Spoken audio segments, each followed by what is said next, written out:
ang Best Public Affairs Program.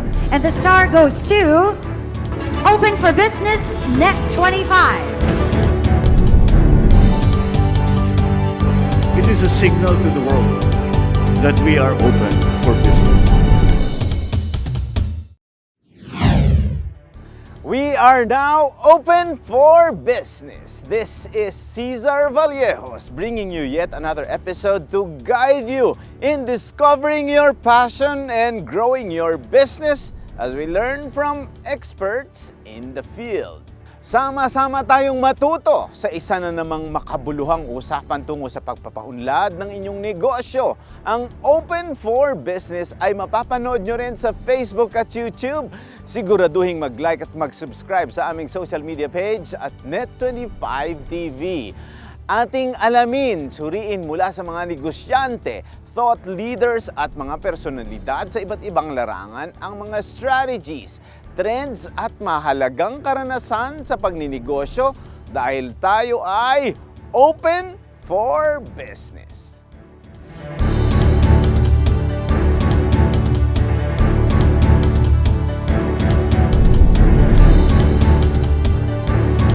It was an experience of a cold paradise when we visited the Manor Camp Janhay, truly one of the beguiling destinations in the city of Pines. In this episode, we're taking you to this gem in the woods, offering nostalgic charm 5,000 feet above sea level. Let's take it all in, the beauty of nature and the mix of comfort, luxury, and the hospitality that only the Manor can bring.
Welcome back to Open for Business. We are joined by Christine Kua, the resident manager of the Manor Camp Janhay in Baguio City. How are you, Miss Christine? Good morning, CRV. Welcome to the Manor. Alam mo, nung bumalik kami dito, I think I was here last week, right? And it was very surprising that there were already a lot of guests. You were already very busy, and we saw that the activities are back to pre-pandemic levels. How do you describe that, Miss Christine? Last year, actually, CRV, nung nag-ease up na ang mga restrictions, there was a travel revenge na nangyari. So everybody wanted to travel. Sa 20 years existence ng Manor, last year was the best year. So everybody wanted to go up to Baguio. Siguro matagal na kulong during the pandemic, so that's why they wanted to travel. So yeah, everything is good. Business has really been good last year and start of this year. Yeah, speaking of revenge travel, I'm sure there were also a lot of changes. In the past, people would travel without really considering health and safety protocols. Sa inyo ba, with the revenge travel, what were your preparations? We totally disinfect all the rooms. Before naman, we do the regular cleaning. But during the pandemic, yan ang tinaitan namin, the disinfection of the rooms. We adjusted the check-in time to 3 p.m. because we need at least an hour to disinfect the rooms to ensure naman that all the guests who come up to Baguio to stay at the Manor, they feel safe. The government has loosened the restrictions A few years ago, like 2021, kailangan mo pa ng antigen testing and all. But now, you just need to register. I-register ka na lang sa website ng Baguio para alam lang nila kung sino ang mga umaakit here sa Baguio.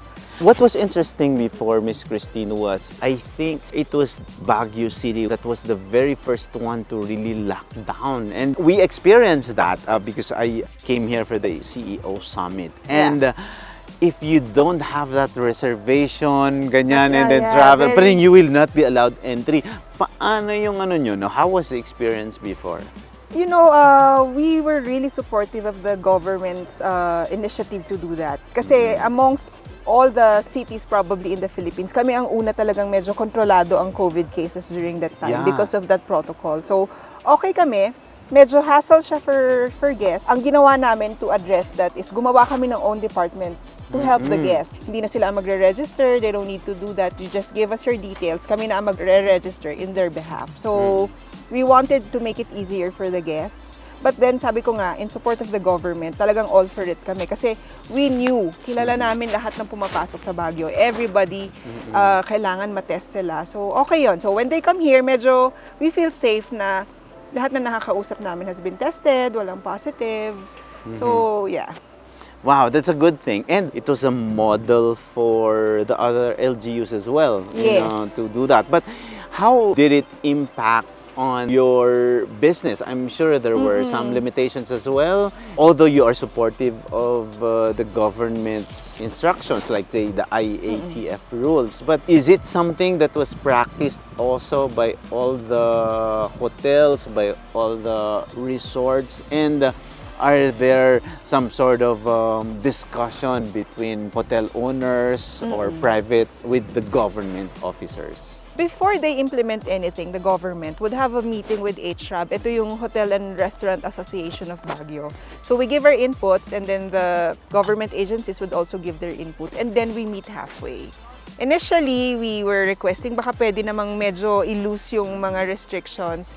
But when the LGU explained to us na no, we have to control, medyo may sacrifice for now, but in the long run, if we control it, mas makakapagdagdag tayo ng tourists. So that's why we understood it.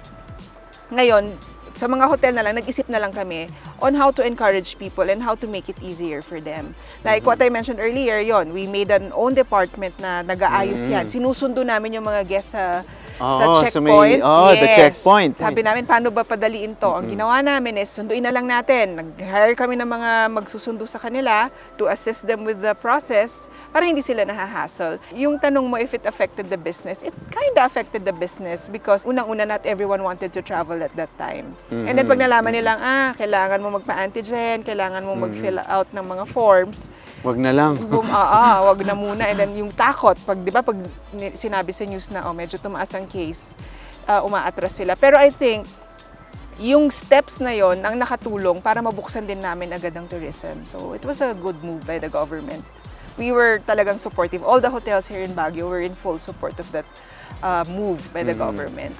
That's very interesting, Miss Christine. But another factor, I think, or another result of that is that somehow with the lockdowns, there was rebirth somehow. Yes. Like say, for example, remember when we had Boracay and it was closed down for 6 months, and I think the levels of pollution somehow went down. Diba? So is that also what you saw? Because somehow when I traveled back here, I think it's greener, there's more trees, and somehow the air is more refreshing. So in your observation, is that really something that happened? Yeah, because siguro nga wala masyadong tao. When you look at our garden now, mas nakabloom ang flowers, mas mausbong ang mga puno, ang mga halaman. Parang it also gave a time for nature to breathe. Parang to breathe. Sabi, hinga muna. Yes, totoo yan. And siguro with the pollution din, kasi wala masyadong sasakyan, wala masyadong nagtatapon ng basura. So talagang rebirth nga, like what you mentioned, CRV, talagang nag-improve din. And I hope magtuloy-tuloy na siya, no? Even with the influx of tourists, they would be more conscious na pwede naman palang gawin na mas malinis, mas maayos, you don't pollute the environment. Sana magtuloy-tuloy yun. Kasi naramdaman namin uy, mas madaling huminga. Mas fresh ang hangin. Wow. Okay. Speaking of the environment, I think even before the pandemic, you have plans of repositioning the manor. Somehow, it has a very, long history, and there was a time that when you say Baguio, it's almost speaking of the manor or Baguio itself, it's one of the most recognized brands here in Baguio. How do you define the positioning of the manor now, and who do you target? For the manor naman, ever since, our goal talaga is to provide luxury experience for our guests. This is a family-oriented hotel, and we want to maintain it that way, no? Na people come here, they feel comfortable, relax sila, they feel safe in this environment. So, two things ang repositioning namin yan. Si RV, maikwento ko lang. The manor has been a Hall of Famer for ASEAN Green Hotel. Wow. So, we take that seriously, yung recycling. Marami kaming nakalaban na hotels all over the ASEAN. And before the pandemic, we were given 3 awards na magkakasunod. Kasi usually in hotels, maraming ginagamit na bagay maraming standards. Pero syempre, we also have to think of the environment. Especially na nandito sa Baguio. Very particular na we wanted to ensure na green pa rin ang Baguio. So, an example is, kunyari, the hotel slippers. Every day, we use that.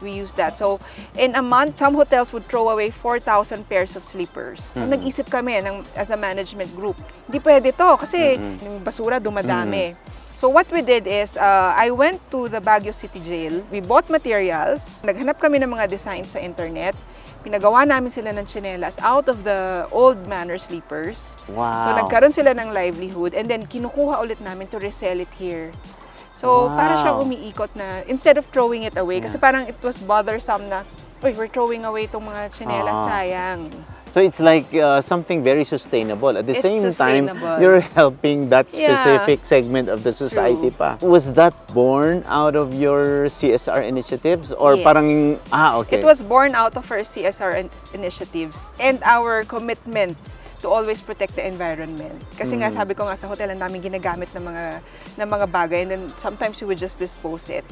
So on our part naman, paano ba natin hindi i-dispose to? What can we do? No? So yan yung mga isa sa mga projects namin. With regards naman si RV sa luxury, we never closed down. Even during the pandemic, hindi nagsara ang hotel. What we did was, we maintained the property pa rin. So lahat kaming employees, regardless of your position before the pandemic, security guard ka, housekeeping ka, manager ka, linis kami lahat ng rooms. We wanted to keep the integrity of the hotel na maayos siya because we were so positive na mag-open ulit, and we wanted to give guests na something, may wow effect na, hindi napabayaan ng hotel. So sabi ko nga, during the pandemic, we never closed down, but instead, naayos namin ng garden, nag-maintain kami ng rooms, lahat ng positions, from top to bottom, lahat kami naglilinis dito, nagdidilig ng halaman. So, when it opened, nag-loosen up ang LGU, we were ready. Ang commitment namin really was to provide guests with luxury. Tagal nilang nagpahinga tagal nilang nakulong sa kwarto. So we wanted to give them something na pagdating nila, wow, this is something different. May na-improve. Hindi yung sasabihin nila, ay, naluma na or napabayaan dahil sa pandemic. We didn't want them to feel that way. So talagang yun ang finocus namin, training of employees. Train lang kami ng train. Kahit walang tao, sige, train lang tayo ng employees in preparation for the travel surge. Maintenance of the rooms. Bumili kami ng mga bagong amenities sa kwarto, in-upgrade namin. Para, we want our guests to feel na, this is worth traveling umakyat sa Baguio. But Miss Christine, with those activities during the pandemic, what was the vision of the management? I'm sure they're so forward-looking. The management took risks, to make sure that, that will happen. And, for some businesses, some already closed down. Yes. They didn't have really that capacity and resources to continue what they have been doing. But in your case, somehow it was backed up by that commitment and that strong vision. Can you share, that view from the management level? Actually, the easiest thing to do during the pandemic was just to close down, tama. But then, through the leadership of our general manager, si Mr. Cabrera, minsan kami, GM, close na muna natin yung hotel, walang guest. No, his vision was, aayusin natin ang hotel because I'm positive na mag-open yan. And he was right. He was right. Sabi nga namin, amazing. And then, you know what nice about it? Most of the employees, they volunteered. Kasi Wow. syempre walang pumapasok si Irvin na pera dito sa hotel. Yeah. So we had konting-konting guests lang. It was not enough to sustain. So sabi namin, paano ba natin to gagawin? From the GM up until the rank and file, nag-volunteer kami. We did it for the When you love say of the hotel. volunteer, were you're not here. expecting We were not, we were the given... same maybe Yes, salary, but yes. a reduced. It was reduced, but we were here every day. Wow. And talagang inaayos namin because nga ang vision talaga ng management was when COVID is over, we're open, we're ready. So yun, lahat kami tulong-tulong. And I think nakatulong din na nakita ng empleyado na everybody, wala kang maririnig na nagko-complain. Wala kang naririnig na pinwersa because we asked them, hindi siya sa pilitan. And true enough, more than everybody, almost everyone, nandito sila to help out dito sa hotel. So sabi ko nga, like what I mentioned kanina, pagbukas, ready kami. Yeah. How about your extension of help to employees who had COVID? I'm sure, some of Oh, your yeah. staff had experiences with COVID-19. Is that part also of It was. the way you help your employees? For a while, na-hit din kami niyang COVID surge, lalo of January, nung Delta ata yung CRV. So, we have kasi monthly testing dito sa hotel. So, lahat ng nagpa-positive, ang protocol ng Baguio is to bring them to the isolation areas. Pag dinala sila sa isolation areas, we make sure that we take care of them. Pinadadala namin yan ng food, ng blankets, whatever they need. From day one up until lumabas sila, we are on top of it. Kasi ayaw naman namin maramdaman nila na, nagka-COVID ka. Di ba may stigma dati na pag correct. nagka-COVID, wag natin lapitan, nakakatakot. Pero ito, we made sure that they were well taken care of na everyday minomonitor sila ng nurse namin. Papadala kami ng food. Tawag pa dati doon, ayuda. O padala kami ng ayuda. Padala kami ng food, ng bread, ng whatever they need. And yung support, they formed the Viber group. Kasi minsan at that time, 4-5 silang nagpa-positive. Yeah. So gagawa ng Viber group, nandun yung HR, nandun yung nurse, para anything they need. Madali naming maayos.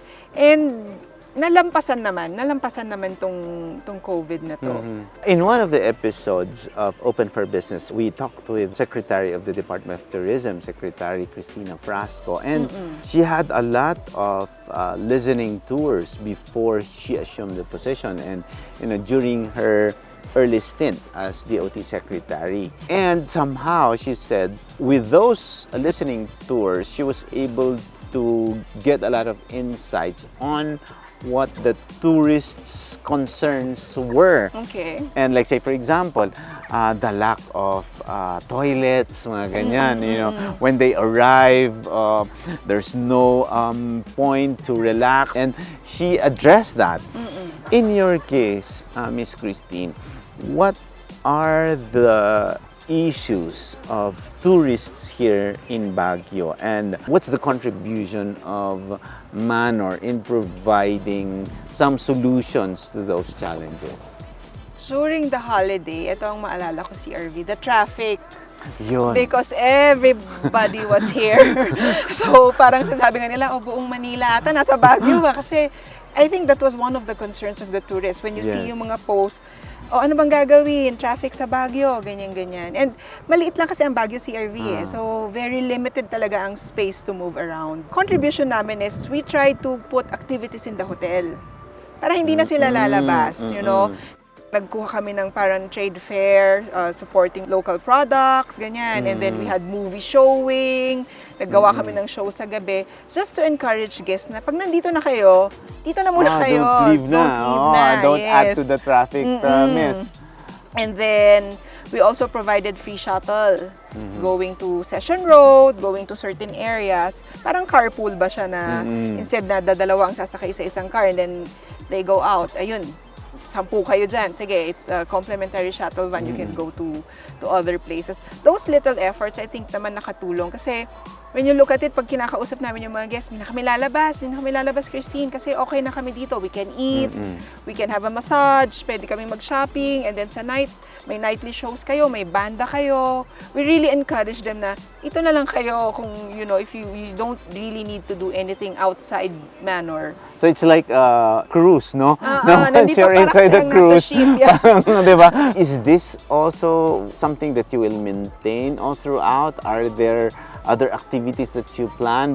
Because syempre, when you speak of Baguio, there's a lot of unique places, di ba? Parang you encourage them also to explore other places. But in your case, which is very exciting because it adds excitement and newness or uniqueness to the place. Are you in the process of thinking more of these activities, that you will come up with? What are those? For summer, ganun ulit, we'll have the Manlaco booth. Kasi we really believe in supporting our local artists natin, local suppliers. Talagang exclusive na sila lang ang kinukuha natin para to showcase their talents. Marami po kasi talagang talents ang Baguio, ang Cordillera.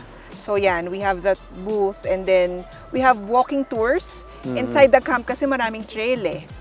So yung mga health enthusiasts or yung mga gusto lang mag-explore ng nature, we'll be providing walking tours na meron silang kasamang mag-guide sa kanila, magtutour sa kanila. Kids, patok na patok lagi ang movie showing, so hindi namin talaga siya tinatanggal. Para lang mawala ba sa kanila yung nakatutok na lang lagi sa mga mobile, sa mga cellphone nila. So yun, pwede sila parang naka-picnic, they would buy food from our booth, mga popcorn, ganyan, and then they watch a movie. So it becomes a family activity. So different genre yon ng movies. Yes. It could be every kids, day it could be teens, different. family. Yes, I oo. see. One interesting thing that you mentioned was your support to local artists and local suppliers, which is in fact the market of Open for Business, where we promote the initiatives of small businesses. Kasi yung iba, MSMEs, the small businesses, are in competition with larger hotel chains. True. But here you are, instead of competing with them, you give them business. So how do you do that in terms of choosing specific businesses and specific products? What do you want to showcase, and what specific products or industries do you showcase in trade fairs or activities that you do? Our project, it's called Manlaco Ed Manor. So it started last summer yan.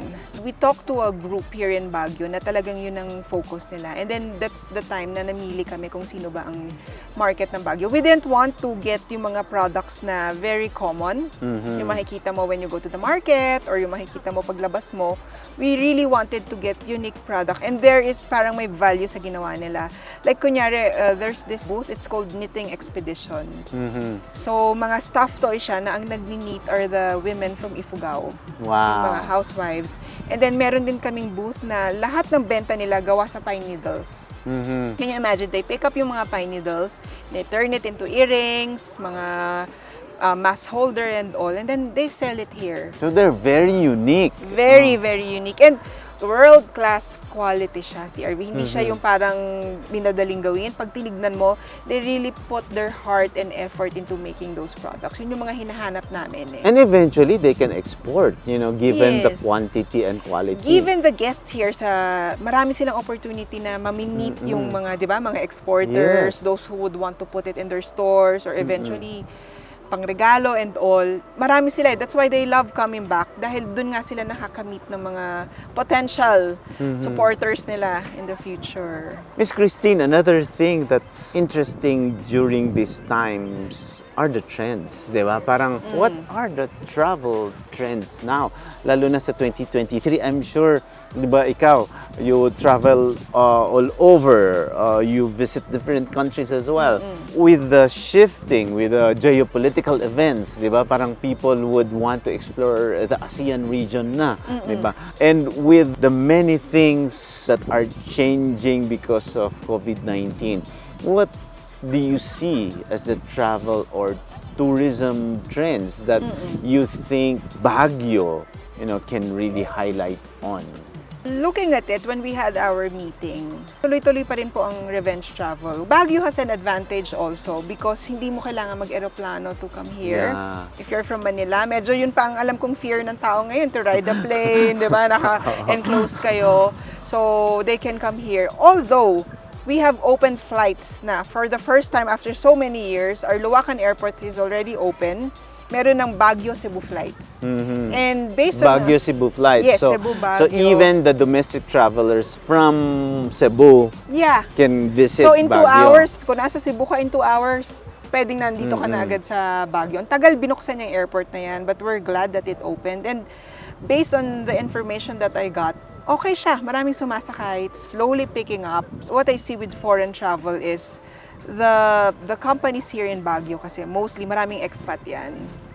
And now, unti-unti na silang binabalik dito sa Baguio. So we're experiencing a lot of travelers from America, from Europe, yung mga dating bumalik, nag-uwian sa kanilang mga countries. They're slowly coming back because I think all the other companies are also trying to pick up na rin. When you look at the market share, both domestic and foreign travelers, sino ang malaki? Domestic pa rin si RV.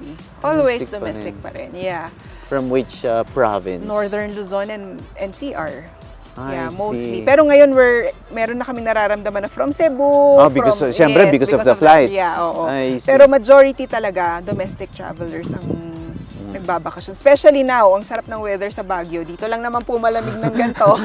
Everybody wants to have a feel. Ano, but pag foreign, meron din kayong inaay? Like say, like say a certain percentage? Saan nagagaling? Ang meron, we feel ngayon, meron kaming nararamdaman yung mga Chinese tourists. Yeah. Kasi 'di ba inopen po ang flights from China right. to the Philippines. That's right. And that's what the DOT secretary also welcomed when Yeah. they came here. The first flights from China, and I think we're eyeing a huge tourist Yeah. arrivals from We're China. having a fair share of that. Nararamdaman ko pag tinitignan ko yung mga arrivals, ang dami nating dumadating from China ngayon. I think before the pandemic, Koreans eh.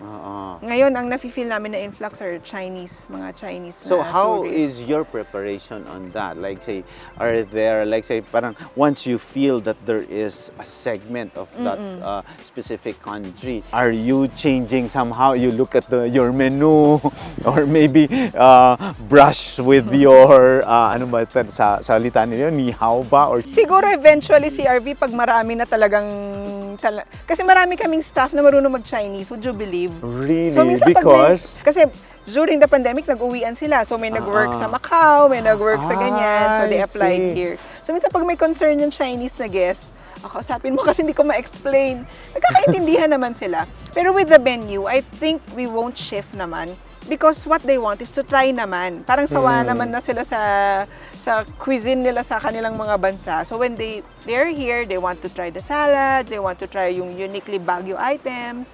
Yun naman. Pero siguro magta-transition. Kung talagang marami, si RV, baka kailangan namin ng more associates na mas marunong mag-Mandarin or yeah. Okay, we're running out of time, and I think before we finish this conversation, Miss Christine, because there's one more segment that's very exciting, but when you talk of the manor, what is it that you want tourists, both domestic and foreigners, to think? What is that value, or what's that key takeaway when you say the manor, they would always remember? We want people to know now, when you're here, you will feel right at home. Luxury at its finest. You feel at home, you feel safe, and you belong here. Everyone na makakasalamuha mong empleyado ng manor will genuinely take care of you and ensure that your stay here is worth it. The rooms, yes, we upgrade it, we maintain it. Pero ang tumatatak kasi lagi sa guests, how you were treated when you come to a property. And yun yung lagi namin tinutrain sa mga tao. Dapat pag alis nila, mataba yung puso nila, masaya yung puso nilang, we stayed at the manor and it's something that we will never forget. We want a memorable experience for all our guests. Wow, very well said, and I am pretty sure Tony Pet will be very, very proud. But before we go to the next gap, which is a very short gap, you mentioned about luxury. People have different definitions of luxury. It could be in terms of price. in terms of other things, you know, something that's very expensive. But how do you define luxury? Luxury is how you feel.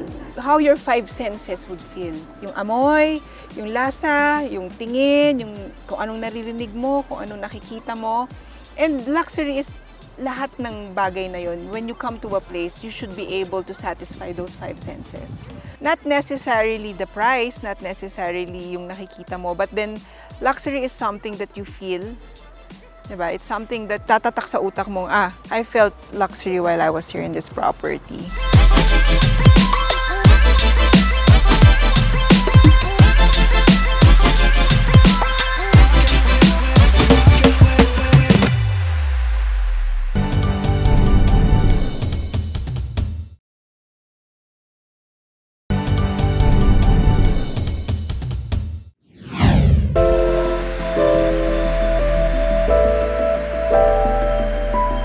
Now, Miss Christine, we're moving to this lightning round wherein you would say like. I have 13 items here. 13? You say yes, 13. You sign or you say like or dislike Okay. on every specific word that I will mention and explain why. Okay. Okay. Number 1, late checkout.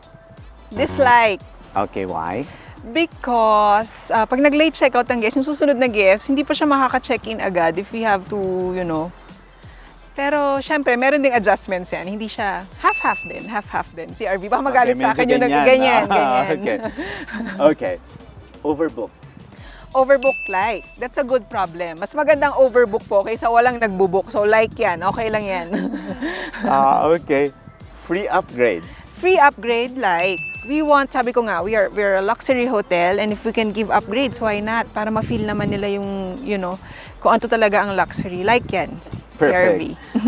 Service charge included. Service charge included? Like sana, di ba? Because it's for the employees. It's a minimal amount na manggagaling sa guest, but then malaki ang advantage for the employees. Perfect. Buy local. Like.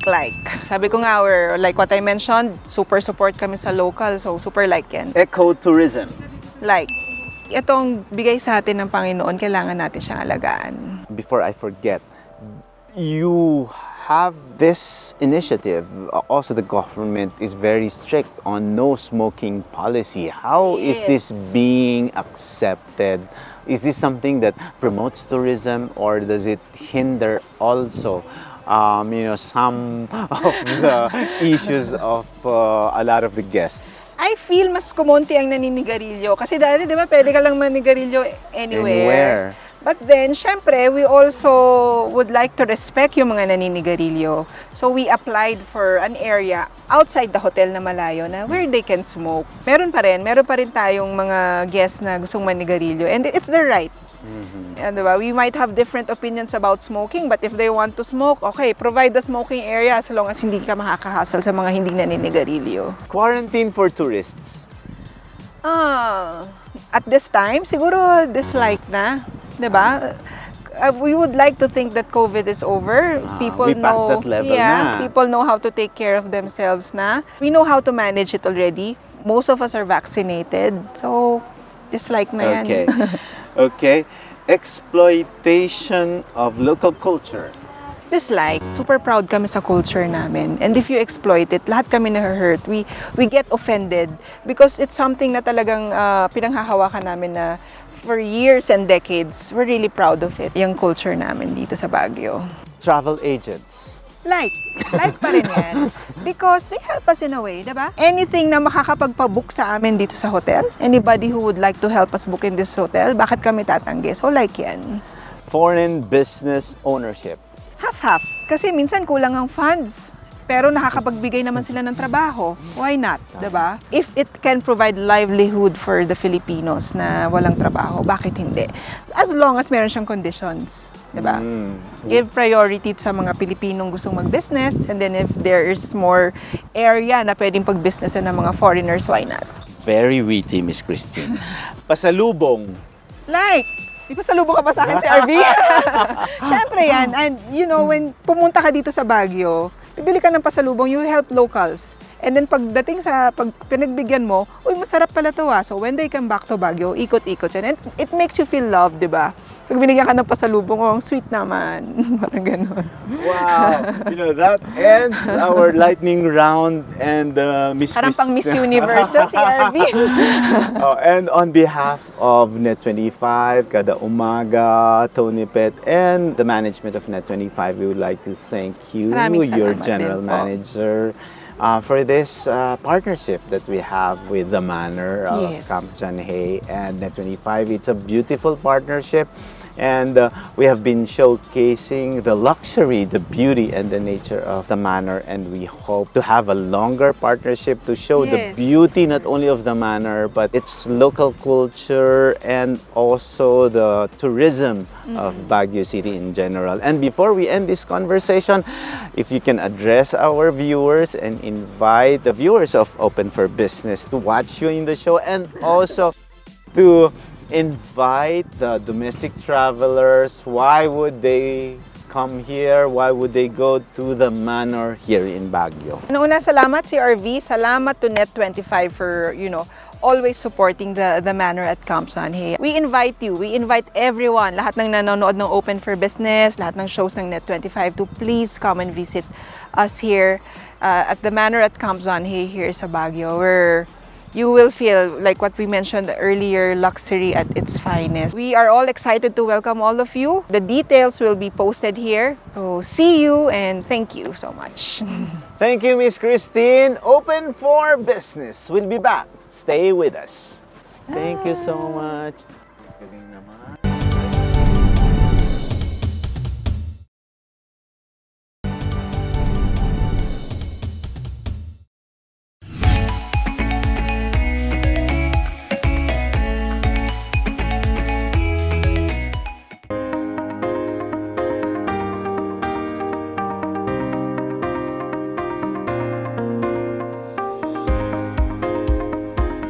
The 6th Philippine Empowered Men and Women 2023 honored exceptional individuals based on their actions and contributions in the Philippines. The special award is called the Lifetime Achievement Honorary Award, the highest and most prestigious award given to Filipinos who have dedicated their lives to a meaningful purpose and a worthy cause. While the 6th Philippine Empowered Men and Women 2023 will also continue to give recognition to all empowered Filipinos here and abroad. Their inspiring life stories, successful career, and their journey toward helping people will be the highlights of the event. A new segment for the young generation that will also be honored, Youth Empowerment is the new hope for a brighter future.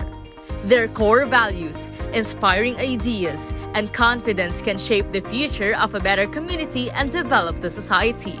It is one of the most prestigious awards nights yearly, aside from Philippine Faces of Success and Outstanding Men and Women of the Philippines, founded by awards guru Mr. Richard Hinyola. Ngayon, on the 6th year, I'm so very, very glad and happy na ang dami-dami nag-a-attend, mga celebrities, mga models, beauty queens, businessmen, businesswomen, politicians, and medical doctors. We honor these people, especially mga Filipinos here and abroad, because they are a role model in their own chosen fields.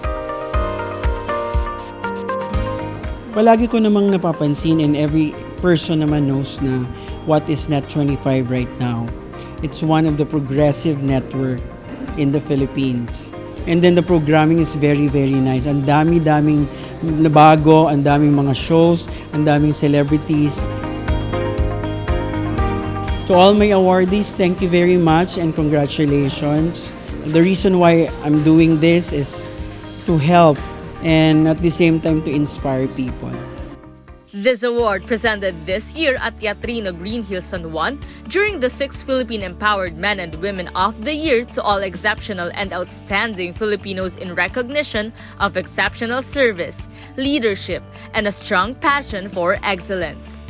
To be honest, talagang pinapahalagahan ko kahit ano pang award ang matanggap namin, maging maliit o malaking award-giving body to. Kasi yung para lang bigyan kanila ng panahon at ma-recognize ka nila na may ginagawa ka, natutulong ka sa community, malaking bagay na yun and we are very thankful. Sa lahat ng bumubuo ng award-giving bodies, lalo na dito sa Best Magazine, si Mr. Richard Hinola, we are so thankful at sana lalo pang lumaki at lumawak ang mga bibigyan mo ng recognition, hindi lang dito madalas sa Pilipinas, bukod sa mga Pilipino na maraming nagagawa sa ibang bansa o sa field nila ay talagang lalawak pa.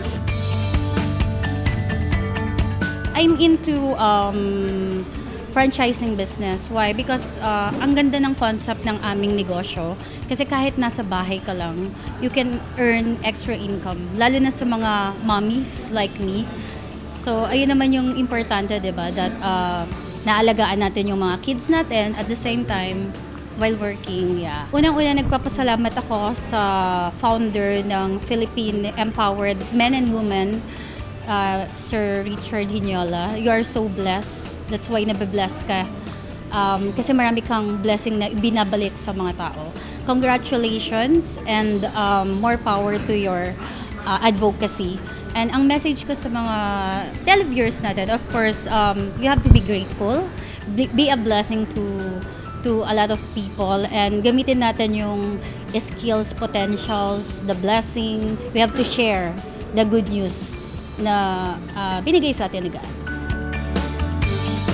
Ang daming kagandahan ng insurance industry. Mahalaga una kasi product namin ay pinoprotektahan ang family at saka yung retirement ng bawat isa sa atin, yung mga benefits, lalo na sa atin mga Pilipino. Iparating ko po sa organizer, sa founder, si Richard, na ipagpatuloy ang iyong advocacy kasi napakaganda. Sa bawat isa ninyo ay nakita nyo ang mga taong nagsikap, nagsumikap sa buhay na umangat. Kaya pagpatuloy mo sana. Our product po is actually unique. It was 18th century formulation, natuklasan ko po siya. Tinawag po ito siya na the forgotten medicine. This is postbiotic po, no? Postbiotic po, ina-address niya po ang lahat ng concern ng ating katawan. Okay, all body needs po. That's why in just 1 month lang po, even stage 4 cancer, kaya niya pong ma-address. And we offer 90 days money back guarantee po. And after 3 months, totally po, solve ang problem po. Maraming salamat po sa nag-organize, Sir Richard and team. Thank you very much na isa po ako sa nakita ninyo na mabigyan ng award dahil alam nyo na ako po ay maraming natulungan po na tao. And thank you very much din po sa Net25 at prayerfully na hindi lang ito ang ating pagkikita uli at makapag-share din po ako sa inyong program kung gaano po kaganda ang product po namin. Nung pandemic kasi marami pong nawala ng trabaho. Sa barangay po kami nag-umpisa, doon kami lang po yung nag-ooperate. Yung ginawa po namin, pag gusto nilang magtrabaho, sinabihan ko sila kung gusto niyo magtrabaho, kumita, mag-lockdown tayo dito kasi bawal lumabas. Okay naman sila. So, doon po kami sa bahay. Nung pandemic, mga 20 lang yon. Hanggang dumating ng year 2022, naging 40 people na po. This 2023 po, hindi ko po ini-expect ito. Malaki pong pasasalamat ko sa Diyos, sa asawa ko, at sa mga taong nasa likod ng award na ito. Tsaka sa mga employee ko po, puro mababait. At ito po ay para sa inyong lahat. For me, you have to consider Glutadrip kasi Glutadrip contains also vitamin C. And if you talk about glutathione is the masters of all antioxidants. So, mahalaga po talaga sa atin yan kasi meron po tayong free radicals sa katawan natin. So, we have to find or take products like glutathione or Glutadrip para to fight against free radicals to boost our immune system. Sa lahat po ng bumubuo na award na to, sa event na to, thank you so much po, especially to Sir Richard Hinola. Kasi binigyan niya po ako ng opportunity na para magiging inspiration sa ibang tao or sa mga kabataan to achieve more. Net25 also bagged the award as the Outstanding TV Network of the Year. Programs Open for Business and Love and Everything received awards, which was personally accepted by its host, Love Aniver. Other than this, the cast of Goodwill David Chua and Devon Seron also accepted their recognition. And our very own Open for Business host and Net25 President Mr. Cesar Vallejos was awarded and given recognition as well.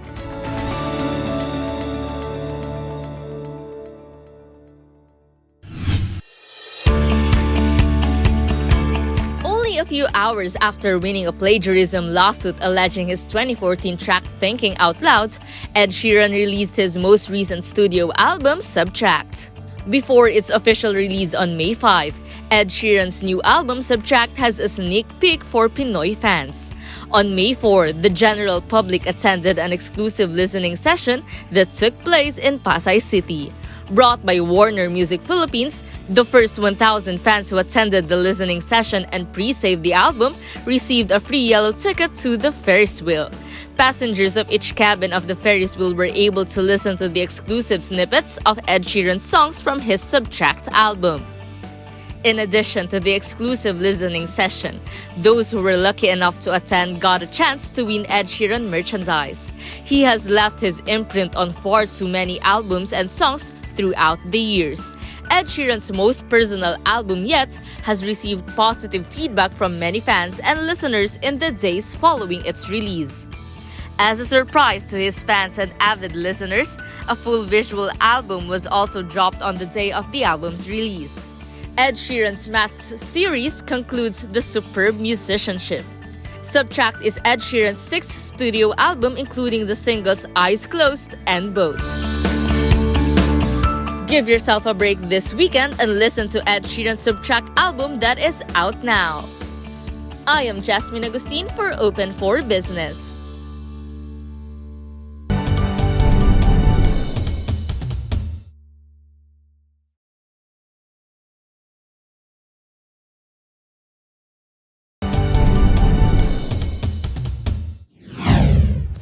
Isang napakasayang pagbisita ang ating natunghayan sa The Manor. We encourage you to try exploring domestic tourist spots to help the establishments and community recover from the pandemic. Sa atin itong unahin natin ang sariling atin.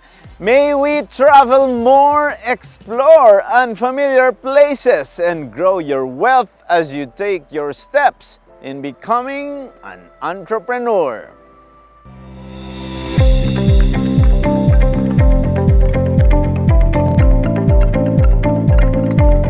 And our quote of the week is from the French novelist Gustave Flaubert. He said, "Travel makes one modest.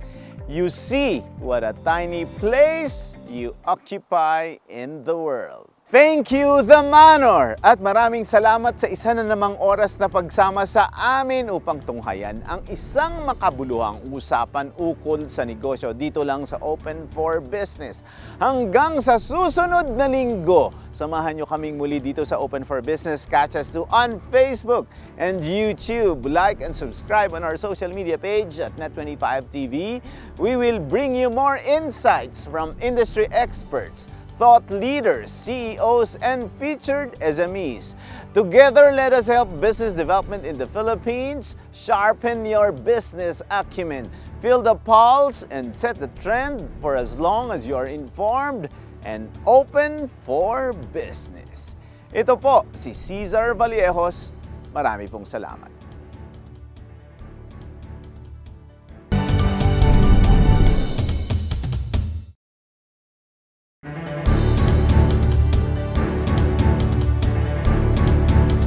Ang Best Public Affairs Program. And the star goes to Open for Business Net25. It is a signal to the world that we are open for business. We are now open for business. This is Cesar Vallejos bringing you yet another episode to guide you in discovering your passion and growing your business as we learn from experts in the field. Sama-sama tayong matuto sa isa na namang makabuluhang usapan tungo sa pagpapaunlad ng inyong negosyo. Ang Open for Business ay mapapanood nyo sa Facebook, sa YouTube. Siguraduhin mag-like at mag-subscribe sa aming social media page at Net25 TV. Alamin natin, suriin mula sa mga negosyante, thought leaders, iba't ibang mga personalidad, sa iba't ibang larangan ang mga strategies, trends at mahalagang karanasan sa pagninegosyo dahil tayo ay open for business. Laguna Lake, Lake Lanao, and Taal Lake are three of the biggest lakes in the Philippines, and there are more than 100 more all over the country. And to bring awareness to these great lakes, a group of motorcycle adventurers dared to take us for a ride to 17 of them.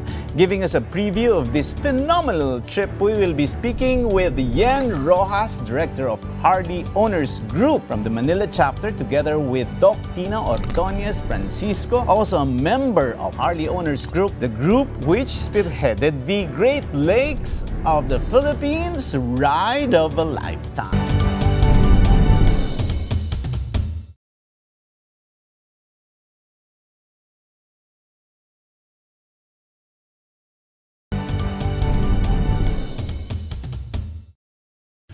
Open for Business is on an epic ride as we discuss the tourism initiative to promote the Great Lakes of the Philippines through motorcycle tourism.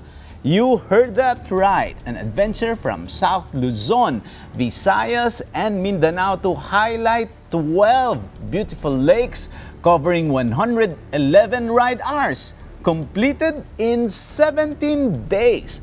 Joining us is Yen Rojas, Director of Harley Owners Group Manila Chapter, and Doc Tina Ordonez Francisco, who will tell us more about this superb tourism and awareness ride. Welcome to Open for Business, Yen and Doc Tina. How are you po? Thank you for having us. Thank you for inviting us here in your show, Open for Business. Alam nyo, nakakatuwa kasi, di ba, in the Philippines, a lot of Filipinos, there's a growing number of motorcycle riders now. So far, can you give us an insight of the motorcycle industry, Yen?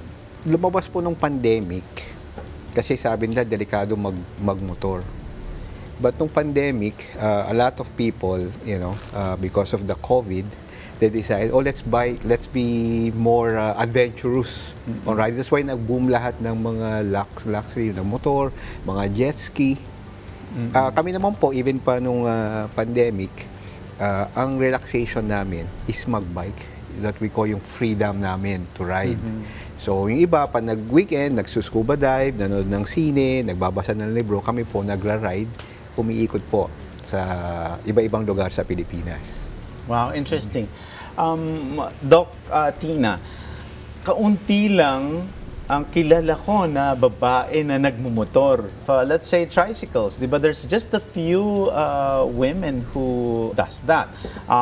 But in your case, this is like also a hobby to you. Yes. Di ba? So, you're a doctor of... I'm a dentist. You're a dentist, and then, parang medyo malayo yata ng konti, di ba?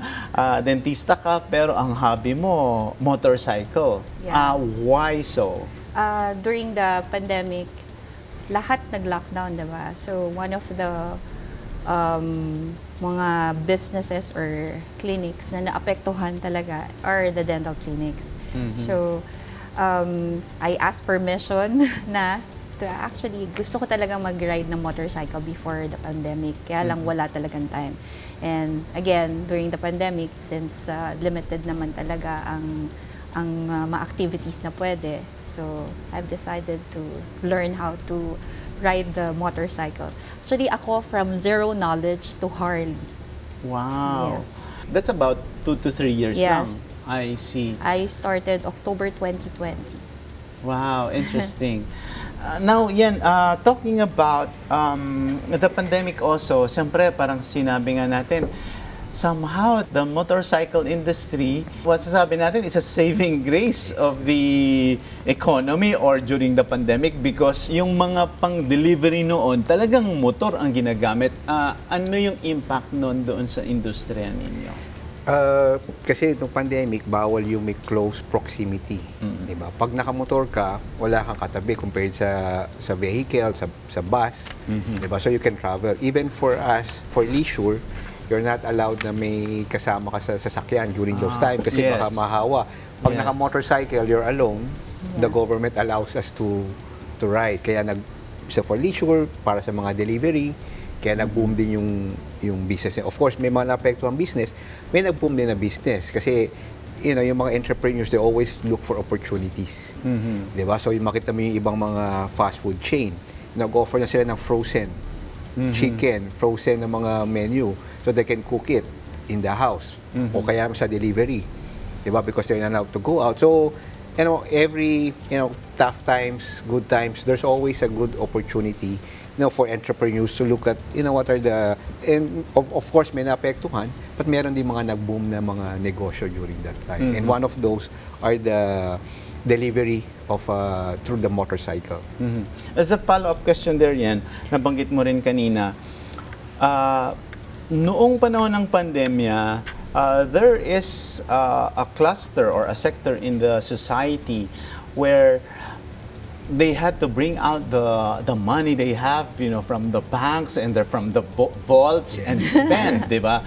So that was the time that they spent it to yachts, to jewelries, to very expensive lingerie, mga ganyan. Pero dito ang nakikita ko, parang ganun din sa motor. So kumbaga parang sa karaniwang mamamayan, pag sinabing motor yan, motor na pang tricycle yan. Pero sa inyo, somehow,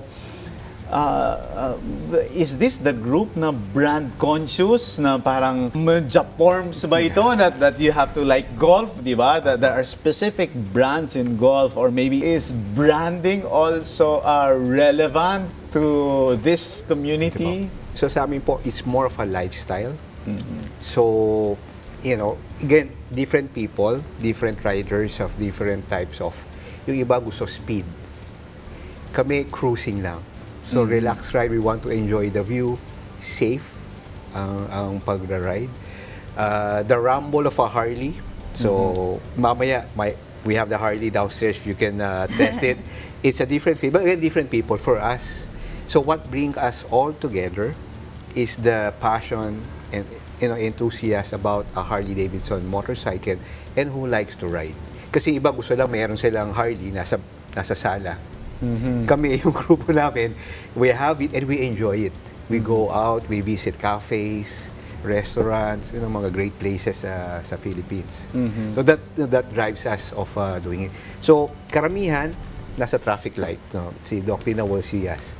Lalapit sa amin yung delivery. Sir, ang ganda ng motor nyo, ang mahal.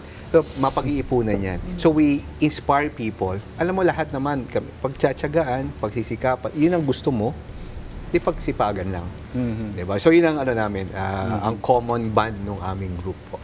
I see. Now, Doc Tina, in your case, talaga bang mas maliit ang ratio ng women sa male riders? I think before the pandemic talagang ganun ang konti lang talaga yung mga lady riders. But nowadays, na open at nakita naman nila na pwede rin pala ang mga lady riders na umikot and mag-motor. So, mas maraming na-encourage na try this new hobby.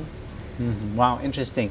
Okay, now, during my introduction, I was, I'm so excited because as I am delivering my introduction, I can feel the view. It's like I can sense this Great Lakes. So, what was your inspiration of coming up with the idea to promote Great Lakes?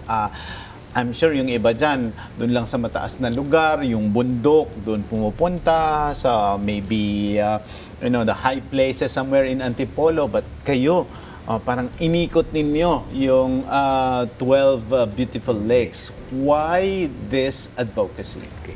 So part po ng advocacy namin is to promote yung Philippine motorcycle tourism para ma-boost yung local economy. Diba? So ginagawa naman natin yan dito, normally Tagaytay, Baguio. But we decided, let's do a Philippine loop. Let's go around the Philippines. Let's do the loop. Ma-visit natin. But let's focus on lakes. Kasi hindi yun masyadong napapansin as a tourist destination. Normally, mga beaches, yung mga highlands. So let's focus there. In fact, for me, lahat ng pinuntahan namin na lakes, my first time. I've never been on these lakes. Alam natin, Taal Lake, Laguna Lake, which is the two of the biggest. Give you an example.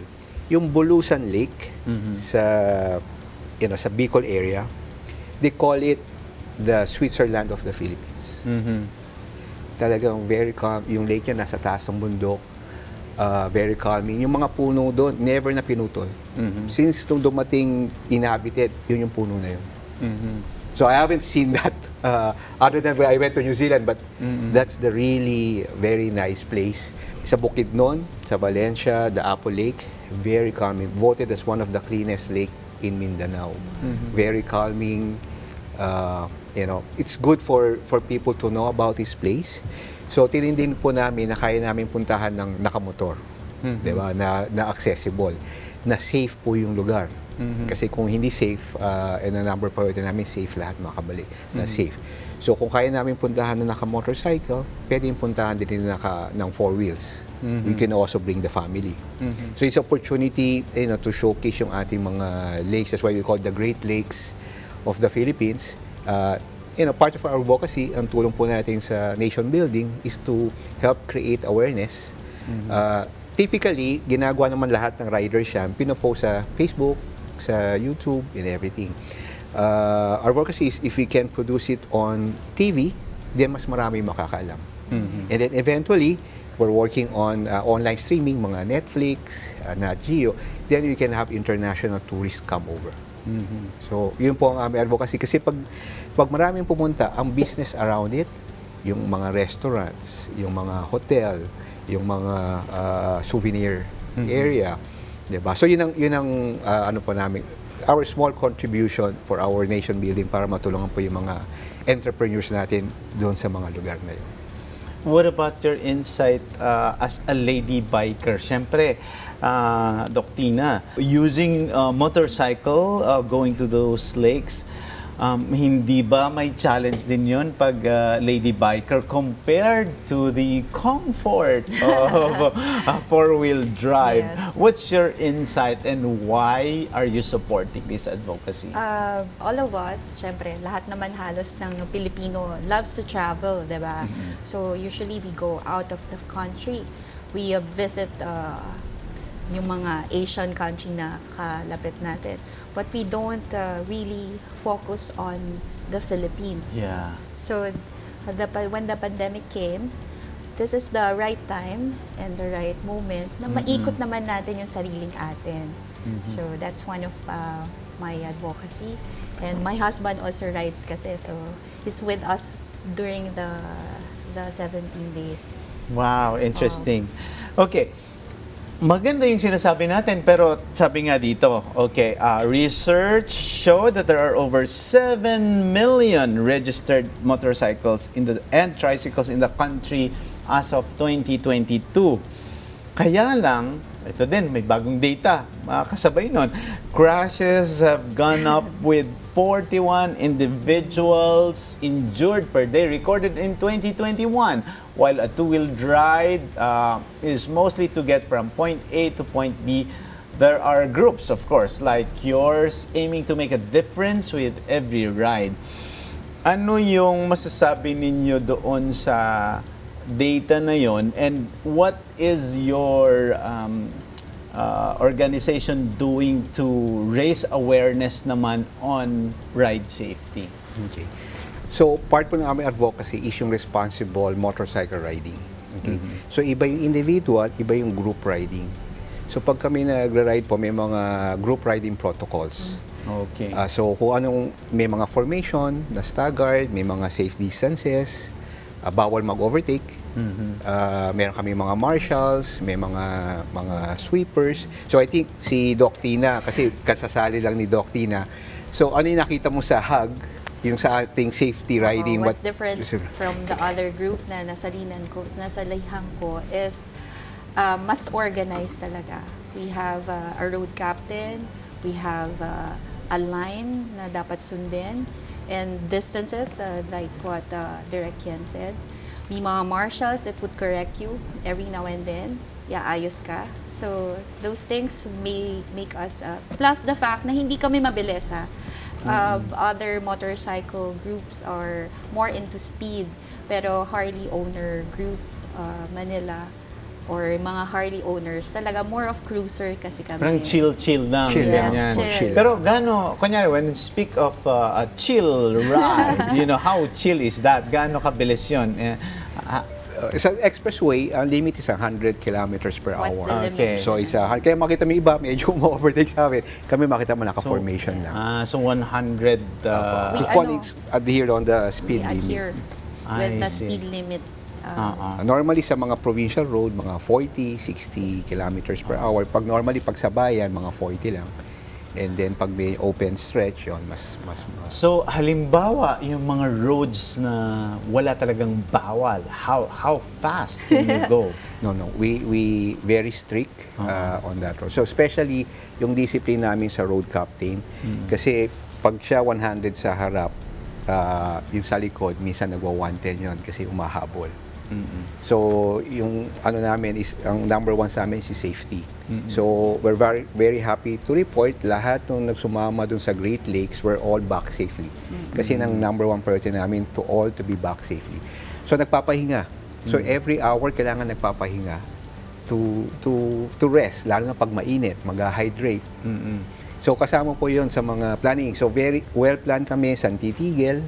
So, kailangan every 1 hour or 100 kilometers tumitigil.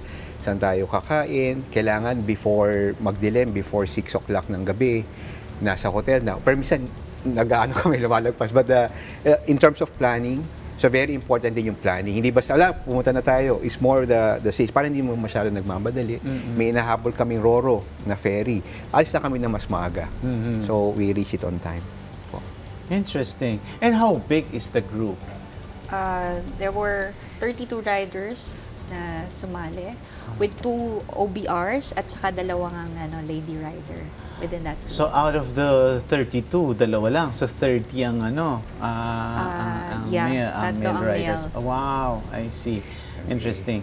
So it's a sight to behold kasi especially all the Harley owners. So okay. So big bikes that Harley motorcycles are, how were you able to handle incidences of bike troubles when you're far from the service centers? I'm sure you also encounter those problems.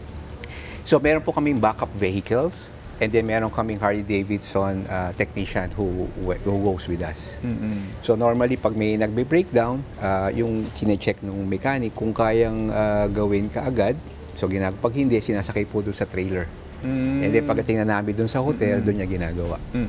And then meron naman pong Harley Davidson sa Davao. So kung may mga breakdown, doon nag-repair sa Davao. Wow, interesting. Ito, maganda rin. What safety precautions did you take to ensure a smooth and enjoyable ride, especially given the long distances and varied terrain? Example, yung mga first aid, meron din ba kayong ganon? Yes, we also had backup na ambulansya. Was it 2? 2 ambulances. With motorcycle rapid response. Kaya minsan, along the way, meron kami nakita aksidente, tinutulungan namin. So, halimbawa, nung nasa Davao kami, may na-aksidente, motorcycle accident. Tinulungan po ng kasama namin ambulance, kaya nung nakusap namin yung police, meron pong na-aksidente ron. Ang sabi nila, okay na po, tinulungan na ng ambulansya nyo, dinala na sa ospital. Wow, interesting. With this advocacy of promoting Great Lakes, there are a lot of tourism spots in the Philippines, but as you mentioned, and you mentioned it yourself, Yan, parang it's your first time to, see these lakes. Why chose those lakes? Is there a story behind it, or did you also research the history of that lake and the beauty of that lake? Bakit yung Great Lakes? Okay. So, umingi po kami ng support sa mga government agencies, di ba? Una po sa Philippine National Police, pina-assess po namin yung ride route. Safe ba yung dadaanan namin? Kasi kung hindi safe, mag-change kami ng ride route. Second po yung Department of Environment and Natural Resources, kasi silang may jurisdiction sa mga lakes. So we requested yung mga lakes bubuan na yan accessible sa motorcycle. Pwede ba kami makapunta dyan? Ano ba yung nakikita? So well-coordinated po kami. And then thirdly po sa Tourism Promotion Board, para po mag-coordinate sa LGU na darating kami. So lahat ng mga sectors ng gobyerno. Pero nothing financial, is more about coordination, so we finance it ourselves as part of our advocacy. So again, it's the planning po. So to do this, it's the planning, the research. Surprisingly, iba yung nare-research po, iba yung sabi ni Dr. Iba yung nahandong ka talaga sa site and appreciate it. It's quite different experience when you do those things. Well, Doc Tina, ideally, when you go to these places, siyempre, as we were talking earlier, diba, it's the adventure, it's the cruising experience that's uncomparable. But paano kung because of this awareness campaign, a lot of people will go there via a four-wheel drive na. Yeah. Parang, are you saying, Doc Tina, that you will go there best experience through a motorcycle? It actually doesn't matter. Ang kailangan lang is your willingness to see the beauty of the Philippines. Kagandahan nga, if kaya ng motor, most probably kaya din ng four-wheel.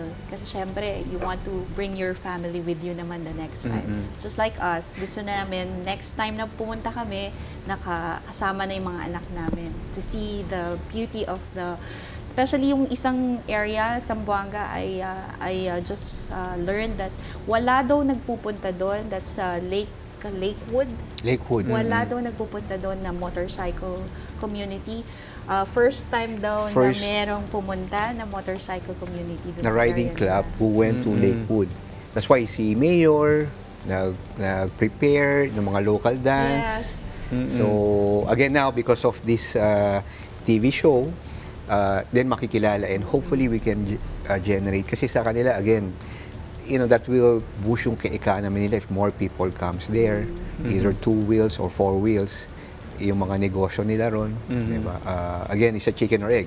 Hindi mag-invest kung walang tourists. Wala namang tourists kung walang mga facilities. But they're trying. So again, so our role is just to do awareness so that people can visit, enjoy what we enjoyed. The question is, mas enjoy ba kung nakamotor or It depends, di ba?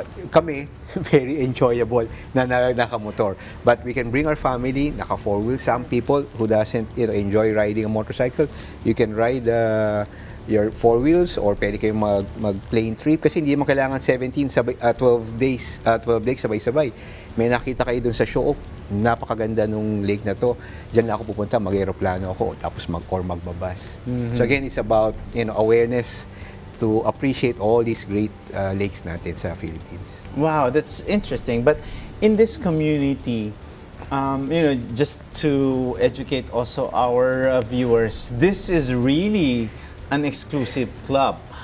You have to have this Harley-Davidson motorcycle to be able to join. Correct? Yes, sir. Gaano po ba ka-affordable ang isang unit ng Harley-Davidson So lahat po yan motorcycle? napag-iipunan.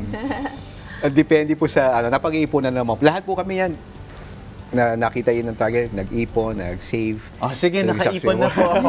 Bibili ako mamaya. Magkano po yung entry level ng isang motorcycle? Siguro mga 700 to 2 million ang range niya. Bili tayo mamaya. Okay.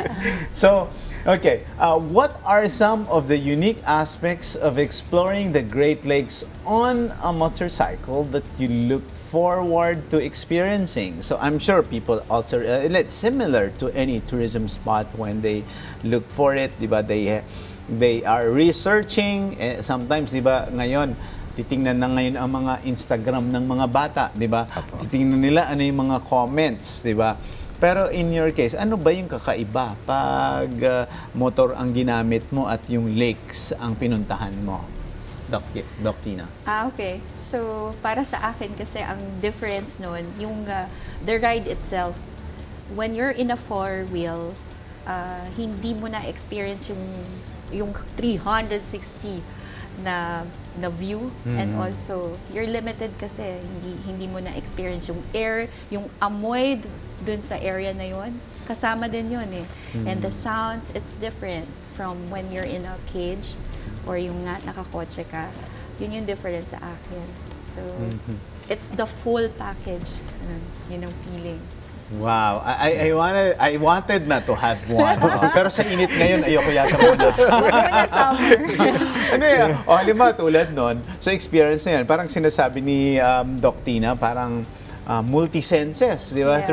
360 experiences, all your faculties, di ba? Sensory, visually, even taste, even the smell. The smell, di ba? Parang it's everything. But somehow we can say that it comes with a price, di ba? But have you been, are there communities or individuals who approach you na rin to tie up with you with hug? Baka kunyari sabi nila, oh, I only have one Harley. Oh, baka naman pwedeng may isang ibang brand. May ganun bang nag-approach din sa chapter? Meron din po. So, meron kaming gagawin na event ngayong June. We call it PH Ride with Port. Yung po open for all bikes. Then we can share yung ating experiences, we can share yung ating mga group riding protocols na open to all. Nabanggit nyo kanina yung challenge, ano? So again, both mentally and physically, yung discipline po. Kasi 17 days, hindi ko nang alam kung Monday o Sunday. So ang lakad kasi namin, ang normally sa umaga, briefing, how many kilometers? So pag sinabi mong 300 kilometers, naku, medyo mahaba yun. Pag sinabi mong 200 kilometers, relax ride. O may nahabol tayong roro, dapat yan itong oras. So ikaw ngayon, magpapahinga ka dun sa gabi, kasi the following day, merong ride. Diba? Pwede ka naman magpuyat, pero mahirapan ka. So again, it's the self-discipline of everybody. And then we always tell everybody, yung safety, hindi lang, as a group rider, hindi lang sarili mo, titingnan mo yung kasama mo. Diba? Kasi kung ikaw puyat, pagod, pag na-aksidente ka, makasama. So, kailangan, tulungan tayo lahat dun sa ride. So, yung discipline na pahinga ka lang sa gabi, para sa umaga, ready ka na ulit. Diba? So, ganun po yung, ganun yung aming I see. in-espouse. Okay, Doc Tina, you are relatively a new member. And when I heard about this Harley Davidson brand, somehow this has a global appeal, diba? It has international standards, whatever may be is done in different parts of the world is also practiced here in the Philippines. As a relatively new member, what was that kind of orientation that was given to you as a new member of the club? We have this before you become a member, yung official member, you have to go through the probationary period of the Hug Manila. Actually, kakaiba yung Hug Manila group kasi tayo lang yata ang merong probationary period. You have to ride with them to learn how they ride. Kasi again, sinabi ni Direk yan, group riding is different from individual riding. Mas disiplinado, mas organized pag group kasi you don't think of yourself, but you have to take care of all the people around you, especially yung mga ka-group mo din. So, ang difference niya nga is you have to finish that probationary period to be one of the member. May mga requirement po kami ng mga short ride, day tour, long ride, Kasi tinignan natin yung kanilang safety riding. Very strict po kami. So meron mo kaming riding protocol. So pag hindi sumusunod, meron po kaming consequence management. O hindi po namin siyang igagawing member. Kasi tingnan natin yung safety po ng group. Diba? So yun po yung mga nasa-spare po kami mga official na mga training marshals, may mga training center for them to up yung kanilang skill level para ma-upgrade. Sa kanya din po. Hindi pwedeng kamote. But Yan, what are the benefits of being a member of this group? Because for those who cannot afford yet a bike like yours, what are the benefits? Why would people want to be a member of this prestigious group of bikers? Right. So ang aming motto po, international, ang HAG 1 million members yan globally. So 1,400 chapters. Sa Philippines, 4 chapters. Kami si Manila. So ang aming motto, ride and have fun. Again, ako, isa sa mga nung sumama ako, ang nagustuhan ko yung sabi nga ni Doc Tina, safe riding. Number 1. Number 2, meron kaming a backup vehicle. So anything na masiraan ka, may mechanic na magre-rescue. And then po yung brotherhood, yung camaraderie ng group, it's very strong. So one of our criteria, so kasi yan, pag nakabili ka ng Harley, medyo naka-asenso ka na.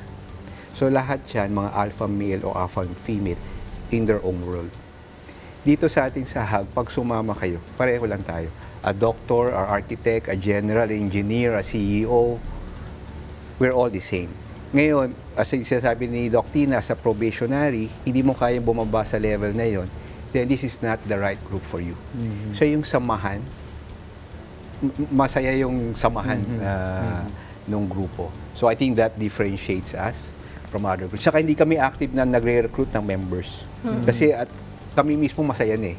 But if people wants to come in, then, kasi yung ibang mga club, basta may bike ka, kasama ka na.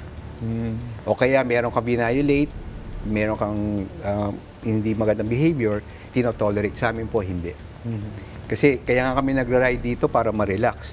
If sasama ka, tapos masistress ka doon sa kasama mo. Di ba po? So, yun ang aming kakaiba. Kaya very close-knit.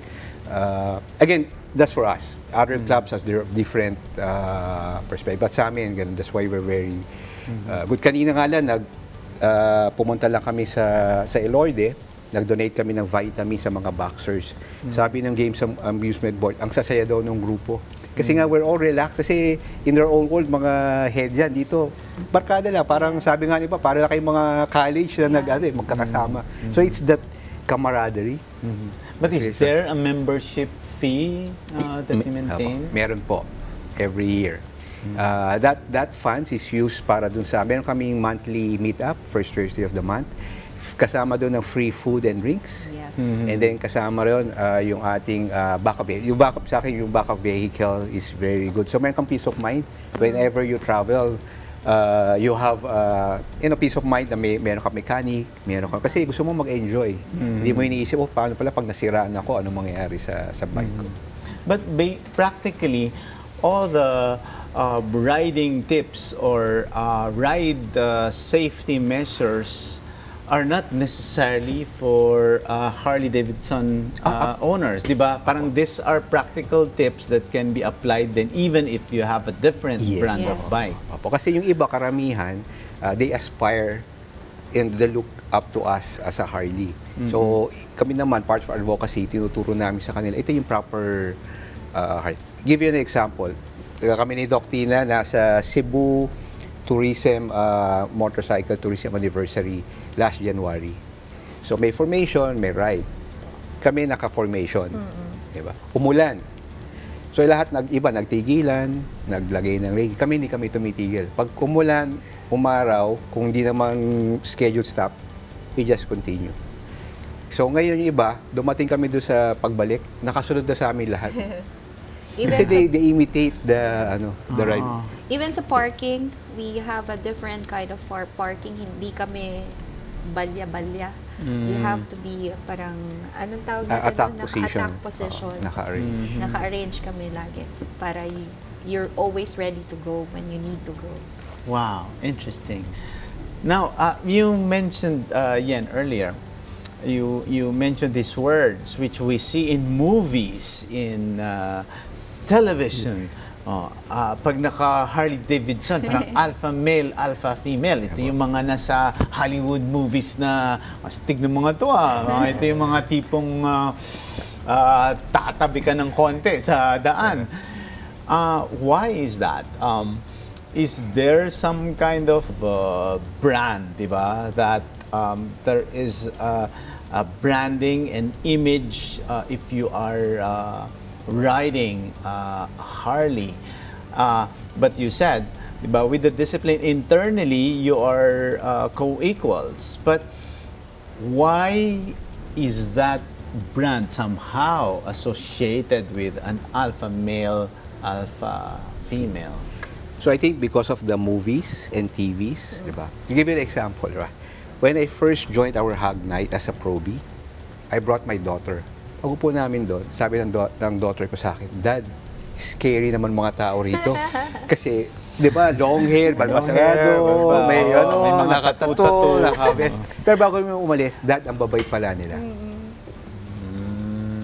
Di ba? Because dito sa atin, para makabili ka ng Harley, you're really, professional, naging successful. And ito yung relaxation mo. Going back, Yan, to tourism, because of its advocacy, so how do you measure the impact of this advocacy, and how do you measure that you are successful in promoting Great Lakes and tourism as a whole? So, ang isang measure po na makikita natin dyan, again, kung sa data ng tourism, dumami yung mga tourists doon sa mga lakes. But visually, other than the statistics, makita natin yung mas marami ng restaurants, mas marami ng mga hotels, marami ng facilities. Then that shows us, probably not immediate, but after a few years, we can see at least what we did as part of our advocacy on promoting the lakes is being successful. Wow. Napag-usapan natin yung Great Lakes lang, pero di ba parang meron din naman naka Harley Davidson dito sa Metro Manila na sumisingit-singit sa traffic. Di ba? Meron din naman, di ba? Meron din. But is this, where do you really drive a Harley? Di ba? Para saan ba talaga siya? So normally kami, kasi nga pang relaxation. Metro Manila traffic. So what we normally, alis kami ng maaga.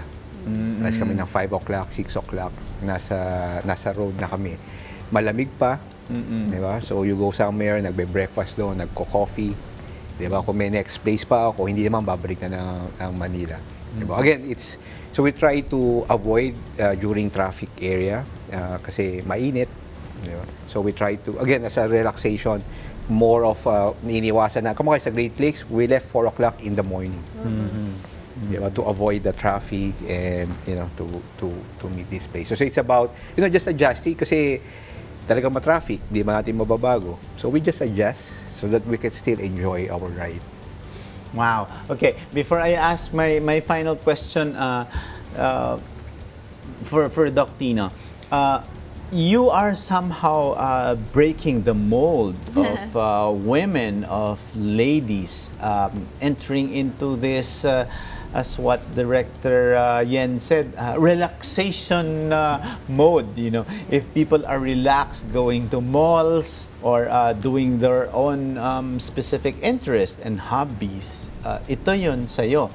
So, do you see, more women going into this? Definitely. And also, you are a dentist. So, are there, parang it's really something that you cannot relate. Di ba?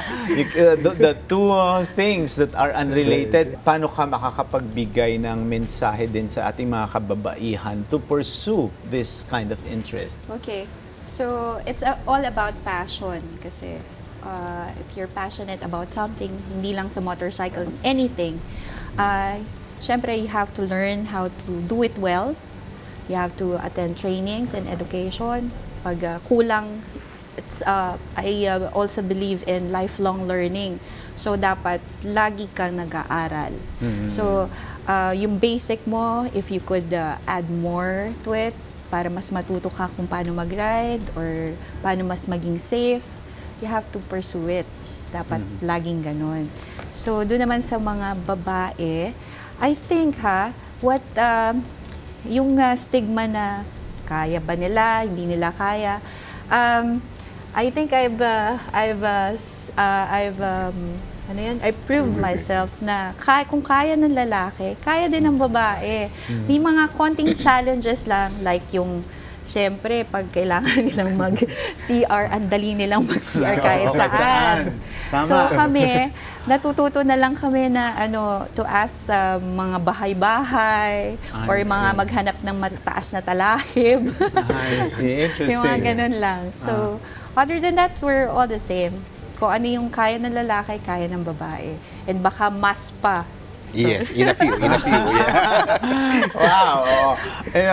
Any message that you can reiterate to our viewers in terms of riding safely and visiting unfamiliar spots like the Great Lakes as destinations? Okay. So I'd like to invite everybody to join us every Sunday, 8:30 to 9 a.m. at Net 25 para po makita nyo yung aming mga adventures doon. And then, again, makita nyo yung mga ibang lakes, makita nyo yung responsible motorcycle, yung mga group riding protocols, and then yung ating good camaraderie. And hopefully, you can also enjoy that and visit, if not all, a few of these places para mabush yung ating local economy. Wow, this has been a very interesting discussion, and I thank you both, for joining us here in Open for Business. And this is also a way for us to educate and increase awareness of the other tourism spots that the beautiful Philippines has. I've seen also just a few lakes here in the Philippines, but the way you expound on it, the way you explain at kung paano nyo ikikwento at ikikwento pa sa inyong bagong programa, yun ang ating aabangan. Thank you so much, Mr. Yen Rojas, Director of the HOG Manila Chapter, and Dr. Tina Ordonez Francisco, member of the HOG Manila Chapter. Thank you so much. Open for Business. We'll be back. Stay with us.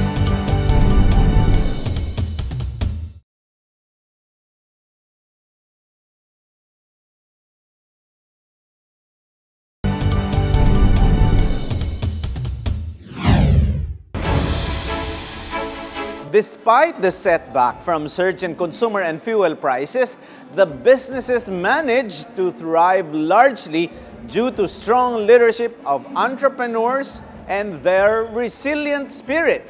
In this episode, we talked with some personalities fated in the second Global Trends Business Leaders Awards 2023, having shown great resilience to rise above the challenges of the business environment and even manage to expand their network. Let's hear it from these successful individuals on how they remained open for business. I think it's important that we level the playing field in business right now, because as a business graduate, I know that only the privileged get to study business and basic business concepts. And so I really wanted to break that barrier and to make girls in specific to learn business, because we're often taught that we're not supposed to be working, we can't take control of our lives. And I think that for the girls that I teach orphans and little girls, and I think it's important for them to know that they can have a future where they're in control. And so that's where I link it, where they can put up their own businesses that empower them and that could make them financially independent from everything. I'm sure empowerment goes both ways. It's not just for the women. So when we empower people, it's really about empowering everyone to be financially independent, especially in a society where it's not always equal. It's not a level playing field. So when we learn to take control of our lives, and when we get the right help. So I want to be that person that can help other people get the right resources or have the enough amount of skills to learn on their own so that they can flourish in their lives in whatever path they choose. And that's why I really like business, because even if it seems from the outside, it seems very specific, but it's actually very flexible. You can make a passion a business. You can pursue a lot of things and still make yourself financially independent in your life. And so that's the advice I would give the men also, would be to lure in and hone your passions, hone your skills, and know your strengths so that you can use that also for your businesses in the future. In college, I was taking a lot of corporate jobs and everything, but I really found myself happier when I started my own business. So I started my own ballet school because I used to be a professional ballet dancer. So I started my own ballet school teaching online to kids, to titas, to literally everyone. And my business kept growing throughout the pandemic. So I saw an opportunity to teach online and to teach remote, and it went way better than I expected. So it really paid off that I took a risk of not going corporate yet and just starting my own path. My advocacy, of course, to help the kids, especially to those people who's aspiring to become entrepreneurs someday. Kaya po kami nagtayo ng Dream Lab, no? Because we want to teach these kids how to process their business in terms of the BIR, in terms of the business permit, hanggang sa DOLE, so they can make their own business. These awards, of course, this one is dedicated to our MIND staff because 80% of our staff is out of school youth, 10% are senior citizen, and 10% are the college graduate. Lalo na yung sa mga public school na tinutulungan natin, no, to go to international standards of museum. So hindi lang siya basta-basta ng mga attraction, it's a world-class facilities. I'm not really skilled. I didn't study about business, but through my experiences, it makes me a better and a stronger entrepreneur. When I want something, I strive, I work hard. Piece of advice, just don't give up and work hard para ma-reach mo yung goal mo. Actually, I was really very flattered that I was recognized being an online live seller, being an entrepreneur, kasi feeling ko that's really what I'm doing right now. So ang sarap pala ng feeling kasi it doesn't give me hope, it gives other online sellers hope also na maganda yung ginagawa natin, tama yung path natin. So super nakaka-flatter. Some of them, they just watch kasi masaya, ganyan. So I don't really think hard. I don't have like a strategy. I don't have a plan. It's just that I really enjoy doing it. It's not always for money. The passion is there. When someone tells me na, I want kasi sana na makabili ng item mo. O sige, okay na po. Sige po. Alam mo yun, may sense of fulfillment. Iba yung sense of fulfillment na nabibigay din noon. Ang laki na natutulong niya sa bahay namin. Palagay ko yun, sobra-sobra na yung binibigay niya para hindi ko suportahan. Kasi nakikita ko naman ano yan? Gastos niya, pasyal, pamasahe, luho. Talagang noong araw pa, public servant na ako. Hindi man ako nung panahon na politiko. Pero talagang sa tulong pa ng Net25, yung ating unlad, public servant na talaga ako. Kaya nagpapasalamat ako. Pero kung gusto pa natin itulak pa, mas magandang matulungan natin talaga yung taong bayan. Totoong tulong. Kasi iba yung tulong na pantawid eh. Kailangan yung buong bayan matulungan natin. Yun talaga yung pinakiusap ko na mabago natin yung konstitusyon. Pag nangyari yun, pwede na akong tawagin talagang public servant. In order to succeed in business, one must also look into what others are doing and learn heavily from what they do right, as well as from what they do wrong. In the Philippines, there are many entrepreneurs who are thriving to offer their best products in the market and help propel the national economy. Aside from their ventures, they have also proven how to grow their businesses and provide employment to those around them. As such, They are worthy to be emulated and looked up to for their leadership and capacity to withstand any adversity thrown their way. Congratulations to all the awardees of the second Global Trends Business Leaders Awards.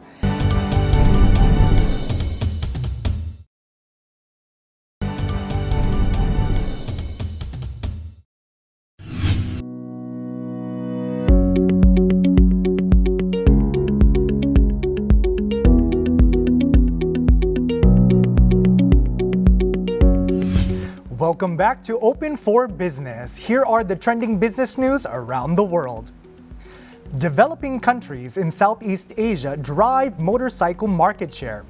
The motorcycle industry in Southeast Asia is seen to continue to grow from 2023 to 2032, with Indonesia, Vietnam, Thailand, the Philippines, and Malaysia dominating the market share, according to the research report on Southeast Asia Motorcycle Industry 2023 to 2032 by researchandmarkets.com. The report noted that Southeast Asia is the world's highest per capita motorcycle ownership region, given that most of the countries in the region have mainly mountainous, rugged terrain, narrow roads, lack of perfect public transportation, and poor road conditions. Additional factors to the continued growth in motorcycle ownership is the low per capita disposable income and inability to afford expensive cars. Moreover, the region has an abundant labor force and lower production costs, making it more attractive to global motorcycle manufacturers to shift production capacity to Southeast Asia. AI powers Tunisian farmers to fight water crisis.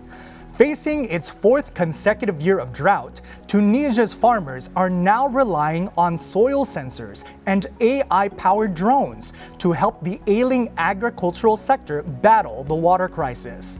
Affected by the intensifying climate change affecting rainfall in North Africa, Tunisia's agriculture faces a threat that is critical for its food security and suffering economy. With government stringent measures in place until September 2023, Tunisian startups are trying to help farmers with tools and technologies to improve their agricultural methods and manage their crops with less water. The World Bank has cautioned that Tunisia will face longer and more frequent and difficult droughts in the future as temperatures rise and rainfall levels decrease. A senior official has also warned in his statement that there will be no drinking water by August, including in the capital Tunis, if no proper measures are taken. Sugar industry officials are expecting a 10 to 15% drop in sugarcane production, depending on the severity of the El Niño drought expected to hit this year, according to a report. United Sugar Producers Federation President Manuel R. Lamata said that about 180,000 to 200,000 metric tons of sugar might not be harvested. 200,000 metric tons is about 4 million bags. He added that a 6 to 8 months dry spell could force farmers without water access to stop planting, resulting in eventual shortage. And that's our business roundup. I am Randy Bernardino for Open for Business.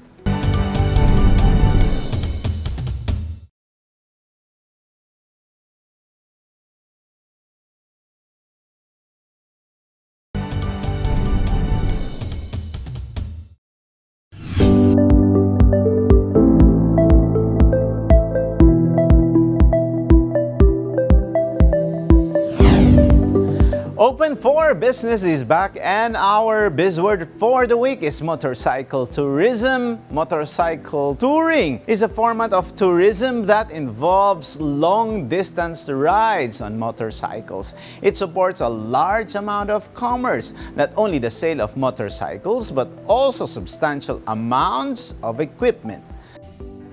Motorcycle tourism, espoused by Hug Manila chapter with its Great Lakes of the Philippines, allows riders to experience a sense of freedom, adventure, and excitement that is often hard to replicate through other means of transportation. It also offers a unique perspective on the landscape, culture, and people. Exploring the 17 Great Lakes in particular offers a unique opportunity to see some of the most beautiful and diverse landscapes of our country. With kilometers of winding roads, picturesque coastal routes, and charming towns and cities, the Great Lakes is a dream destination for motorcycle enthusiasts or non-riders, and few more additions to our travel bucket list.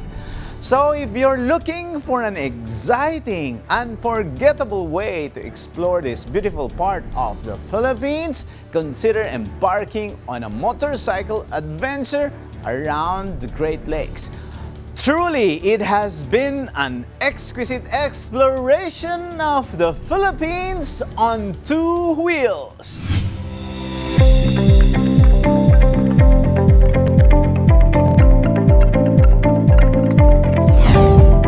And with that, our quote of the week is from American writer John Steinbeck. He said, "People don't take trips, trips take people." Thank you, Hug Manila Chapter, Yen Rojas, and Dr. Tina Ordonez Francisco. Maraming salamat sa isang oras na pagsama sa amin upang tunghayan ang isa na namang makabuluhang usapan ukol sa negosyo dito lang sa Open for Business. Hanggang sa susunod na linggo, samahan nyo kaming muli dito sa Open for Business. Catch us too on Facebook, YouTube. Like and subscribe on our social media page at Net25 TV, where we bring you more insights from industry experts, thought leaders, CEOs, and featured SMEs. Together, let us help encourage business development in the Philippines, sharpen your business acumen, feel the pulse, and set the trend for as long as you are informed and open for business. Ito po si Cesar Vallejos. Marami pong salamat.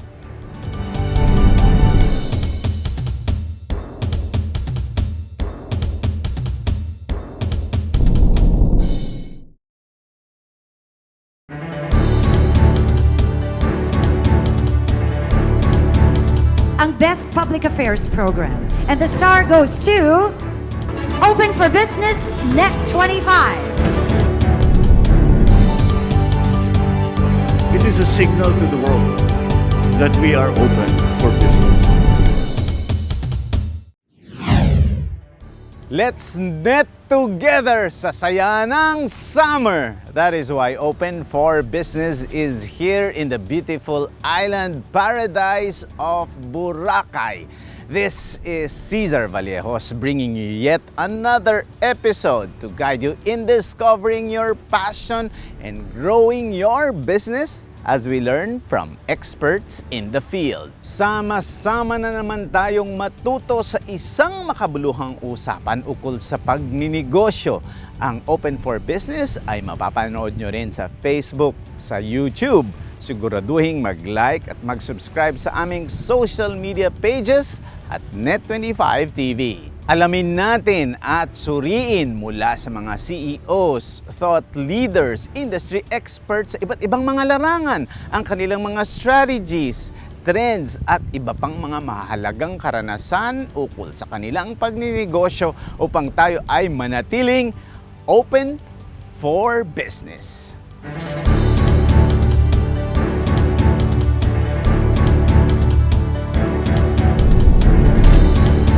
The Philippine Cable and Telecommunications Association is back face-to-face. This year, the event dubbed PIXI, Avatar to Connectivity, will see PCTA members gathered in the country's primary tourist destination, Boracay.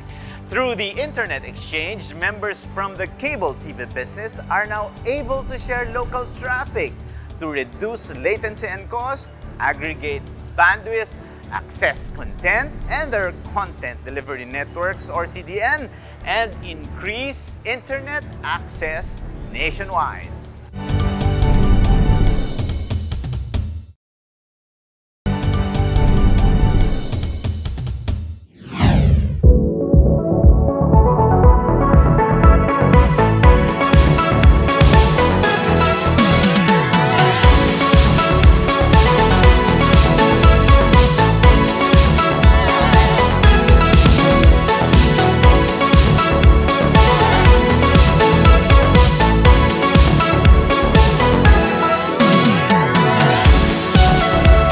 Open for business is in Boracay. The Paradise Resort Island is seeing increased tourism numbers and continues to serve as an ideal venue for business development. For many decades, this island has been recognized for its beauty and relaxing feel. Recent recognitions include ranking second in Condé Nast's 25 island beaches in the world's list in 2020 and 19th in World Beach Guide's Top 100 Beaches on Earth 2023 list. Just recently, Boracay has had its share of scares and developments. It almost got impacted by the Mindoro oil spill and was victimized by misleading information that resorts will allegedly be closed because of heat wave. The Department of Health quickly refuted such claims and said Philippine resorts will stay open. We are very excited to be back here in the island of Boracay, especially in this place called Ambassador in Paradise. This is in Station 1 and I am just very glad to reunite with Ryan Alva, the resort manager of Ambassador in Paradise. How are you, Ryan? Very well, thank you very much, and thank you for being here again.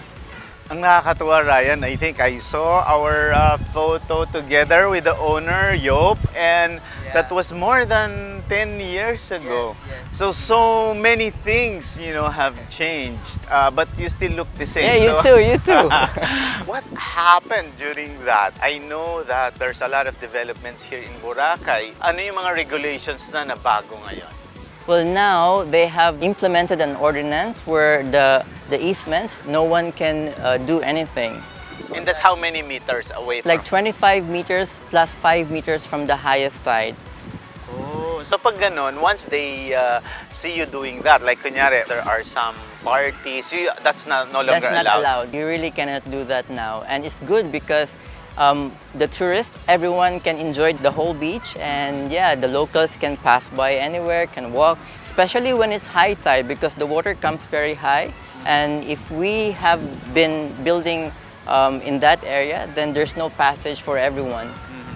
Yeah, Ryan, and I understand also that during the early times, there are a lot of structures, diba, near the shore. Yeah, that's not allowed anymore also. So with all the other resorts here, they had to dismantle all of that. Yes.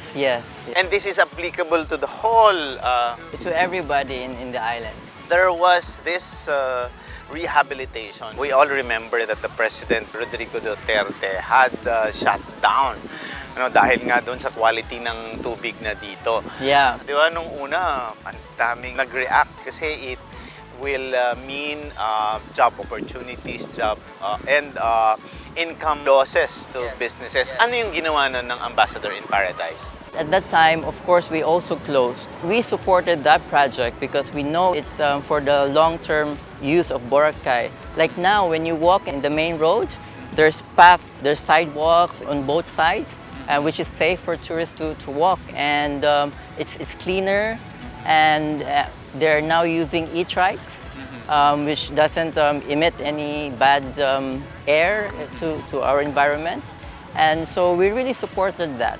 Which is very interesting, Ryan, because we had to take also e-trikes, coming here and, going to the different places. And you notice that, of course, there's no smoke emissions. Yes.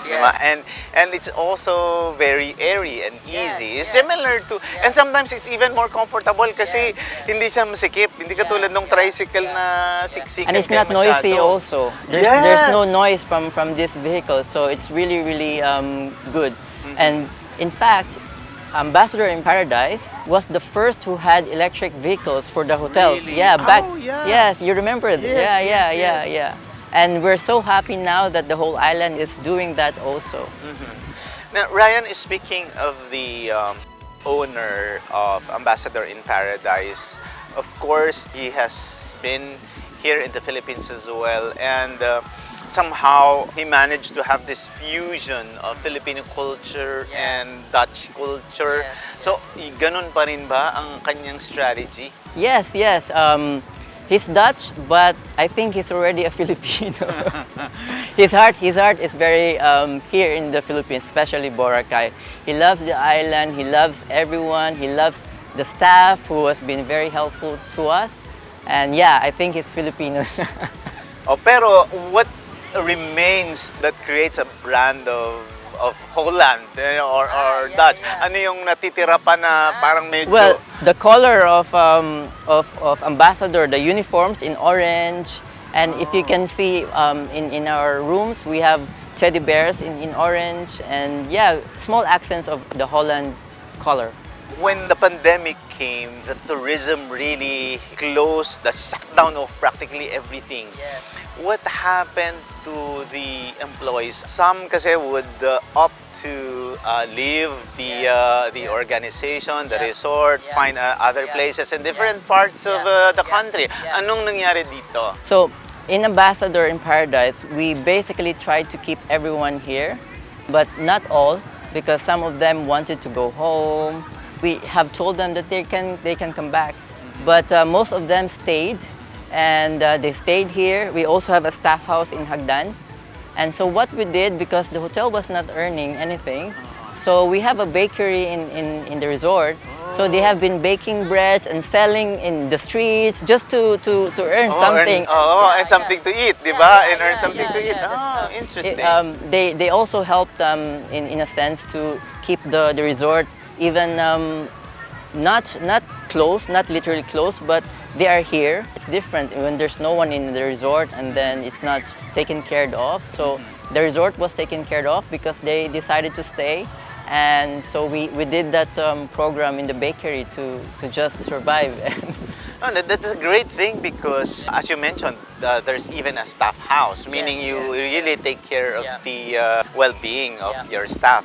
And I also heard in other companies outside the country, ganun din. They even gave free food to some, but in this case, talagang nagtulong-tulong kayo, to come up with a strategy to really continue operations and maintain it. Pero was there a strategy behind it? Yung iba, parang it was part of their vision and yung sustainability efforts na, no, we will face this together, we will stick together. Yun ba, company vision ba yun? Yes, of course, because we really value the staff and we want them to stay. And the company invested for them to stay here, and that's why they are still here. Yes.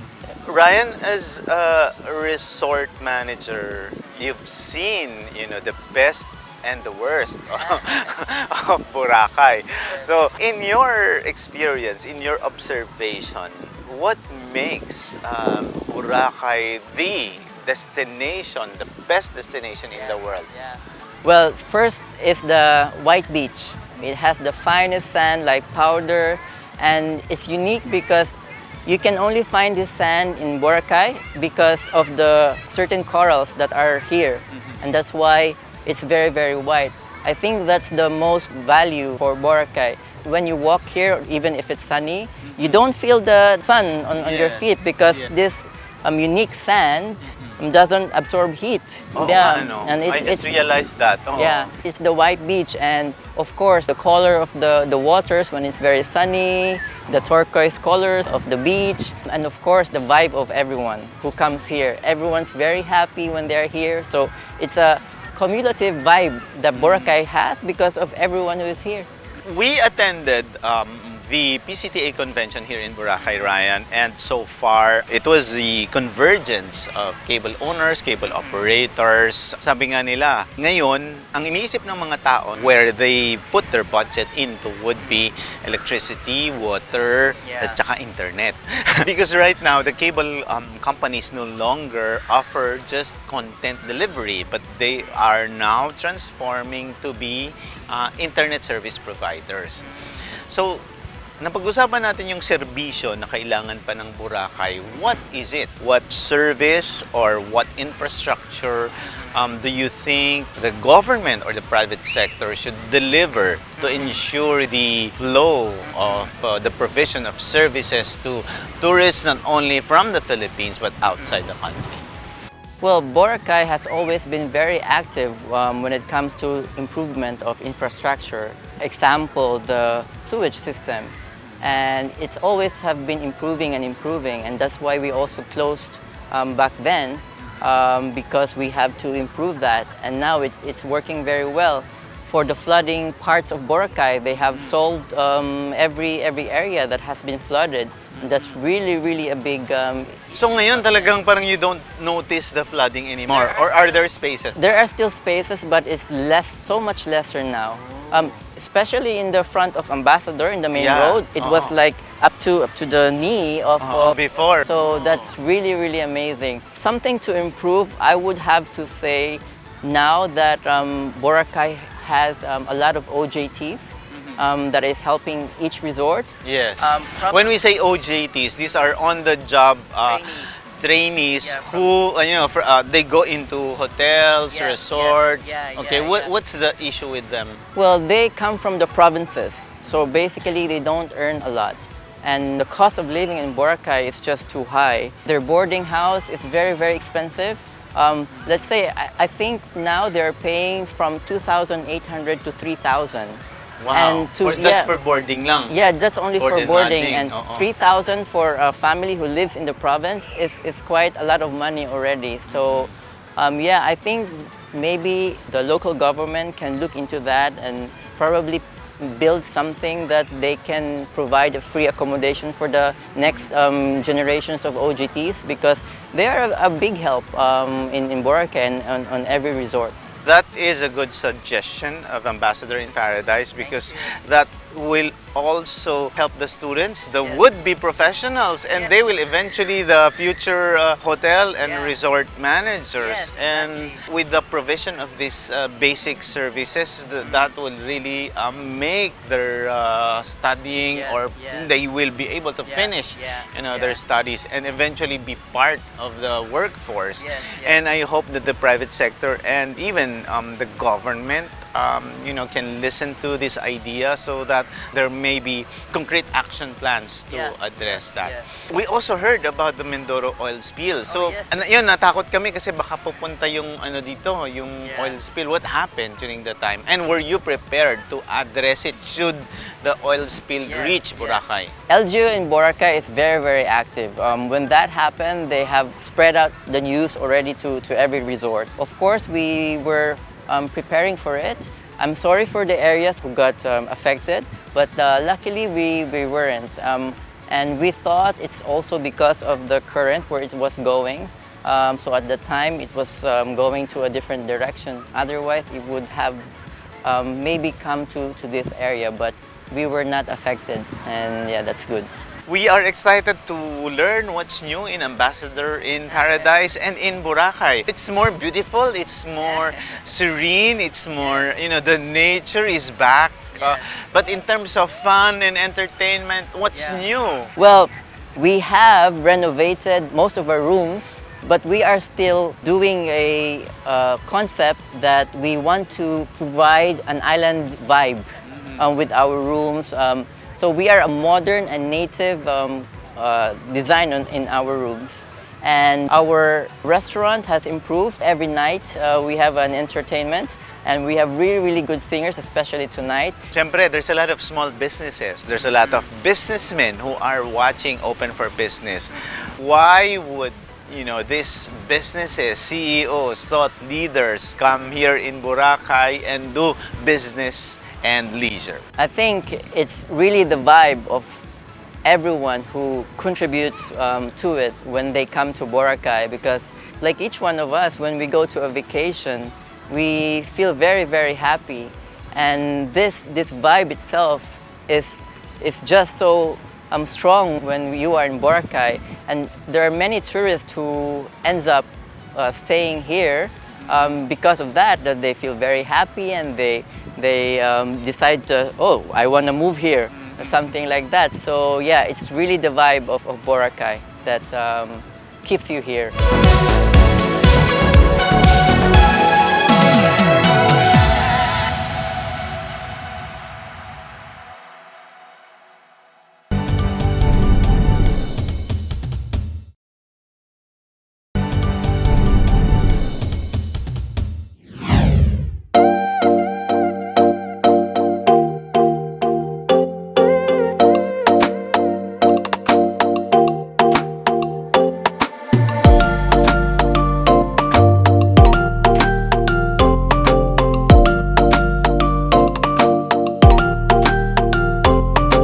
The cable TV business in the Philippines continues to find ways to survive and recover from the economic impacts of the COVID-19 pandemic. Through innovation and use of available internet services, operators are striving to offer better and more convenient services to Filipinos all over the country. Net25 is a gold sponsor of this year's PCTA convention. The Philippine Cable and Telecommunications Association is the umbrella organization of cable TV operators in the Philippines. It has 360 regular members and 32 affiliate members. PCTA member cable operators are serving 75% of the total cable TV subscribers in the country. We saw how hungry and how excited all the PCTA members are. Napakinggan ko nga after a 3-year hiatus o year back. So far, ano yung feedback ng PCTA members? We're still here. Alam naman natin, usong-uso yung fake news, usong-uso na pag pinauna mo yung takot, sasabihin nila na wala na daw. Eh, hindi naman totoo. The forecasts are not that.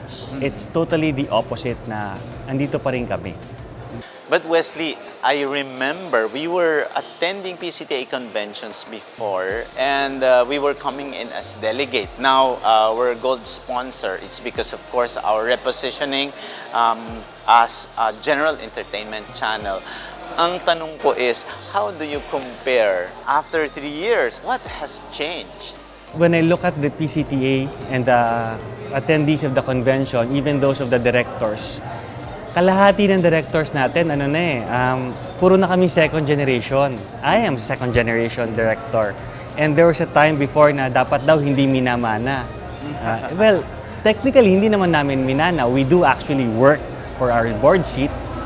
But, kami pa rin yung gumagalaw. I mean, we're looking for more active members, cable TV operators who would like to share their talents and have a hand at shaping what's next for our industry, because our industry is still here. I think we moved from just being rebroadcasting our content like you guys. We're very happy that you moved to general entertainment, considering the vacuum on that end. Nabawasan naman talaga yung free-to-air natin. So, salamat na mararadagan natin. And we're always hungry for more content. Hungry for more local content. Especially when we try to serve the underserved, it's hard when they don't understand or hindi nila ma-appreciate yung content. So, the more local content, the more Visayan, the more localized it is, the better. Wesley, in terms of membership, correct me if I'm wrong, there was a decline in membership. I think historically there was 1,500 and now it's about 350. What is the explanation on the decline of the membership? It's a wee bit complicated, but hindi nag-decline yung cable TV operations. Ang nag-decline yung controlling persons or individuals or corporations of the cable TV operations. Kasi maraming nagpa-pack up at binibenta yung system nila. So in short, that's more on acquisitions and mergers. Yes, because we're getting bigger and nag-i-interconnect yung ating mga operations. That's why nandun sila. That's why it looks smaller. But we're actually still big. Off-cam, we were talking about Pixie or the internet exchange. Yes. I understand that the cable operators or the cable industry is undergoing a shift or transformation. Aside from these new technologies that are available, you are innovating as internet service providers as well. So what is the explanation on Pixie going to that internet exchange? Parang cable ka na, ISP ka pa. Ano yung transformation na nangyayari ngayon? There was a time about 20, 25 years ago, cable TV was part of the Filipinos' top 10 items to budget. Since then, medyo bumaba na siya, nag-drop off na yan. Hindi na siya top 10 na nagiging luxury yung cable TV na uunahin nila yung tubig, kuryente, obviously. But now kasi it's tubig, kuryente, and internet. The thing there is we have always had the infrastructure. So hindi naman kasi apples and oranges na hindi nila masyado naiintindihan na kaya pala namin mag-deliver ng internet.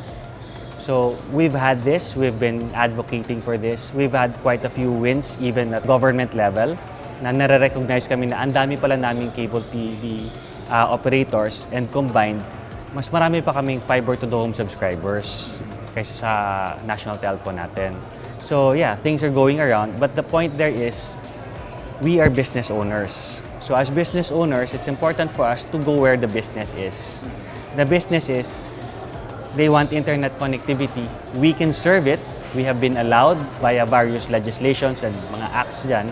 Pero yun yung binibili ng taong bayan. Yung value add namin is internet plus cable TV, which is, in my opinion, a better offer than internet and phone kasi it's communications and communications.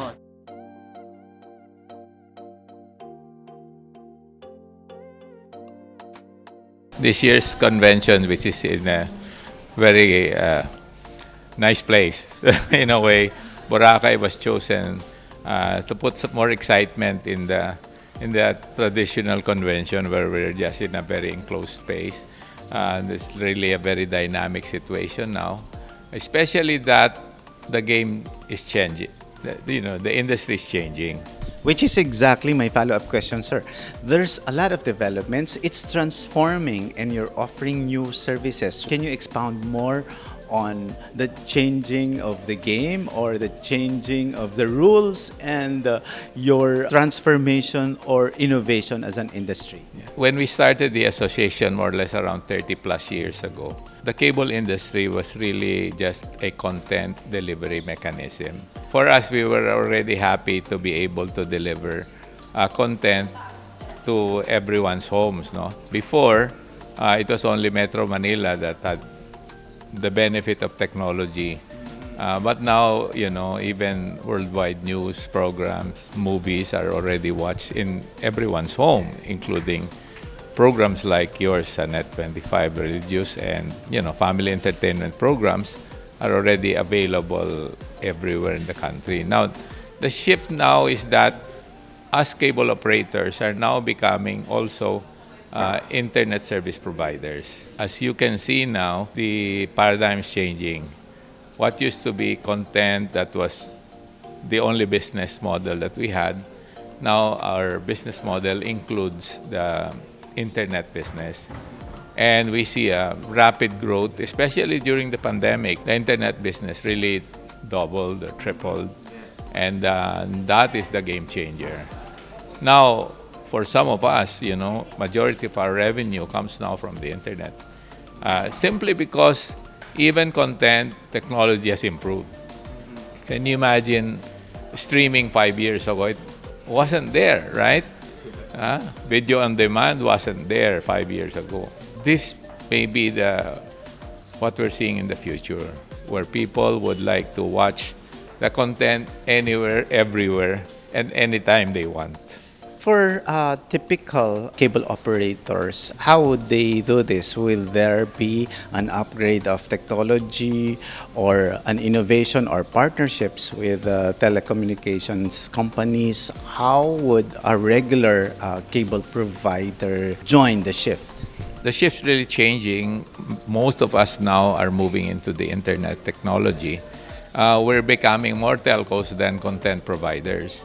And this has happened, almost overnight because work from home, study from home due to the pandemic drove our customers to seek connectivity in the home. And that was something that we never expected.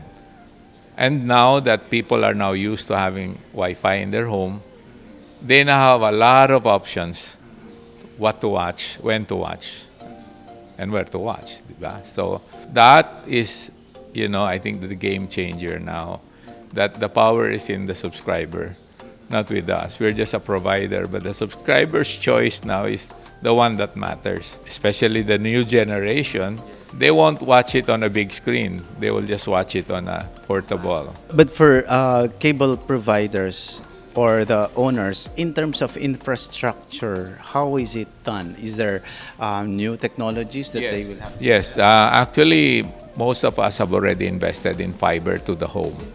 The traditional legacy systems that we've been using, the traditional cable boxes, are on the way out, being replaced by, streaming boxes, IPTV boxes, or Android-based boxes. What I see is that there will be no more boxes in the future because they will be embedded in the smart TV platform. Diba? Most of our smart TVs, the flat screens now, they already have Netflix, YouTube, Facebook, etc. embedded in their menu. Not like before that you just change your channels. Now you can choose from a variety of options, apps that can be loaded on your TV. So yun ang naging paradigm shift din ng viewing ng mga tao. Kasi dami talaga options na ngayon. Wow, that's interesting, sir, when you said that eventually the cable boxes, or are you referring to the cable, diba, the receivers? Yeah. Is that what's gonna change? And this will be eventually replaced by IPTV boxes? It's starting now already. Because some of the cable operators are already planning to shift to IP-based boxes. And that means that boxes will be smaller, more versatile, because they will contain apps already. Before the boxes is just for tuning from channel 1 to 200, for example. Now, aside from that, the new IPTV platform would have that linear TV channel, selection. Aside from that, you can now watch on your screen. You can have, like buttons where you can click, because you'll have a menu now where you can click on anything you want to watch. And there's unlimited options. In your view, sir, what's the market of the cable viewers? Well, right now, we're talking about a few million. It used to be like that. But now, because of internet, the penetration rates are bigger, and more people, like in the mobile platforms, you have more mobile cell phones than the actual number of population of the Philippines. So can you imagine that if you're talking of, let's say, 20 million households in the Philippines, for example, I'd say when the penetration rate of the internet will be 90%, you have almost 20 million household subscribers that will, cater to all these programs. Dami nun. Diba? It used to be maybe a few million lang ngayon, but with the new platforms coming in, the new apps, the new streaming technologies, everyone will be connected already. So that means in other countries, 90% above na, almost 100%, like Korea, for example, Taiwan, Japan, their penetration rates are almost 95%. Cable prices or cable rates, subscriber fees will be the same. Actually, it's even going to be for free, because like in our case, we give away already our cable service, basta they subscribe to the internet service. It's already bundled. Well, the more local channels like yours, the better for us, because they're free to air. So we don't have to buy or pay for rights for content, di ba? Yeah, so but I think what is valuable with your program yung Open for Business, it's about time that there's a channel or a program that is dedicated for startups. Because right now we really need our economy to, start moving after the pandemic. And because of technology now, there are a lot of small entrepreneurs that are leveraging technology to be able to, make their own futures. There are many small entrepreneurs now that have leveraged themselves on the delivery business. These new technologies now are being absorbed by would-be startup entrepreneurs and, can be converted into some business idea or concept that will fly and help the Philippine economy. You mentioned about technology, you mentioned about the internet.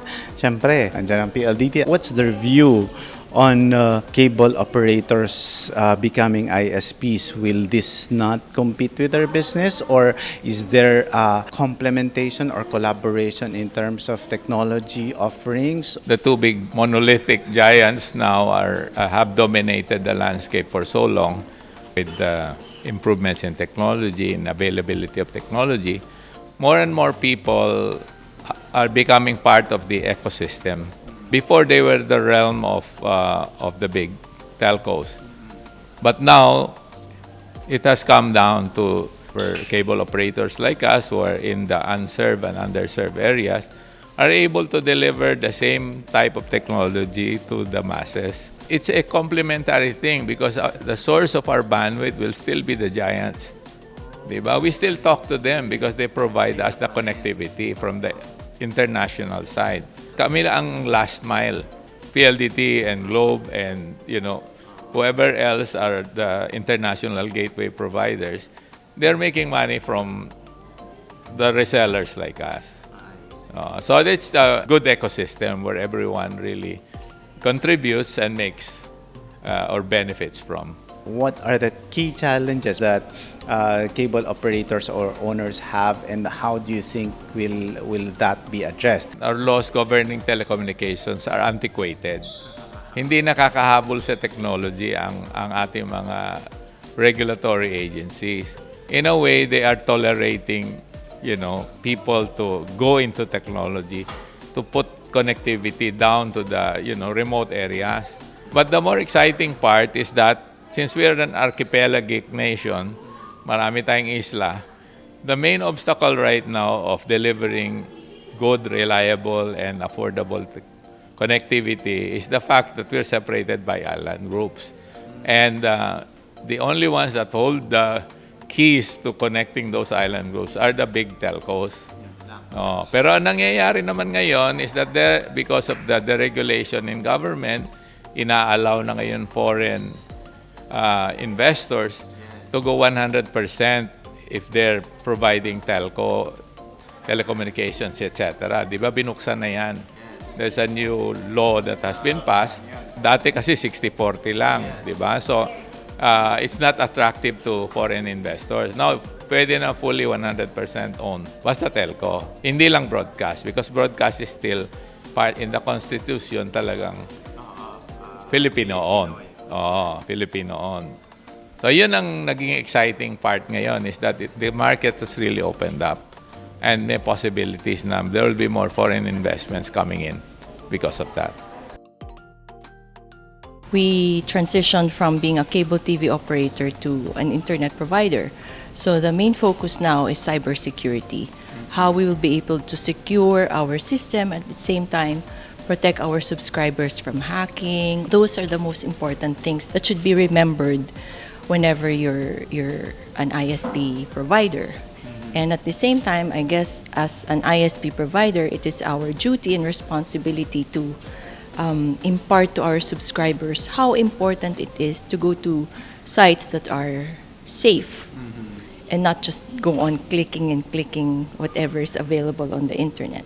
So there should be awareness in terms of cybersecurity. But I think at this time, the industry is not yet aware because cybersecurity here in the Philippines is not yet developed.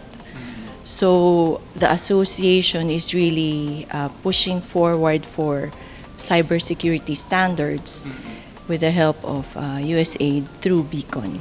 In terms of upgrades, in terms of shift, how big is the investment? Our industry, even when we were only providing for cable services, it's a very capital-intensive industry. So now that we transition to being an ISP, the capital expenditure that a company has to expend, it's more than what we used to as a cable TV operator. So we had to invest in equipment that will allow our system to adapt to the new service that we provide. So there's a lot of learnings to do on top of the equipment that we need to upgrade, the learnings that we have to learn. Technical-wise, our company will still have a long way to go to be able to provide best practices to other operators who would also want to go into internet. The fact that we transition to becoming an internet provider will protect us from whatever changes will come our way. Because if you do not adapt to such change, maiiwanan na kami. Another player will come in and competition is really very tough. Now that we are an ISP, there's Globe, there's PLDT, there's Converge, there's D2. So marami ngayong players that are, I guess, more equipped than us. To be ready, there should be continuous learning. So we have to attend to webinars, seminars, especially technical, because cable TV and ISP, internet provider, it's a very different technology. Sabi nga nung isang cable operator kanina sitting beside me, he's an engineer, but internet is very difficult. So I still rely on someone else. So it's a different ball game.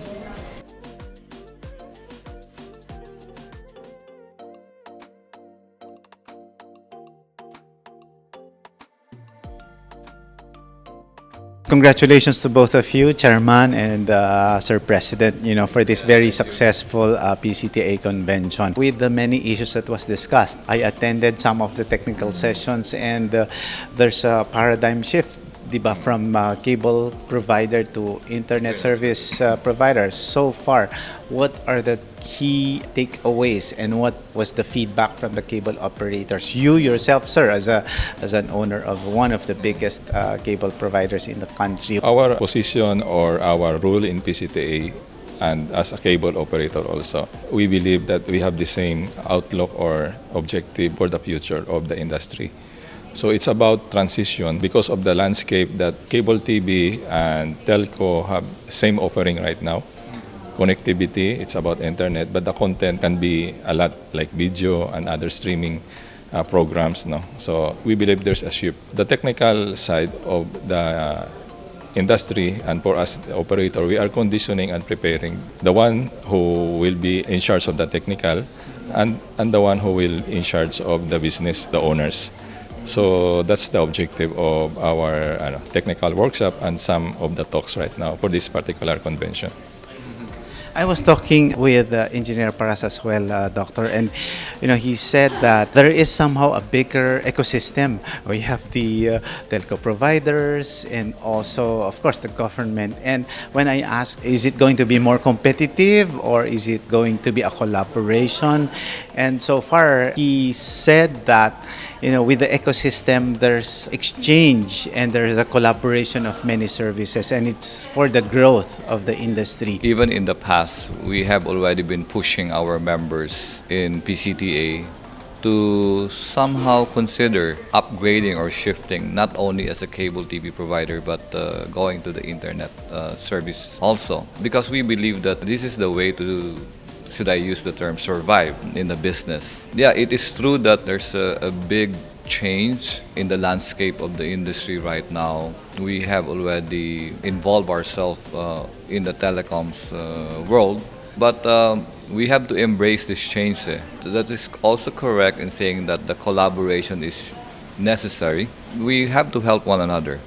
That's really the takeaway for this. Kasi otherwise, pag sinolo mo yon or what, and you are competing with a bigger competitor, then you might be left behind. Yeah.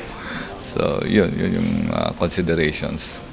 Sir, I was also talking with some of the cable owners like you, and my question to them was, what about the investments? Are there new technologies that will be upgraded? Although they don't want to term it like the end of the legacy cable boxes, it will soon eventually be replaced by internet boxes, similar to what we see now.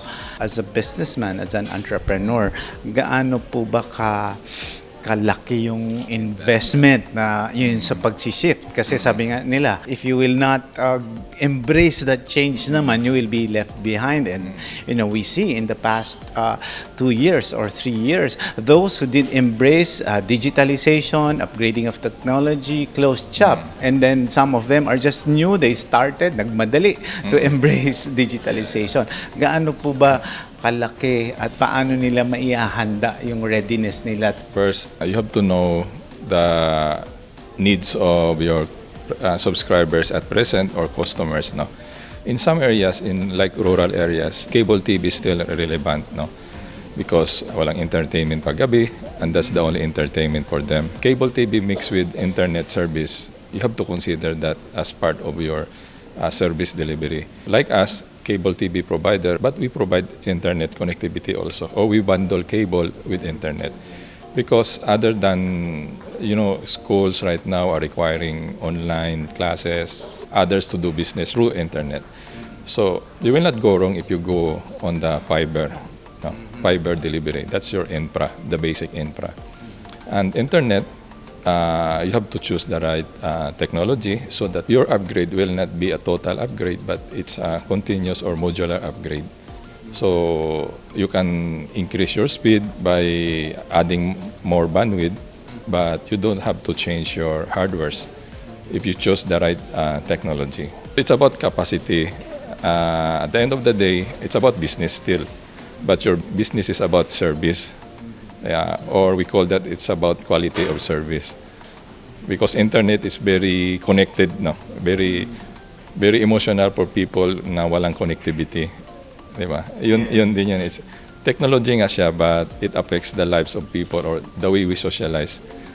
So we have to make sure that every cable TV subscriber has also internet service.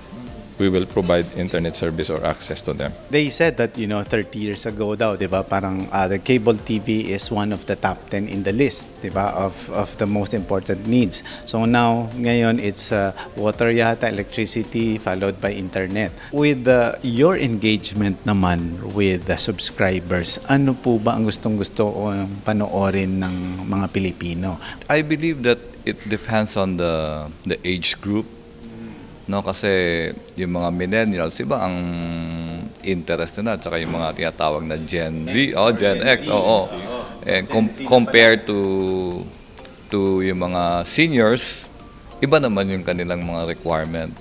And I was telling my colleagues in the industry, yung mga senior ay ang preference nila are still there looking for a wider screen.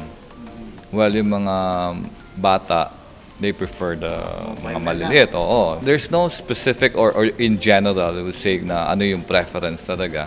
But the preference right now, I believe it's based on the age group and also the interest of that individual. So the more offerings you provide to your subscribers, the more options, the better.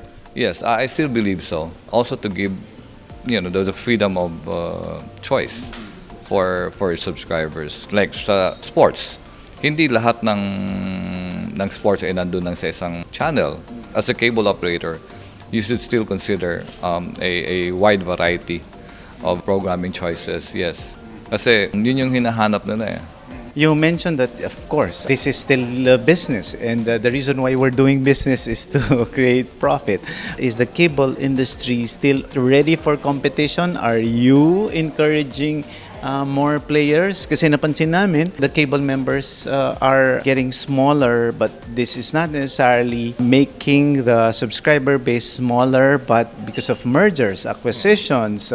So is cable business still a lucrative industry, and are you open to new members? We still believe that's still a not a sunset industry, but it's sunrise actually industry. It's how you adapt on the technology. Because to deliver your services is about technology also. We have to deliver in different platforms, like mobile phones, tablet, TV, wired or wireless. So it depends on the choice of your subscribers. In one family, they have different choices. Most of us are still looking for the linear TV, the broadcast type. We follow some programs. That some programs are still part of our culture. So it's still relevant actually. Cable TV business is about technology, and technology is about delivering quality of service, And then if you make your subscribers happy, you will stay and you will grow. Because of the success of this event, we are hoping that the PCTA next year is going to be bigger. But so far, what are the new developments, after the General Assembly? This gathering of cable operators in the industry actually has a lot of learning. Maraming na-unveil na mga development. As we all know, cable TV industry is technology driven. I agree to what my colleague said earlier na you have to adapt to change also in technology. So the outlook actually is, well, some may consider that this is a sunset industry, but if you adopt to change in technology, this may be just the beginning.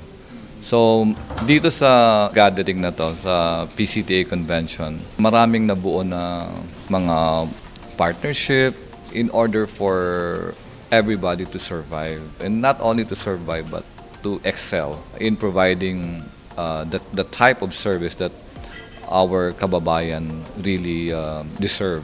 The PCTA is one with the government actually in nation building. Kasi we have been tapped by our government to help roll out yung kung paano marating even to the farthest barangay in our country. And our strength in the cable TV industry is that we are the last mile. Kami yung talagang nandoon sa mga liblib na lugar. And we are in the position to help the government, and that is what we are doing. Yun lang, siyempre, kailangan din namin ng tulong ng gobyerno kasi the policy direction should also be geared towards how we can, fast track the rollout of our infrastructure to be able to meet that objective. So we're very positive on that note, that the industry will continue to grow.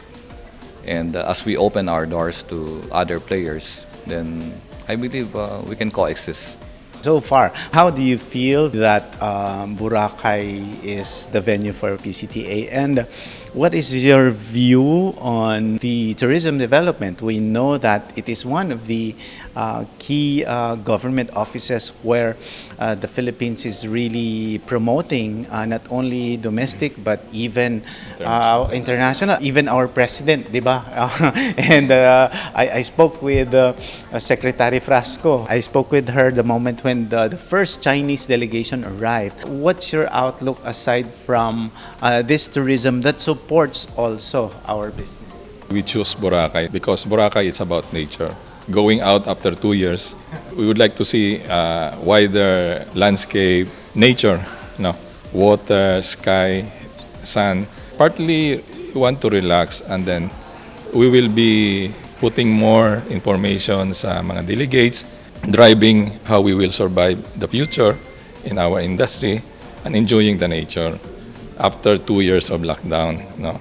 But Boracay is now gaining the strength of tourism. Aside from OFW dollar earning, we believe that tourism is the second industry that brings in dollar inflow. So right now, Boracay after rehab, it's ready for accommodating more tourists. It's a whole offering for this convention na kung sa city ka matulog ka, dito the whole 24/7 pwede dito sa Boracay Island. Thank you so much on behalf of Net25, Dr. Lo, Sir Cedric. We'd like to thank PCTA for giving us also the opportunity to sponsor PCTA convention, and I hope that with our new positioning in the general entertainment category, our message to the PCTA and the cable owner operators, everybody agrees that content is still king. So, and with all our new programs that we have offered to the audiences, it is just proper that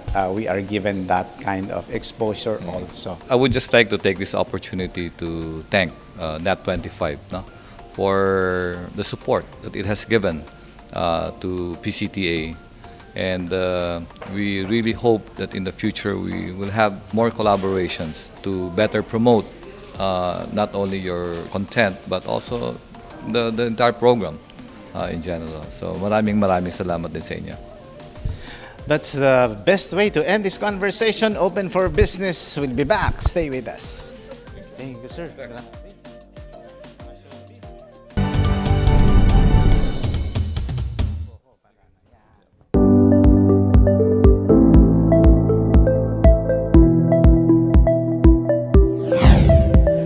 Open for Business is back, and our buzzword of the week is Content Delivery Network, or CDN. Content Delivery Networks are a number of connected proxy servers, computers that communicate between a central computer and other devices kept in buildings in many different places across the world that enable information, images, video to be shared quickly on the internet. A CDN improves website load times by distributing content from a nearby server closer to website visitors.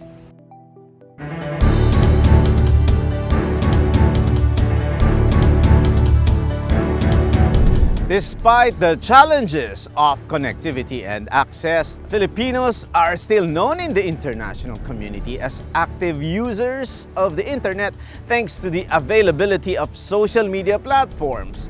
This potential gives the country more room to widen internet and cable TV services. It is through events like the PCTA Internet Exchange that such initiatives are worked on. With the success of this convention, not only will Filipinos be able to access the internet for entertainment or leisure, but more entrepreneurs can fully embrace digitalization and remain open for business. Maraming salamat sa isa na namang oras na pagsama sa amin upang tunghayan ang isang makabuluhang usapan ukol sa negosyo. Dito lang sa Open for Business. Hanggang sa susunod na linggo, samahan nyo kaming muli dito sa Open for Business. Catch us too on Facebook, on YouTube. Like and subscribe on our social media page at Net25 TV. We will bring you more insights from industry experts, thought leaders, CEOs, and featured SMEs. Together, let us help encourage business development in the Philippines. Sharpen your business acumen, feel the pulse, and set the trend for as long as you are informed and open for business. Ito po si Cesar Vallejos. Marami pong salamat.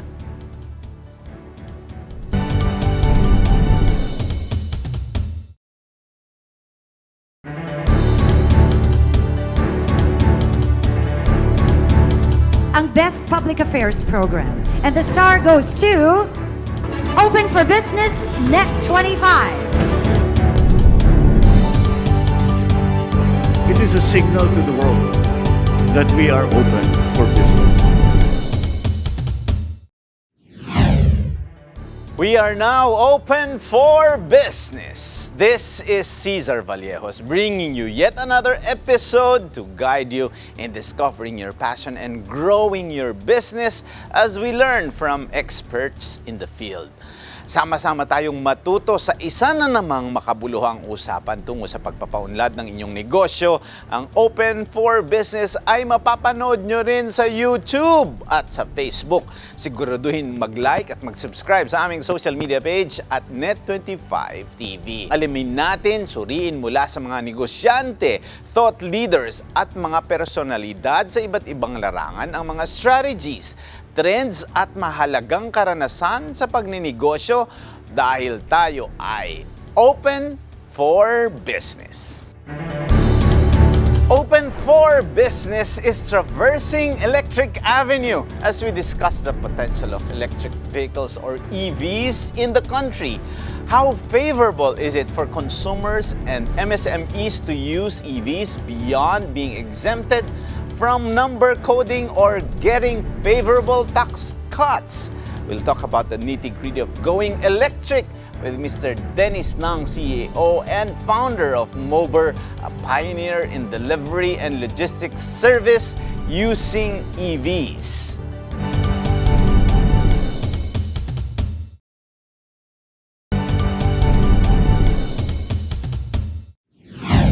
The Philippines has a commitment to cut greenhouse gas emissions by 75% from 2020 to 2030 with a target of increasing by 10% its penetration rate of electric vehicles or EVs by 2040 to help it reach this goal. How far are we on this goal with nearly 13,000 EVs registered as of 2020, mainly in Luzon, and less than 40 charging stations in malls or hotels and select petrol stations as of January 2023. While we may see a growing number of EV use, it's still a far cry from the rate of adoption from other countries. Of course, it comes as no surprise that apart from costs and infrastructure, there are factors that hinder the massive use of passenger EVs in the country. Currently, EVs are more popular in 2- or 3-wheeled motorcycles, which we commonly see on the road these days. To help us gain more insights on the challenges, goals, and benefits of using EVs for business and personal use, we have Mr. Dennis Nang, the CEO and founder of delivery service and logistics company Mober. Welcome back to Open for Business, Dennis.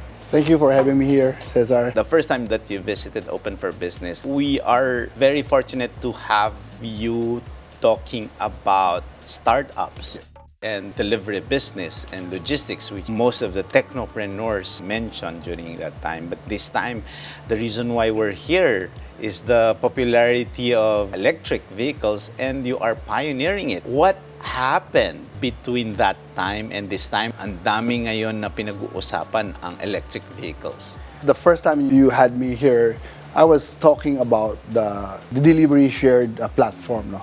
So Mober then was an online or mobile app where you book a delivery and a driver will come and pick you up, right? But after 2 years, we learned a lot from that. No? As a startup, we have to be agile. So we have to know alin yung dapat baguhin, alin yung dapat i-fit sa market natin sa Philippines. No? The challenge then was like having a lot of drivers, and you have to make sure that there's a lot of bookings then. No? Then based on our experience dati, negosyo kasi ang pinoprovide natin. If the driver canceled a delivery, ang nasisira doon yung negosyo ng isang negosyante. So that's our responsibility. Unlike if you do a ride-hailing, pag hindi pumunta sa iyo yung sasakyan, pwede ka mag-jeep, pwede ka mag-taxi. But on the negosyo side, it's our responsibility as a provider na dapat yung client namin, mabigyan din namin sigurado ng magdi-deliver. So we changed our model. Mober is inside 100 malls. Yung nag-offer ng same-day delivery, they just use Mober enterprise account, guaranteed na may driver talaga dyan na magdi-deliver. So we consolidate the deliveries, we make the delivery cheaper. At the same time, the consumer will enjoy a same-day delivery. So that's our model now. So the insight there, Dennis, is that you really have to also listen talaga to the needs of your market, both the consumer and basically the entire value chain. How long did it take you to realize that in the light of the competition that's happening in that space? Yes. So in our space, it is very expensive for us to maintain the supply and the demand. When I say the supply, ito yung mga drivers na nandito.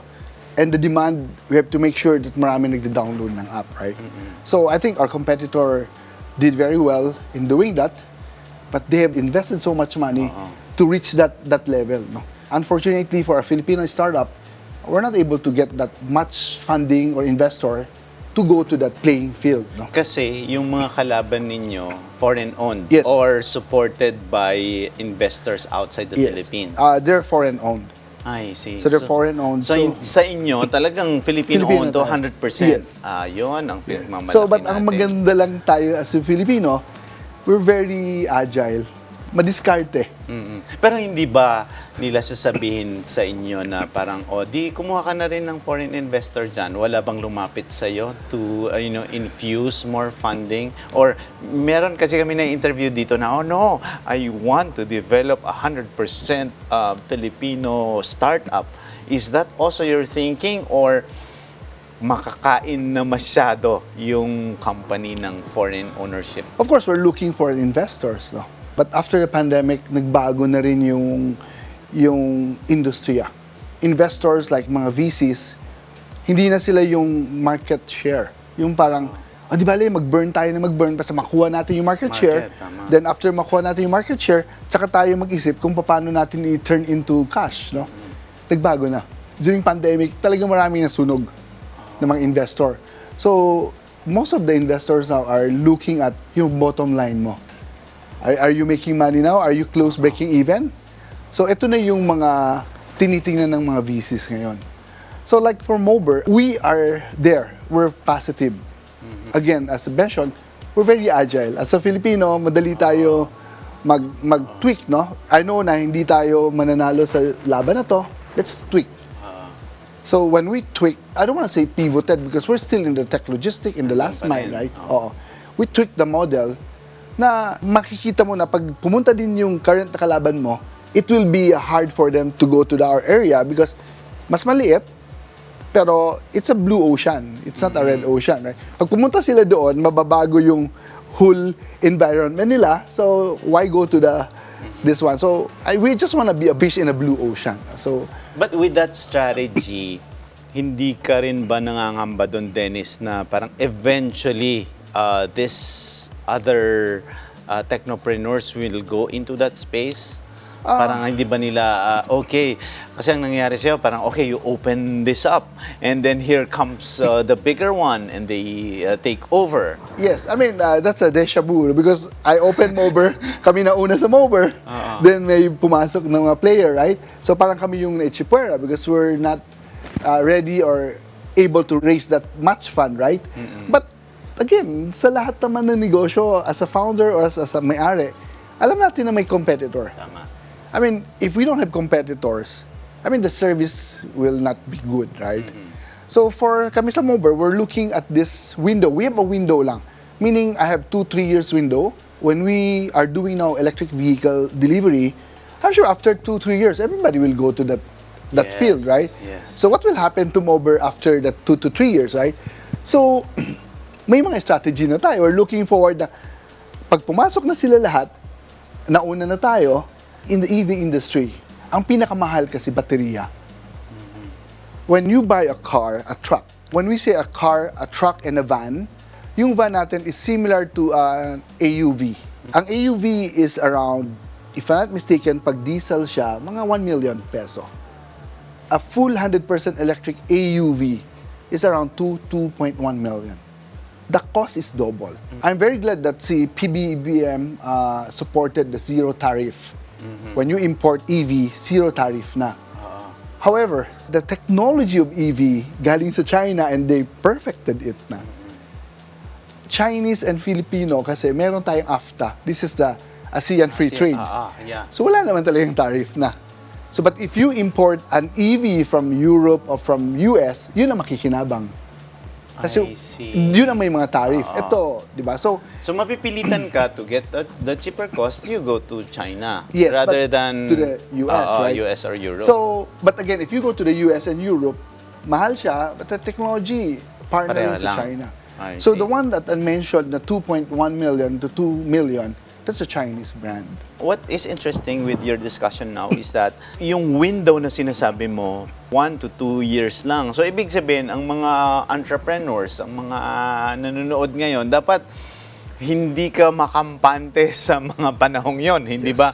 So like say for example, okay, if you're a businessman, parang don't just wait for, you know, the pandemic to be over. During the pandemic, you have to move and you have to do it quickly, or else you will lose that market that you have. Where did you get that insight to quickly go, or you didn't say pivot, but the changing or the tweaking of the business model?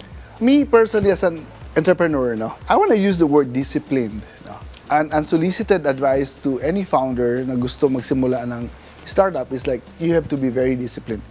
During pandemic, we were hit very hard because the model of Mober is we serve malls. Same-day delivery for all the tenants, right? Eh, nagsara yung malls. Wala, oo. So, wala. So, tsaka masikat ngayon yung mga wala sa mall nung pandemic, kung sino yung mga nasa labas. Yes, you're right. So, nagsimula yung mga online, di ba, yung ganon. So, there were temptations, no, na, sige, i-drop natin yung bulky. Because we're serving bulky appliances, furnitures, we don't serve parcel. We don't serve food.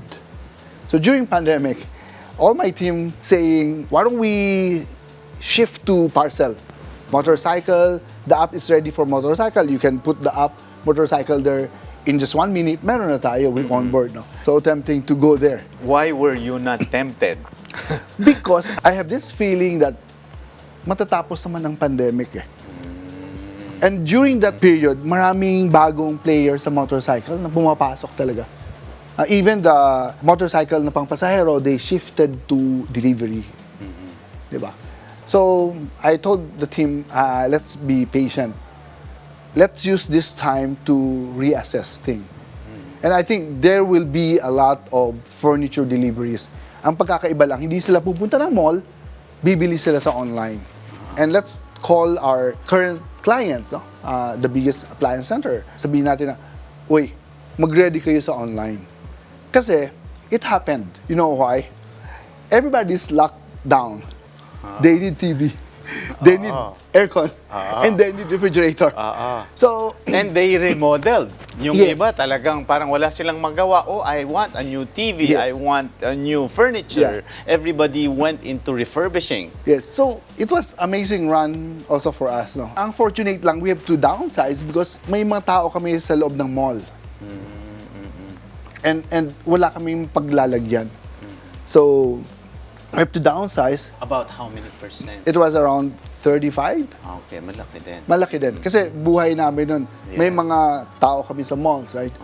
But after that, we're able to hit the same number of bookings with the lesser team. So, interesting. It was okay, no? Then, IKEA came.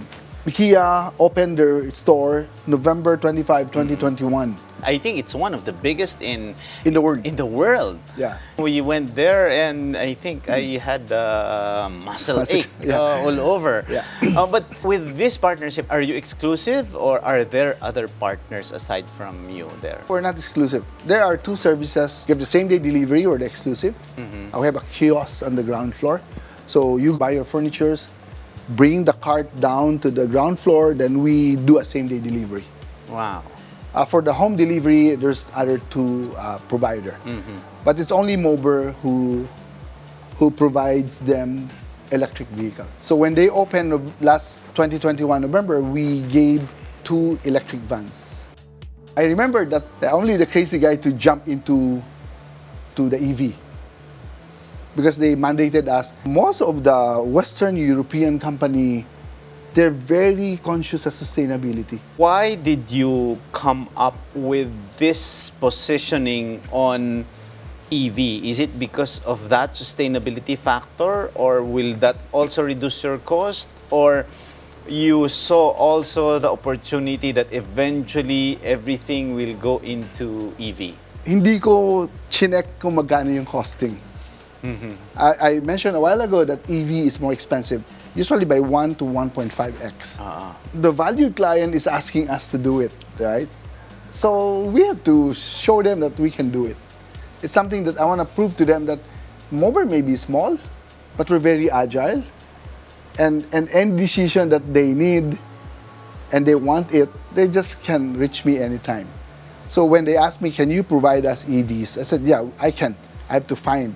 Ang hirap maghanap ng EVs noon. So talagang requirement din talaga. So parang there are companies talaga who really make sustainability a serious business. Yes. Di ba? Yes. Like them. Kasi as you mentioned, it's their standard. It's like a mandated requirement. Tama ba? Yes. IKEA has net zero 2030. Meaning the whole chain, dapat by 2030, zero ka na sila, neutral na sila. Oh, in terms of yung gas emission, carbon gas yes, emission, okay, ganun carbon sila footprint. Yes, Wow. ganun sila ka. So they have a target talaga Yes. na by what year? 2030. 2030, zero na. Yes. Zero carbon footprint. Yes, for their last mile delivery, by 2025, dapat 100% electric na sila. How was your journey? You said it was hard for you to look for EV cars. Yes. How did you source that?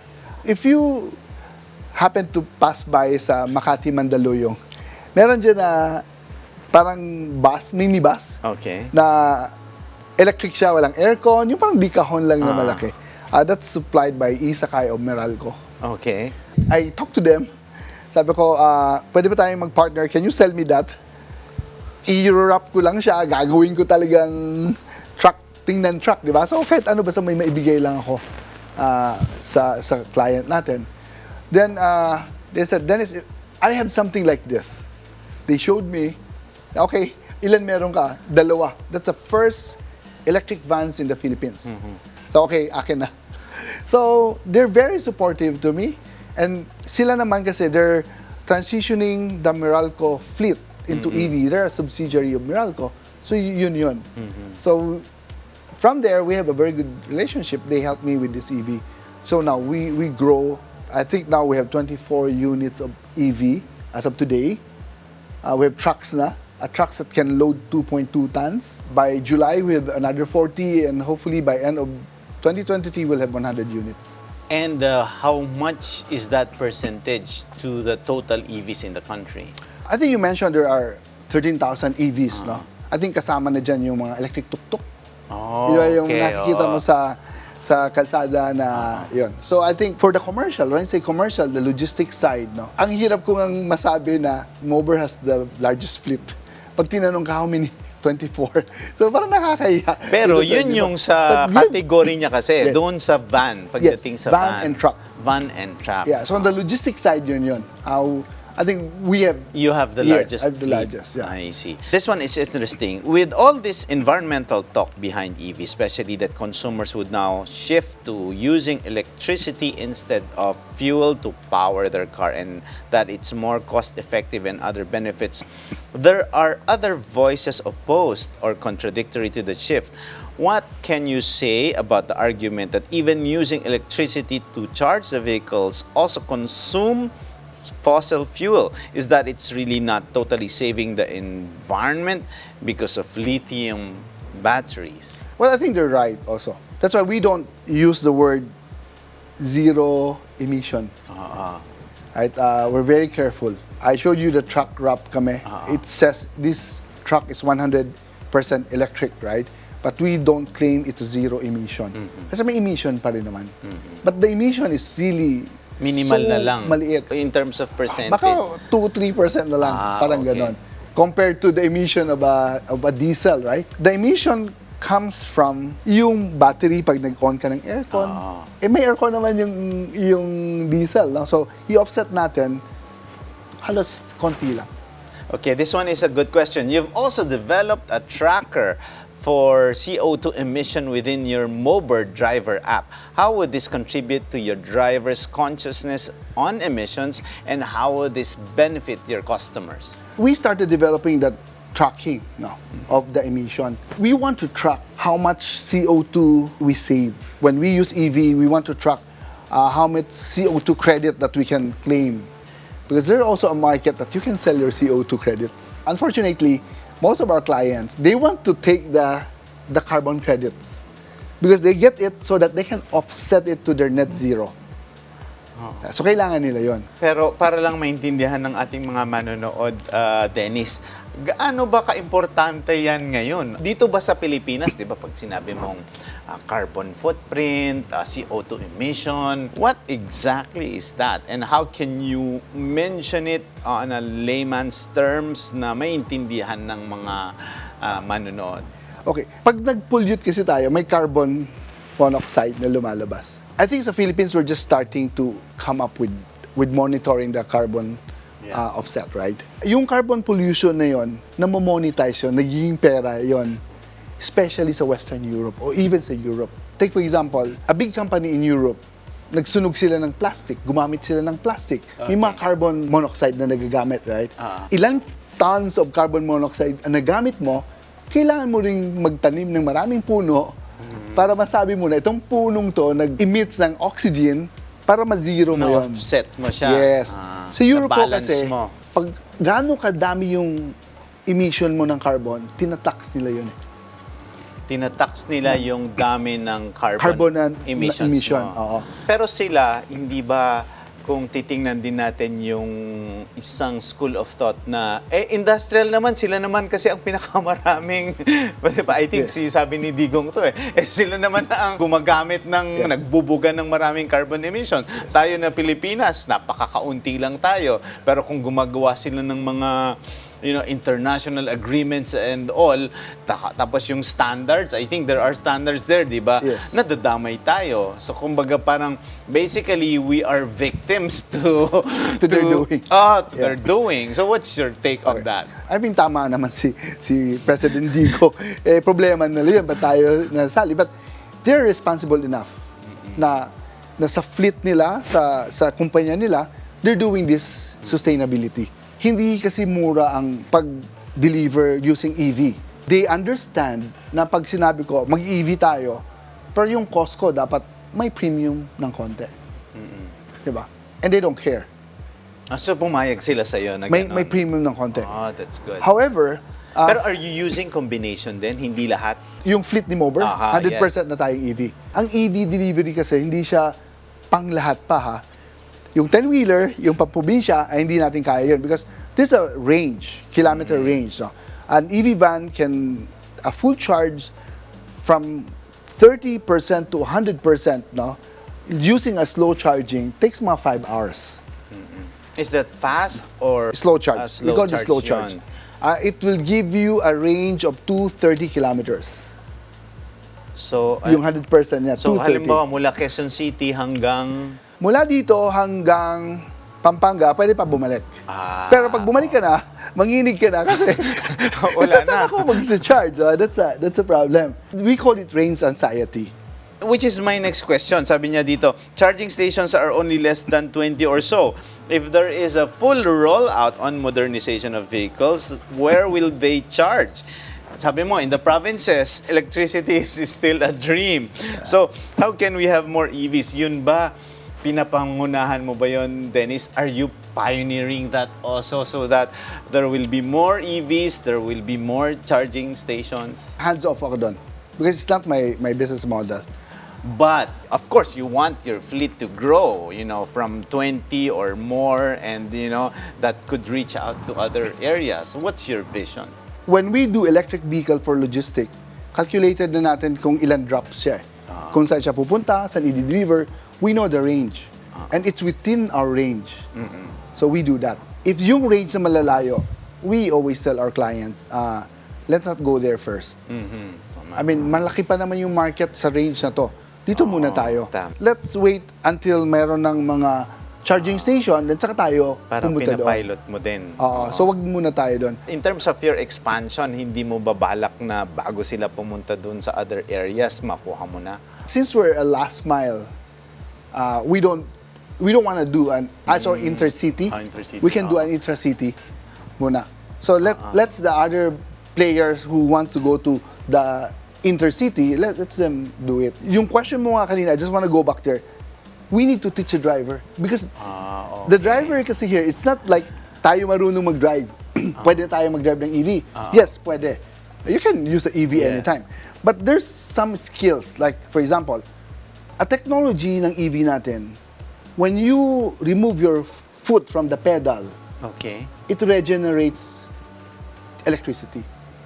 Nag-charge siya. So, mas maganda na inaangat mo yung paa mo. Kung gusto mo mag-minor, Oo. hindi ka aapak ng brake. Anong gagawin mo? Bitawan mo lang yung pedal Yung mo. pedal. Tapos minor siya, parang engine brake, you know the engine brake? Yeah. Pag nag-engine brake, pero itong engine brake nila, hindi siya yung masusubsub ka. Oo. So pag binitawan mo siya, slowly, yung friction noon generates electricity and charge to your battery. So para yung range mo, na-maximize mo. Oo, Yes. namamak. So in short, talagang may special skill din ang paggamit ng EV. Sa ngayon, let's say special. Sa ngayon, no? But eventually, matutunan na ng mga driver kung paano. But kami, in our side, we teach our driver. Tama. Ito yung dapat gawin natin para hindi tayo maubusan agad ng battery. At saka syempre, ang mga drivers may kanya-kanyang style din ng driving yan, di ba? But Ma-minor, ma-brake. Yes, but the EV kasi lahat automatic to. So, ang automatic niya, drive lang, Yes. neutral and reverse, right? Yes. So, wala nang iba. Yun lang ang apak. So, kaya yung mga drivers na naka-assign sa atin sa EV, relax sila. Kasi wala na siyang clutch. Wala. So, they can be trained. No? We know that, based on how you describe the EV industry, parang ang bright niya.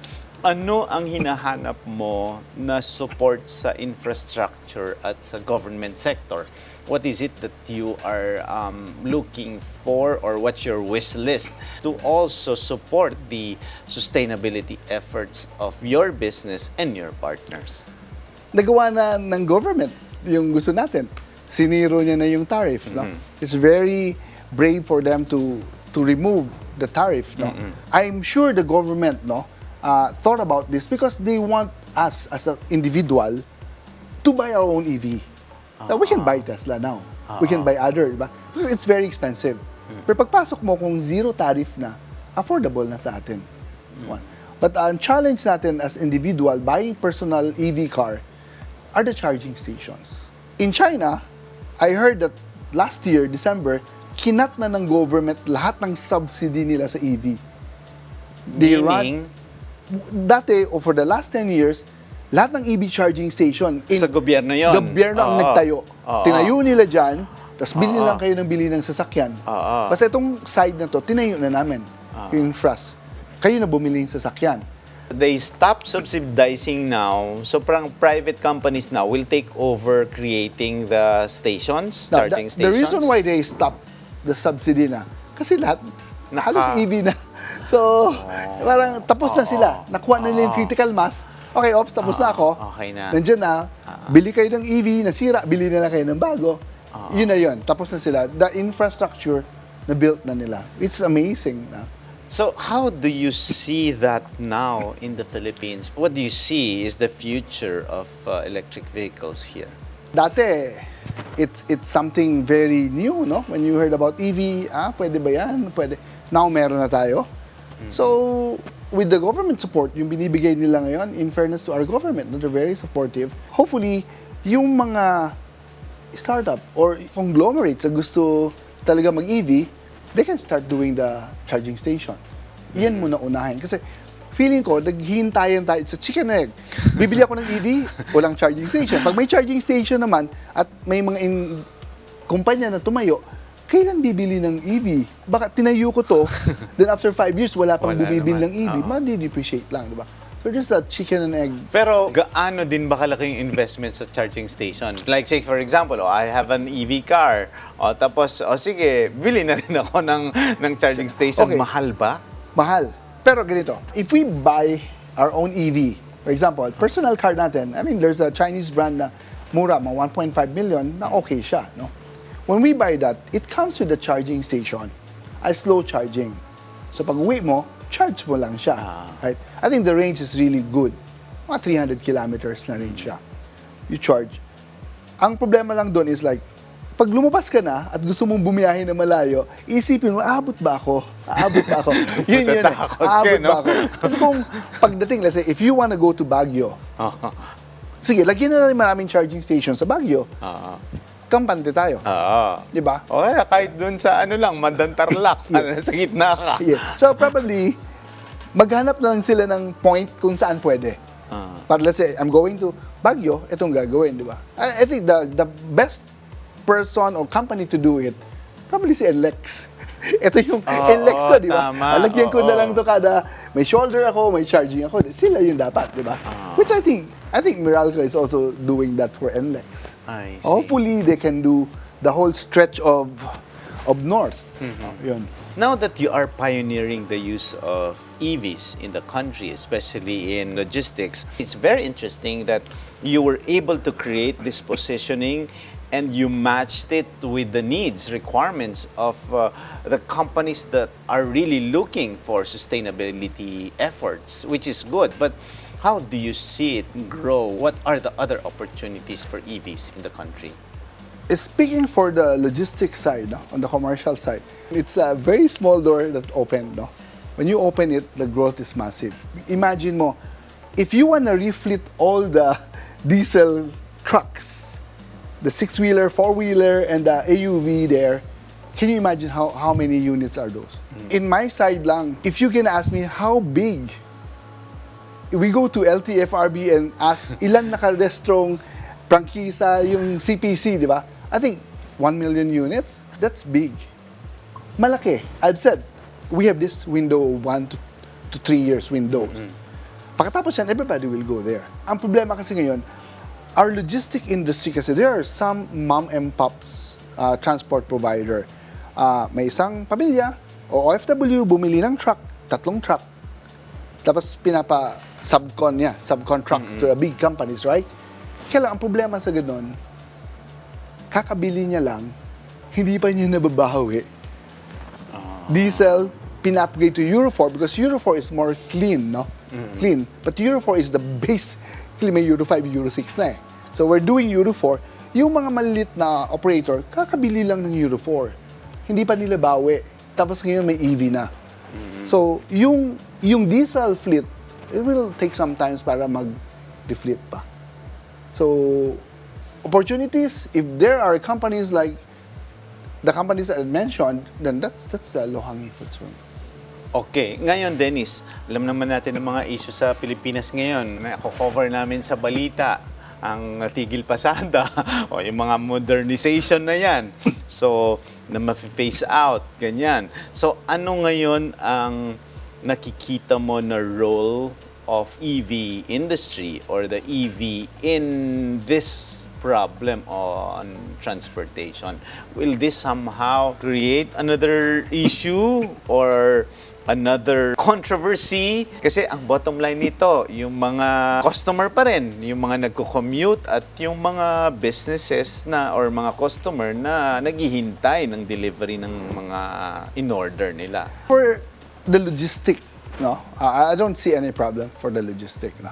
But for the issue of transport, I just leave it to the expert. Very safe answer. Because honestly, the reason why I don't want to speak about that because it's not my specialty. I have nothing. I have no knowledge for that. So, in fact, yesterday I was with Secretary Bautista in one event launching of an EV.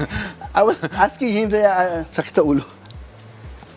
Dito ka sa logistics. Yes sir, dito ako sa logistics. So again, I'm sorry, I don't have any knowledge for the transport. Yeah. Okay, but in business, the use of EVs, do you think that this innovation or this technology will be better for your business in the long term? Well, yes. When we say long term, my long term is 5 years. 5 years. It's really hard to go beyond. In fact, if you can ask me long term, baka 3 years lang ang long term ko. Then we'll see what will happen for the next 2 years and reach the 5 years. I'm still living in that startup mindset. No? Which is good. Yeah, but again, no, I'm not considered startup because already 5-6 years na ang Mober. No? The EV play, we're not disrupting anything. It's just like, there's an opportunity, then we go there. It's a mainstream business now for us. When we go and raise fund now for investor, I feel it's easier now for me, for Mober, if we go raise fund because we're not burning marketing money anymore.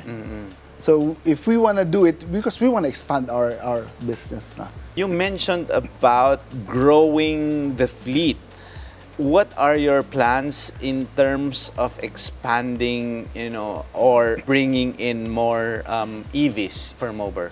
Yeah, by 2023, this end year, we're looking at 100 units of mix EV vans and EV trucks. Na ang service niya, Luzon pa rin, or meron ka na sa Visayas and Mindanao?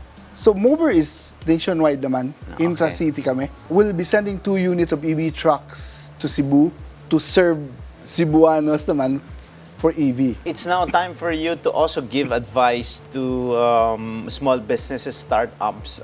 In your case, one lesson that I learned personally is that 1 or 2 years is not very long. You have to maintain also somehow that startup mindset to be able to tweak immediately and serve the needs of the market. Marami po din nagbabalak na maging startup. Nung una ho namin kayong in-interview, yun ang gusto naming malaman. Paano maging successful ang startups? Because of the pandemic, there were a lot of innovations that happened. Even the customer behaviors changed. And there were new innovations, creations of new products because of the pandemic. So, as an entrepreneur, what is your advice that you can give them to somehow, if they want to change their business model, they should do it right away as well? As I mentioned a while ago, discipline. You need to be very disciplined. 2, you have to be very agile. Now kasi masyadong challenging na ang pagtayo ng startup because the era of disruption parang natapos na. We disrupted the taxi industry, we disrupted the food delivery. Wala na tayong maisip na ano pang kailangan na i-disrupt, no? So, me as an entrepreneur, I think this is about time na when you start a business, whether it's traditional, whether it's online, you consider yourself a startup. And parata kong sinasabi, huwag tayo masyadong analysis paralysis. Diba? Maraming compute, diba? So, kung hindi mo simulan, hindi mo malalaman kung ano mangyayari. Simulan mo, then saka ka mag-tweak. Be agile, don't be afraid to make mistakes. Then, at the same time, don't be very focused sa original mong plan. Tweak. Be disciplined. Wow, that's a perfect way to end this conversation. And I'm sure there are a lot of companies, small businesses, or other stores who want to collab with Mober. How can they find you? Yeah, you can go to our website or you can go to LinkedIn and just look for Mober. We usually do a 30-day pilot test. Then we look for your routing and see if EB is really your thing to do, no? If not, then we advise you na hindi pa to para sa inyo. Wow, this has been a very exciting conversation with the CEO and founder of Mober Logistics, Mr. Dennis Ng. Open for Business. We'll be back. Stay with us.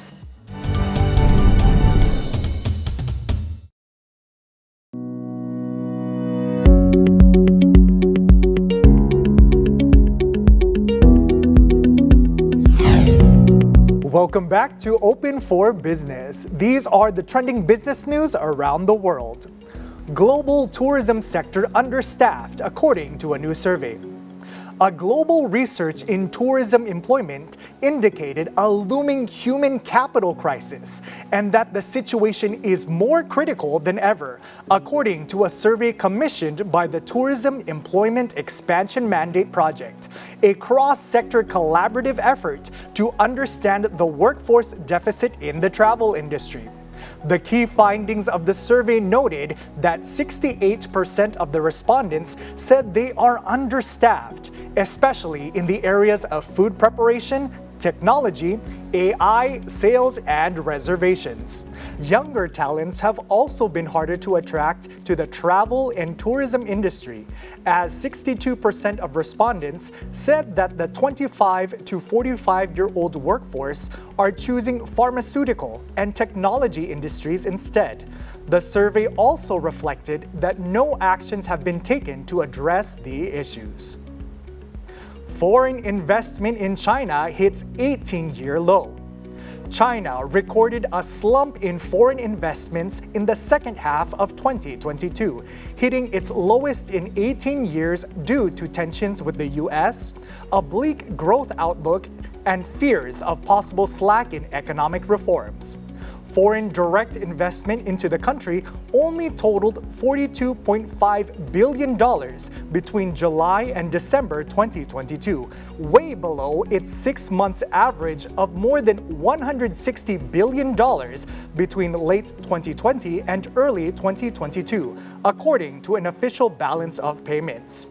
Foreign companies were hesitant to make new investments in China, partly due to the fallout from the country's zero-COVID policy. That is our business wrap-up. I am Randy Bernardino for Open for Business.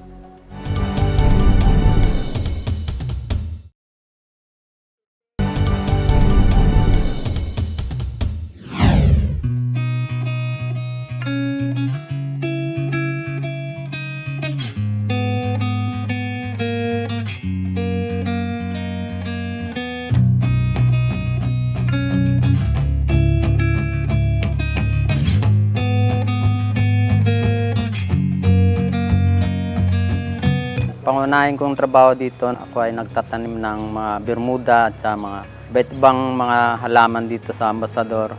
Yung naitulong po sa akin ng Ambassador, yung napaaral ko yung mga anak ko, gumanda uli yung buhay namin. Ano ko na talaga lahat ng mga ng pamilya ko, kailangan nila.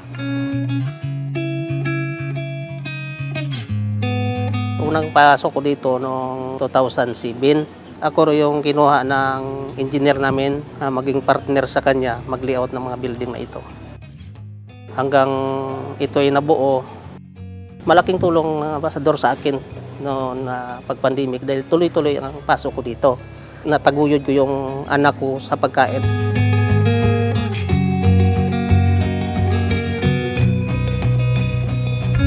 Years na po ako dito nagtatrabaho bilang laundry supervisor. Minsan may mga pera nga naiiwan sa wallet, binabalik namin sa guests, sa mga bisita para at least satisfied naman sila yung sa service namin. Isa pa akong barista dito sa Ambassador.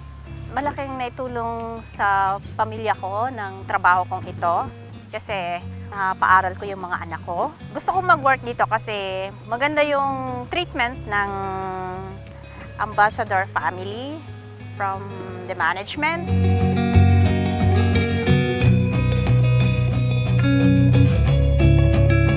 Ang magandang training sa Ambassador in Paradise kasi na-orient ang mga empleyado how to deal ng client, how to serve sa client. Ang pagka-deal sa customer, we treat them as a family na rin ang mga bisita. Magandang location ng Ambassador, magandang services ng Ambassador. Tulad sa pagkain namin, mabilang namin na number 1 na pagkain sa isla rin.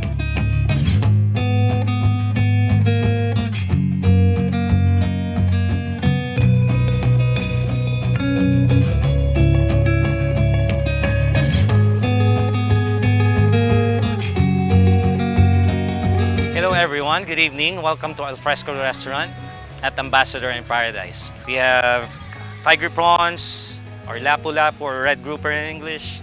We also have shellfish, scallops, clams, and oyster. Of course, you can order a minimum of 100 grams with your method of cooking, with side dishes. Well, we usually coordinate with our suppliers on a daily basis to make sure that they do deliver us the quality ones, fresh ones from the market itself. Again, I'm inviting everyone to dine with us here at Al Fresco Restaurant in Ambassador in Paradise Hotel.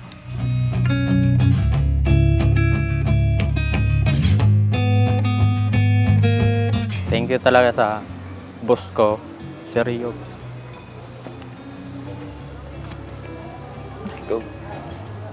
Napakalaking pasalamat ko sa boss namin na hindi kami iniwan nung nag-pandemic at yung paghihirap ng pamilya. Sir Yop, maraming salamat sa patuloy mo mga pagsuporta sa amin, sa akin, lalong-lalo na yung may problema yung asawa ko. Yung iba nga hindi ko na nabayaran dahil hindi mo na sinisingil sa akin. Maraming salamat talaga. Pasalamat talaga kami sa management, sa may-ari, Mr. Yop van der Tak. Nagpapasalamat po ako sa management, lalong-lalo na ako po kay Sir Yop van der Tak, supervisor, managers, all department, I'm so glad nga nagtrabaho ako dito sa Ambassador kasi nga maganda yung pakita nila sa akin, maganda yung treatment nila sa akin. Parang pamilya ko na rin po yung Ambassador. Ambassador in Paradise!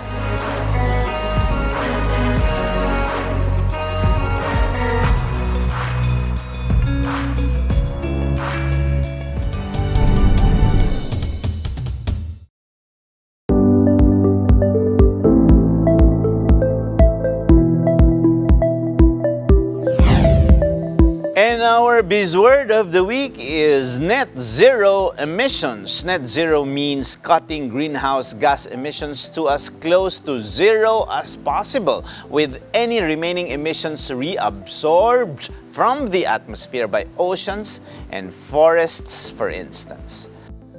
The electric vehicle industry in the Philippines is still in the nascent stage compared with other nations, but has a lot of room for growth as the country strives toward a more sustainable future. The Philippine government is doing its part to provide incentives, including tax breaks, to sweeten the switch to this cleaner and more cost-effective form of transportation.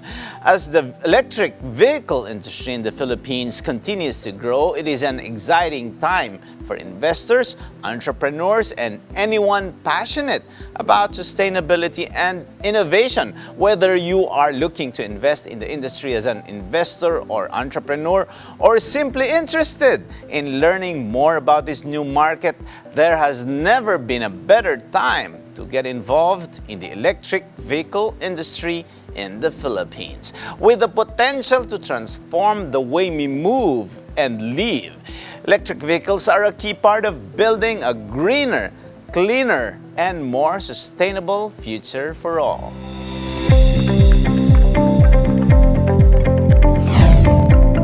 And with that, our quote of the week is, EVs come into play not simply for the sake of energy efficiency, but because they are a desirable high-technology consumer product. And that's from the International Energy Agency. Thank you, Mr. Dennis, nang maraming salamat sa isang oras na pagsama sa amin upang tunghayan ang isang makabuluhang usapan ukol sa negosyo dito lang sa Open for Business. Hanggang sa susunod na linggo, samahan nyo kaming muli dito sa Open for Business. Catch us too on Facebook and YouTube. Like and subscribe on our social media page, Net25 TV. We will bring you more insights from industry experts, thought leaders, CEOs, and featured SMEs. Together, let us help encourage business development in the Philippines. Sharpen your business acumen, feel the pulse, and set the trend for as long as you're informed and open for business. Ito po si Cesar Vallejos. Marami pong salamat. Thank you, Dennis. Thank you so much.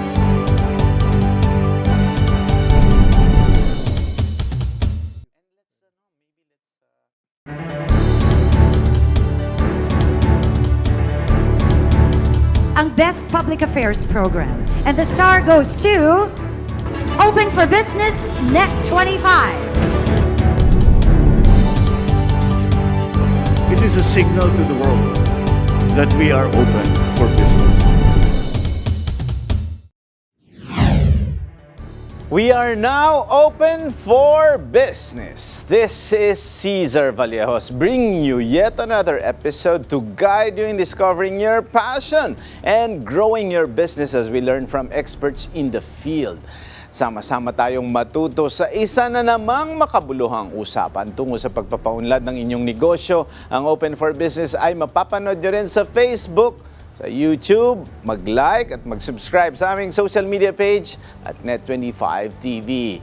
Alamin natin, suriin mula sa mga negosyante, thought leaders at mga personalidad sa iba't ibang larangan ang mga strategies, trends at mahalagang karanasan sa pagninegosyo dahil tayo ay open for business. Web3 and NFTs or non-fungible tokens have been ringing the digital world louder than ever. Astonishing as that is already here in the Philippines, an innovative company has successfully combined the values of NFTs and online selling of sneakers. In this episode, let's get to know more about FinCotton's success as an NFT project and how it has paved the way for multiple streams of investment. Paul De La Fuente, owner and CEO of FinCotton, is joining us to give us a sneak preview of his journey as Web3 and NFT enthusiast, combined with his love for sneakers as he opens for business.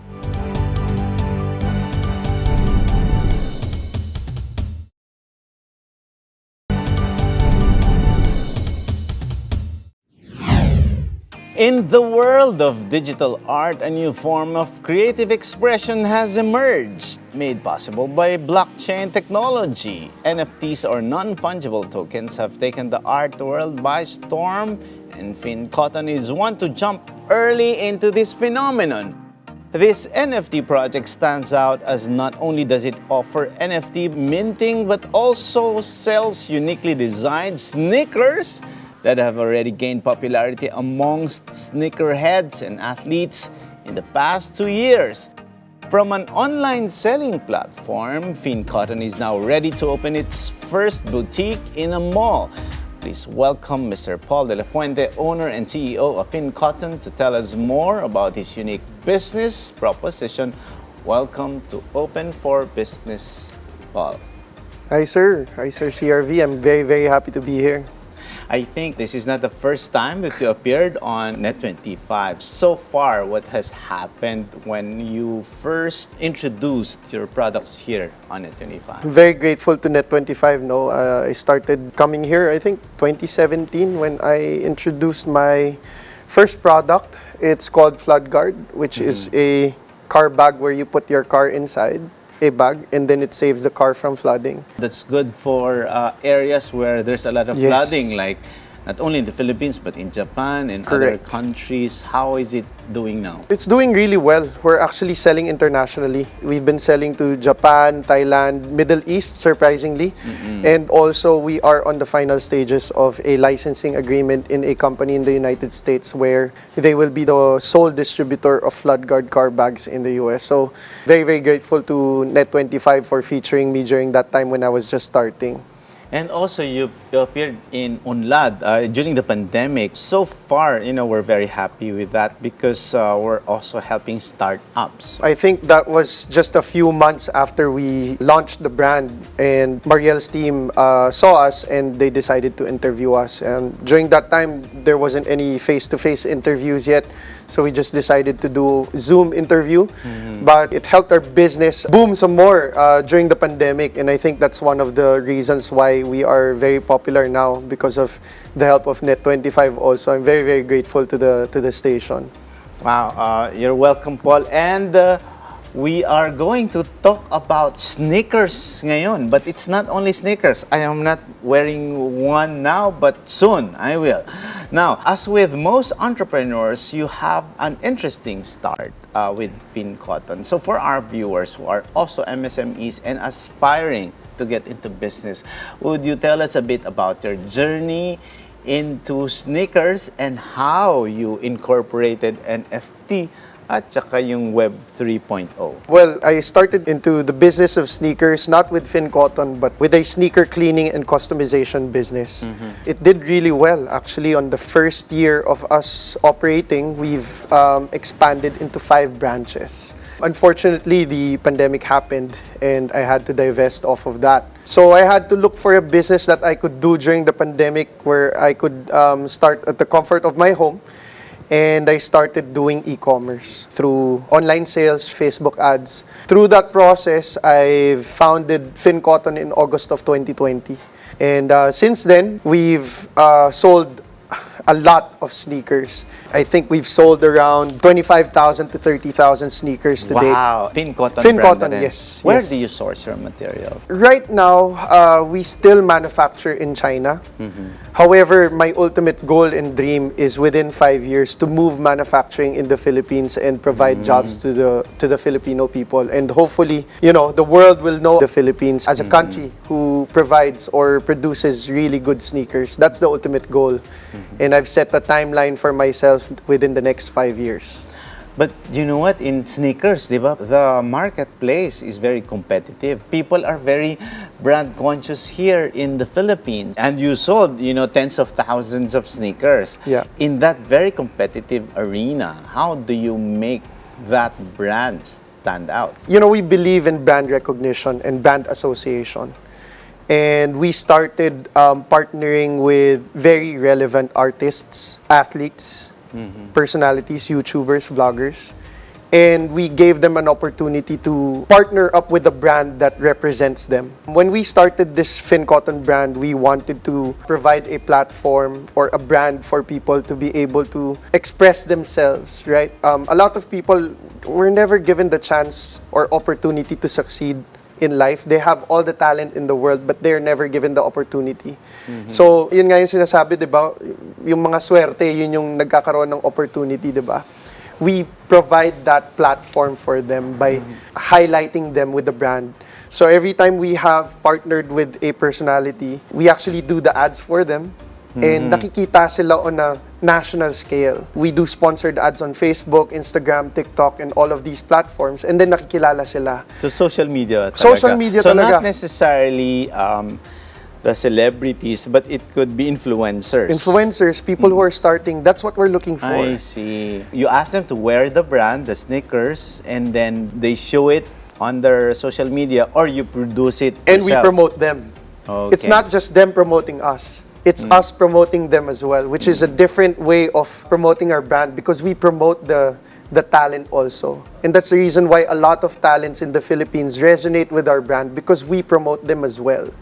We see. pay for their promotion. So they're given an opportunity to be highlighted in a national scale. And also, we're given an opportunity to partner with relevant people who are in the industry right now. Why NFT and Web3? You could have just taken the easier route through the popularity of e-commerce, especially during the pandemic, as the main avenue of business. Can you explain the concept behind your NFT project? I know that you're active there, but you are mixing both NFT, web commerce, and the traditional selling. Yes. We wanted to raise funding so that we could be available on a global scale. One of our visions is to become one of the top 5 sportswear or sneaker brands in the world within the next 5 to 10 years. We wanted to expand on a global scale, right? For us to be able to expand on a global scale, open up offices in the US and Singapore so that we have both East and West, we needed to raise funds. And for us to be able to raise funds without diluting the vision, by selling our shares to investors and stuff like that, we decided to open up the concept of selling our NFTs to raise the funds that we need. So while we were selling our NFTs, we became known in the international market. I'd like to give a shout out to our project heads. One of our project heads is actually from the UK, who's actually promoting our NFTs right now on Twitter, in the Twitterverse, diba? To sell our NFTs. Once we raise the funding, and we are projecting that the funds that will be raised from the NFT project is somewhere north of $2 million US, we can definitely open our offices in those locations and expand faster globally. Our goal is really global domination, and we are open to collaboration even with our direct competitors. We are not here to compete, we are here to collaborate, and we are just here to work with each of these brands and to just make the world a better place in terms of business, sneakers, and platforms for people to excel. That's interesting. Let's go back to the basics of NFT. Kasi ito, NFT na sneaker. So ano yung konsepto? Di ba ang non-fungible tokens, these are images that cannot be copied, cannot be duplicated. So can you tell us more about this? Are these images of sneakers? And then how do you do that? Can you give us a walkthrough of NFT and Web3? Sir Cesar, that's a perfect question, and I'd love to educate everyone about NFTs, no? But before I do that, I just want to share how I discovered NFTs. I'm a big fan of Mark Cuban, and I follow him a lot. And in one of his videos, sabi niya, NFTs are a proof of concept, usually represented by a work of art. So it's no different than a plane ticket, right? I give you a piece of paper, it's a proof of concept saying that you can ride this plane. So digitalize that. I give you a proof of concept that makes you do this, that gives you a discount. Take for example, for FinCotton, it enables you to get discounts from our products. It enables you to get first dibs on our releases of our sneakers that will be released in terms of our partnerships with relevant artists and stuff like that. It is like a membership card for FinCotton. So when you say non-fungible, diba, hindi siya nauulit, it's just one or it's unique, diba? People can copy it, right? People can just screenshot it. But on the blockchain, kumbaga, the ownership is identified there. And if you own it, it's yours, right? So the IPs for that NFT or, you know, whatever rights you get for that NFT is solely yours because it's your ownership. It's not just a work of art na parang gumawa ka ng painting and it's yours and whatsoever. There's such a thing as what we call utilities. And the utilities are the benefits that you get off of the NFTs. So, like I said earlier, it's a proof of concept. So each NFT has its own proof of concept. It can be a membership card. It can be a plane ticket. It can be a discount card. It can be an NFT that lets you go inside an exclusive club. With FinCotton, is that how you use your Yes. NFTs? The utilities of our NFTs gives you discount on our shoes, gives you first dibs on our releases in the future. There are membership rewards that are driven off of the real business. So if you would like to know more, you can follow us on Twitter and you can join our Discord community. There we can actually explain to you further what we offer. But hopefully, it's an NFT that you can hold on for the rest of your life and hopefully get more than what you've actually paid for. And you mentioned that it was initially a strategy to expand your business because you're raising funds. Yes. Did you? Is it working? We have already, but we haven't reached our ultimate goal of $2 million US. But we've already raised thousands of dollars already through the sale of our NFTs. So we're just continuing the project. We're reinventing our marketing techniques and stuff like that. And actually, 70% of our NFT holders are non-Filipinos. Wow. They're all waiting for us to expand on a global scale. They're Saan sila galing? Korea, United States, the UK, some from the Philippines, but mostly international. What's the brand proposition? What's the USP of your sneakers? Is that a unique design or what's in it? I'm sure our viewers can see samples of the FinCotton sneakers right on your screens, but let's ask Paul, what is it in your sneakers aside from the brand? When people ask me what I sell, normal people, when you ask them, what does FinCotton sell? Diba, usual ang sagot is, we sell sneakers. We don't sell sneakers. We sell representation. We sell lifestyle. We sell the life of a person who wants to get an opportunity to succeed. And through us, you will succeed. And I think a lot of Filipinos or most Filipinos in the country are looking for that opportunity to succeed. And that's why people resonate with our brand. Yes, it's represented by sneakers, but that's not what we sell. We sell representation. We sell association to that type of life. The struggle, the strive for greatness, the journey to success, that's what we're all about. And that's what we're supporting here in FinCotton. Kaya makikita mo yung mga sinusupport namin ng mga talents, artists, pare-pareho yung storya from ground up. That's interesting, Paul, but still, people would also look for the basics. When you talk about life, when you talk about lifestyle, they would look also for quality of material, how you can customize the design or the variety of the designs. And I think this is related with this question. With 10,000 sneaker art in your collection, how did you select the artwork in your NFT? Maybe not necessarily NFT, but in your variety of presentation of sneakers. With our real-life sneakers, we have sneaker designers. With our 2.5 years worth of experience, we know already the ratio of people who like light sneakers and dark sneakers and colorful sneakers. The pinks, the orange, and the reds. Is that how you segmentize the market? Yes. Ganun ba yun? Yes. The color and also basically design. Yes. Our team is heavy on data analytics. And I think if you master data analytics, your business would grow faster. It's not just about, putting shoes on the shelf.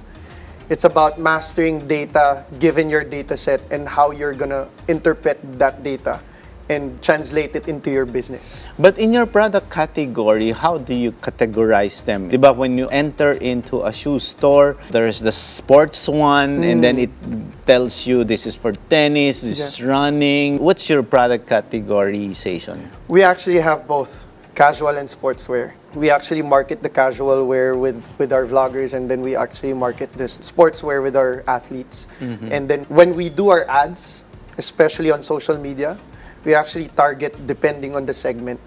So if we're selling sportswear, we target the people who actually are into sports. If we want to target casual wear, we target people who are into the casual wear. But which one is giving you more revenues? Sportswear. Sports talaga. Yes. Oh, Yes. I see. Sportswear.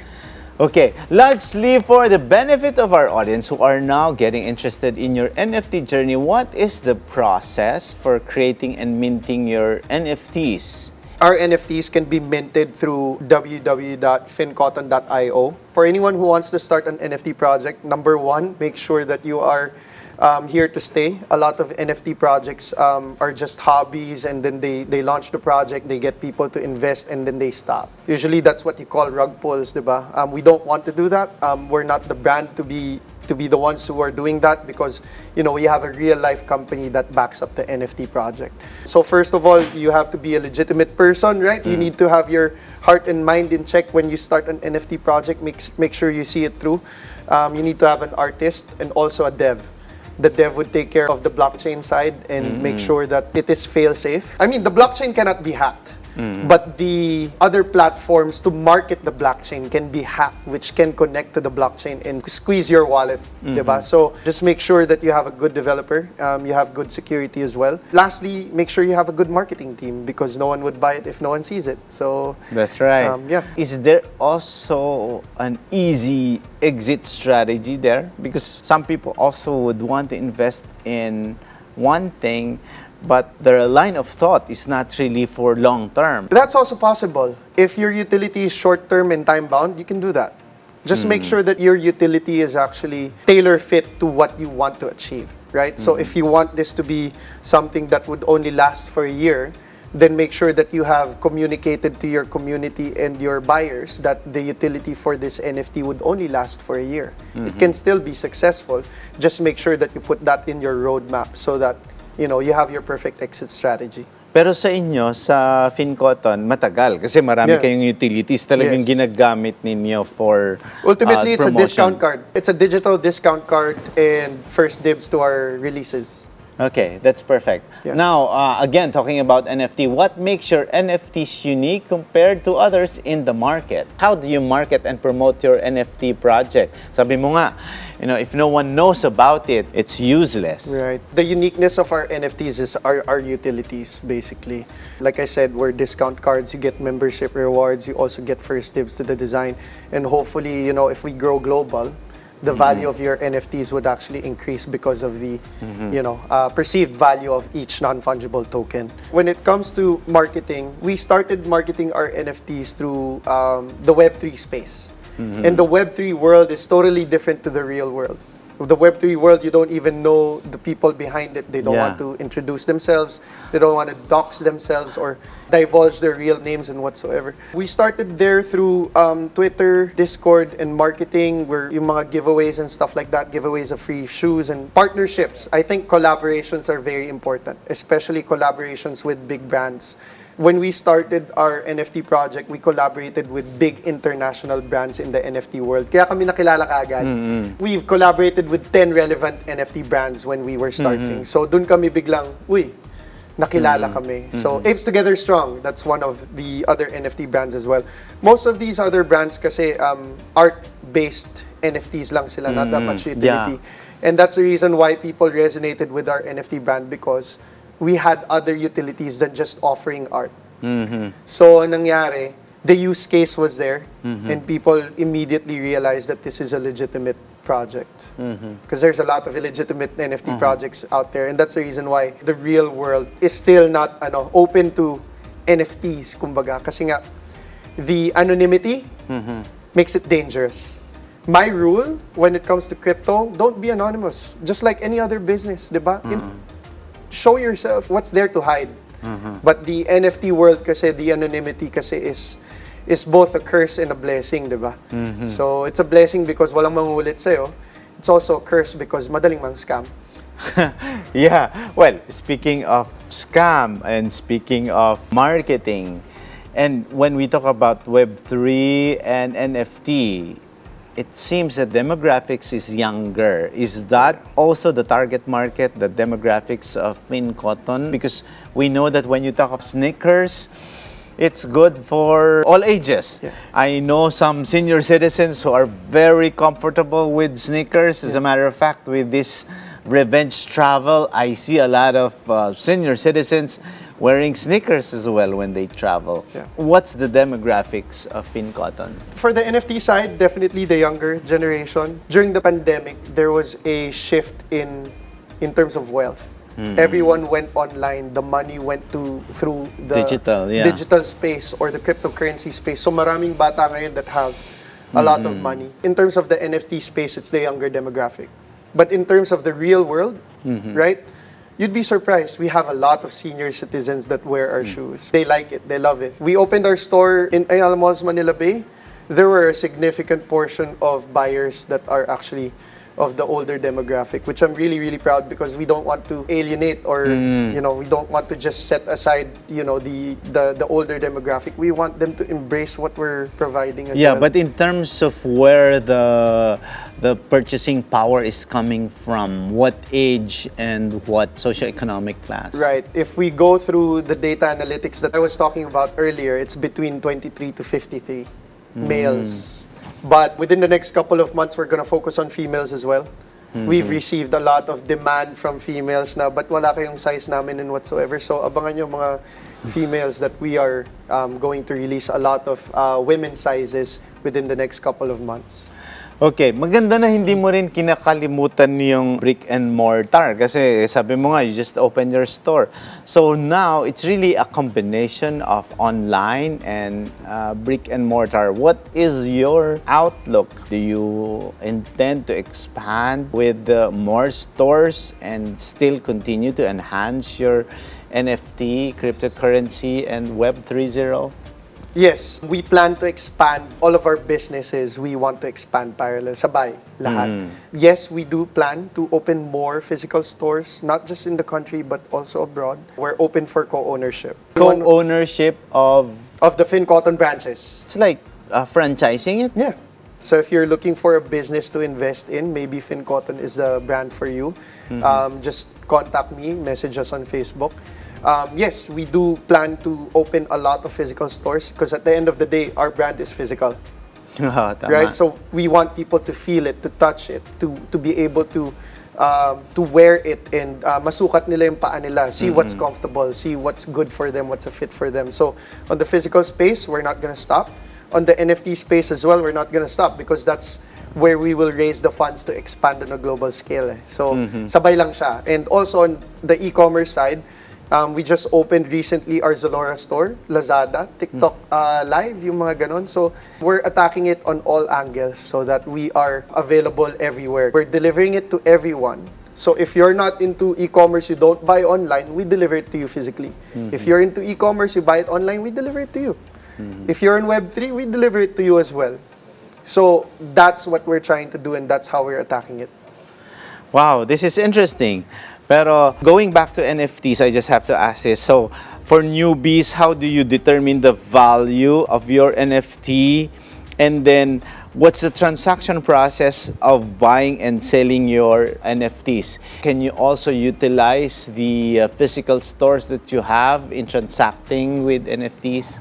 That's a good question, Cesar. You can actually buy our NFTs in our physical stores so that you can have a digital discount card. The value of the NFT is not determined by me, it's determined by the market with how much they see the value in it. So we're working on to sell the project out and hopefully people will hold on to it. And if we sell out the project, you can't buy it from me anymore. Right now, you can buy it from me at 0.06 Ethereum, mga 5,000 pesos lang. But pag naubusan na ako, when I sell out, you can only buy it on the secondary market and people are selling it at 1 Ethereum, which is 96,000 pesos. So until we're available, you can actually hop on fincotton.io and mint your NFTs. Pero what's your outlook for NFTs and crypto? Is it going to be really the next currency? And are Filipinos ready for it? That's a yes and no for me, no, Caesar. Personally, I believe in crypto 100%, but it really depends on the people within the space if they want to continue to scam or they want to continue to add value to everyone. So it really depends, right? Because the anonymity is very tempting. Tsaka yung readiness mo for investment, yung risk appetite mo. Correct, your risk appetite. If you're the investor, your risk appetite, because crypto is really riskier. As of the moment, there's no regulatory commission that actually regulates crypto. I'm for regulating crypto because you need to have certain accountabilities, right? The blockchain is good because of the technology that it provides, but at the end of the day, we still need accountability so that good faith would always prevail. Interesting. And you chose Ethereum as the blockchain platform. Why? The initial idea why we chose Ethereum because most of the money is there. You can choose Solana, you can choose Matic, you can still sell out and it's still equivalent in terms of value. But the biggest market kasi in terms of NFT is still in the Ethereum blockchain. That's why we chose Ethereum. What do you see is the future of NFTs and how do you think they will impact the art world and other industries? I-change ba nito ang sneaker world? Do you also see other stakeholders or industry participants going into that as well? Yes, to be honest with you, all of the other big brands have already ventured into NFTs. I think within the next couple of years, NFTs will evolve from just being artworks into the proof of concept that I was telling you about earlier. People will be more innovative with how they offer their NFTs. I think in the future, plane tickets will be NFTs. Concert tickets will be NFTs. Memberships will be NFTs. And we hope that FinCotton will be a part of that journey because, like I said, you can actually purchase our NFTs in the branch as a discount card. Wow, interesting. This has been a very exciting conversation about sneakers. Pero ang tanong ko, Paul, will you also expand to other product lines? Now you're known with sneakers, but who knows, you're wearing your logo of FinCotton there. So are we expecting other product lines from FinCotton? Yes, sir, CRV. Very, very excited to tell you that we are currently building a team already that will develop merch, shirts, and sportswear, and even athletics wear. So hopefully within the year, we will be releasing that, and it will be available in all of our online stores and also our physical stores. So watch out for that. We just started with shoes, but it will be a bigger lineup than that. I just want to share this with you, Sir Cesar, no? A lot of people ask me, why sneakers, no? Bakit sneakers? Bakit ka nagumpisa sa sneakers? Bakit puro sapatos binibenta mo? And lagi kong sagot, saan ba nagumpisa si SM? Tama. Lagi, yun yung mindset ko. So, really, the vision for this company, the vision for this brand is really big. And I'm really glad that Net25 is part of our journey. And I will always forever be grateful for that with Net25 and with you, Sir CRV. Thank you. Exciting days ahead, but before we let you finish this conversation, Paul, if you can give some tips to our viewers. There are small businesses, there are MSMEs, and here you are, a technopreneur, a very young entrepreneur, and establishing a very good brand. I know that you went through a lot of challenges as well. What are the challenges that small businesses should expect, and how should they hurdle these challenges? Masasabi ko lang, it will never be perfect. There will be more problems than successes, and that's part of it. If you fail, it's not the end of the world. It's just tuition fee for your next business. I've already ventured in numerous businesses, and I've lost millions in those ventures. But through that process, I've learned a lot, and that's what led me into FinCotton right now, and that's the reason why we have hyper growth within our company. So if you want to be an entrepreneur, just stay focused, be patient, and embrace the failures. Hindi masama ang failure. Failures are learning experiences. Nagiging masama lang ang failure kung nag-fail ka at di ka natuto, inulit mo lang. So just keep on keeping on. And have a big vision for what you are doing. Don't shortchange yourself by saying, hanggang dito lang kaya namin. Always push forward and think big. So, as I always say nga, start small, scale fast. That was a very insightful tips from the owner and CEO of FinCotton, Paul de la Fuente. Thank you so much, Paul. And we hope to see more of the sneakers in the Web3 space and also in the stores of FinCotton.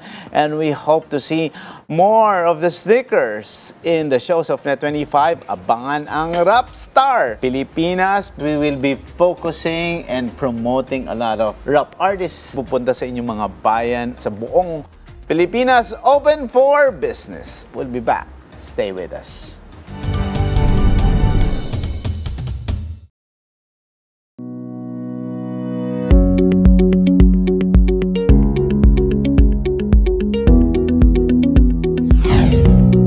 Welcome back to Open for Business. Here are the trending business news around the world. Portugal to provide $2.7 billion aid for low-income families. In a bid to cushion the blow of inflation, Portugal is extending a $2.7 billion plan to help low-income families cope with soaring inflation and high interest rates.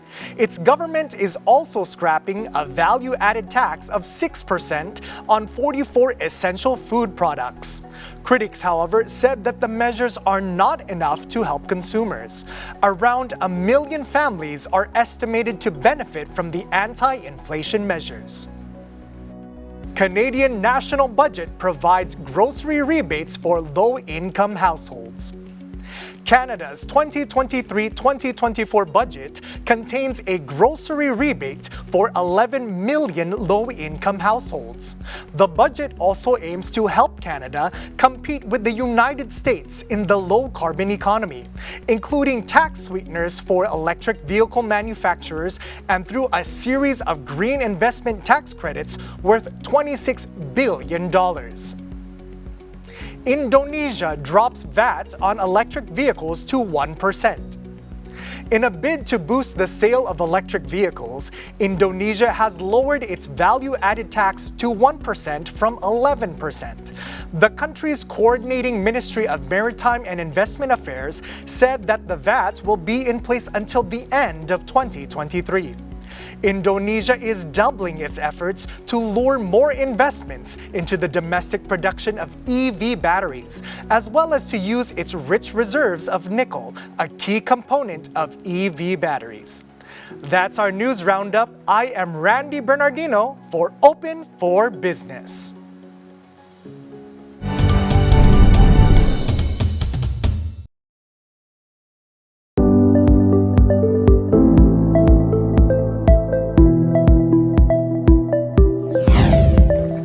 And our buzzword of the week is minting tokens. Minting crypto is the process of generating new coins by authenticating data, creating new blocks, and recording the information onto the blockchain through a proof-of-stake protocol. Both new units of a cryptocurrency and non-fungible tokens or NFTs can be minted this way. FinCotton and Paul de la Fuente have clearly made waves in the wide world of Web3 and NFTs. From the onset, success was already laid out for FinCotton as it became almost an instant hit with both the sneakers and NFT community. Backed by 10,000 non-fungible artworks, FinCotton is showing us the innovative possibility of bringing NFTs to reality as tangible artwork in sneaker form in real life. This NFT project is only getting started, and who knows what incredible creations they'll come up with next.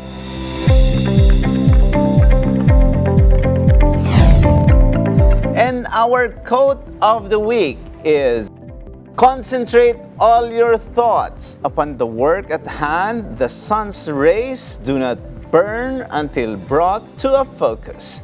That's according to the inventor Alexander Graham Bell. Maraming salamat sa isa na namang oras na pagsama sa amin upang tunghayan ang isang makabuluhang usapan ukol sa negosyo dito lang sa Open for Business. Hanggang sa susunod na linggo, samahan nyo kaming muli dito sa Open for Business. Catch us too on Facebook, on YouTube. Like and subscribe on our social media page at Net25TV.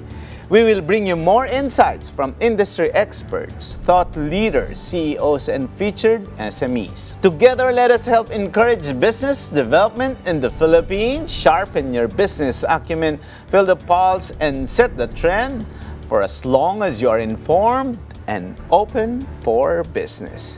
Ito po si Cesar Vallejos. Maraming salamat. Thank you, Paul. Thank you so Sir much. Cesar. Thank you very much.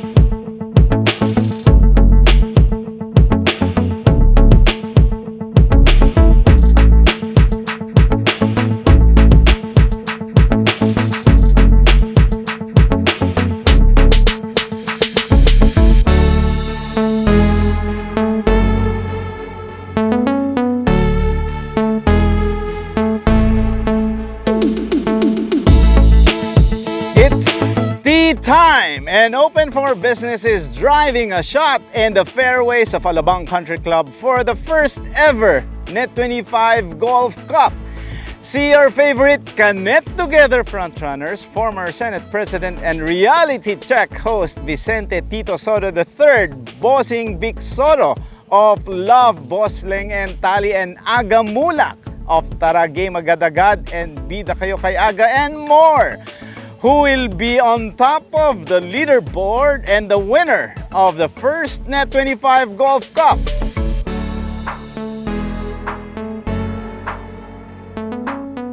The term golf is believed to have come from the Dutch kolf or kolv, which means club.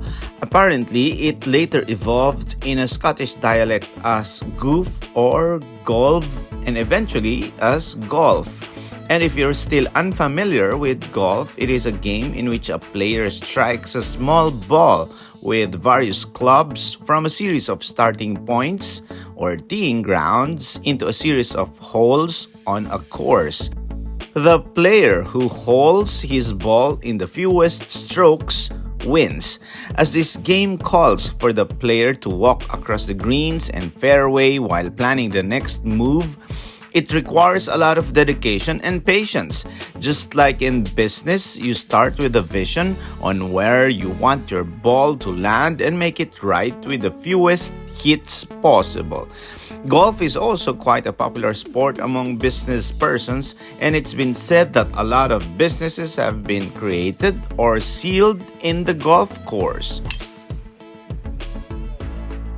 We are here at the Jack Nicklaus designed 18-hole golf course, and we are at the sidelines witnessing the great game of our golfers. When you're at the course, it is expected that we stay quiet when watching the players drive their clubs in the fairway, just so that they can concentrate and focus hard to complete the holes at par or even do a birdie. Pretty much the same when we're running our business. We need to keep eagle-eyed on our goals to be successful in our business venture.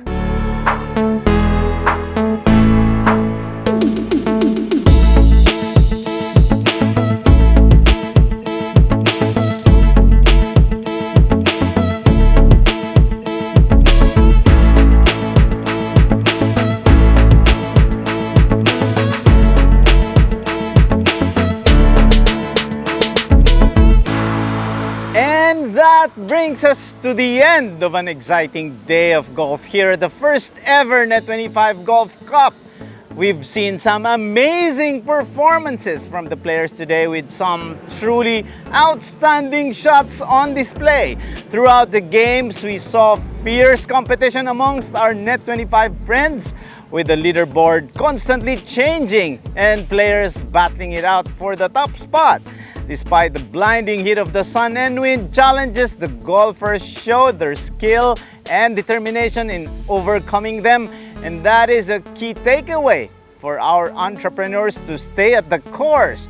no matter what hardships we face. Congratulations to all the players for their incredible efforts on the course today. Truly, this inaugural golf tournament was an unforgettable event. Hope to see you again at next year's Golf Cup. Safe travels and good night.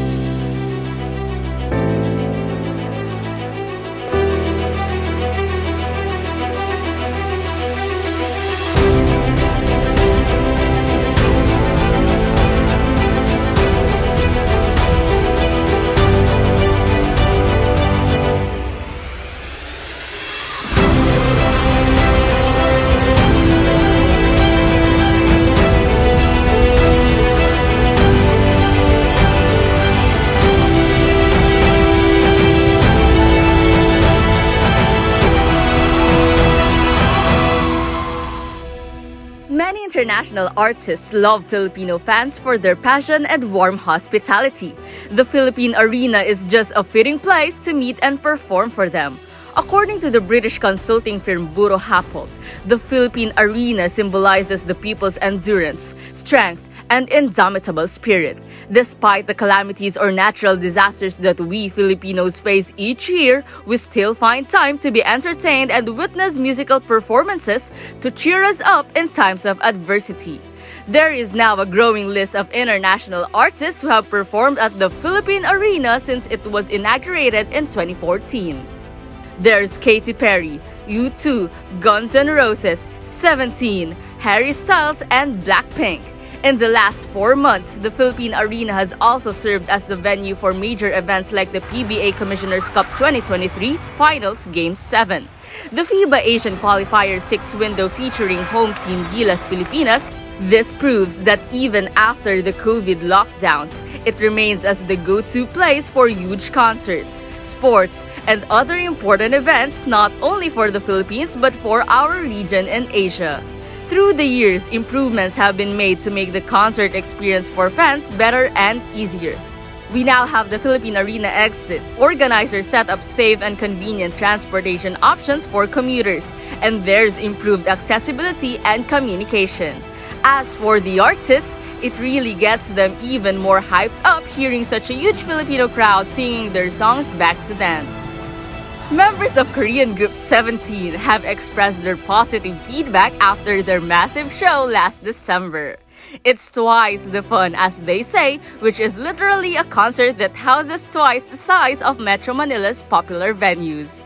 Recognized by the Guinness World Records as the largest mixed-use indoor theater, the Philippine Arena can accommodate 55,000 fans, serving as a barometer too for an artist's popularity.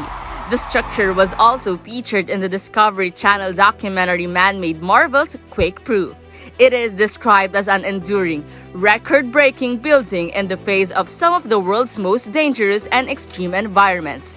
And this coming June 24, another international act will be coming to the Philippine Arena, and that is Bruno Mars performing live for you.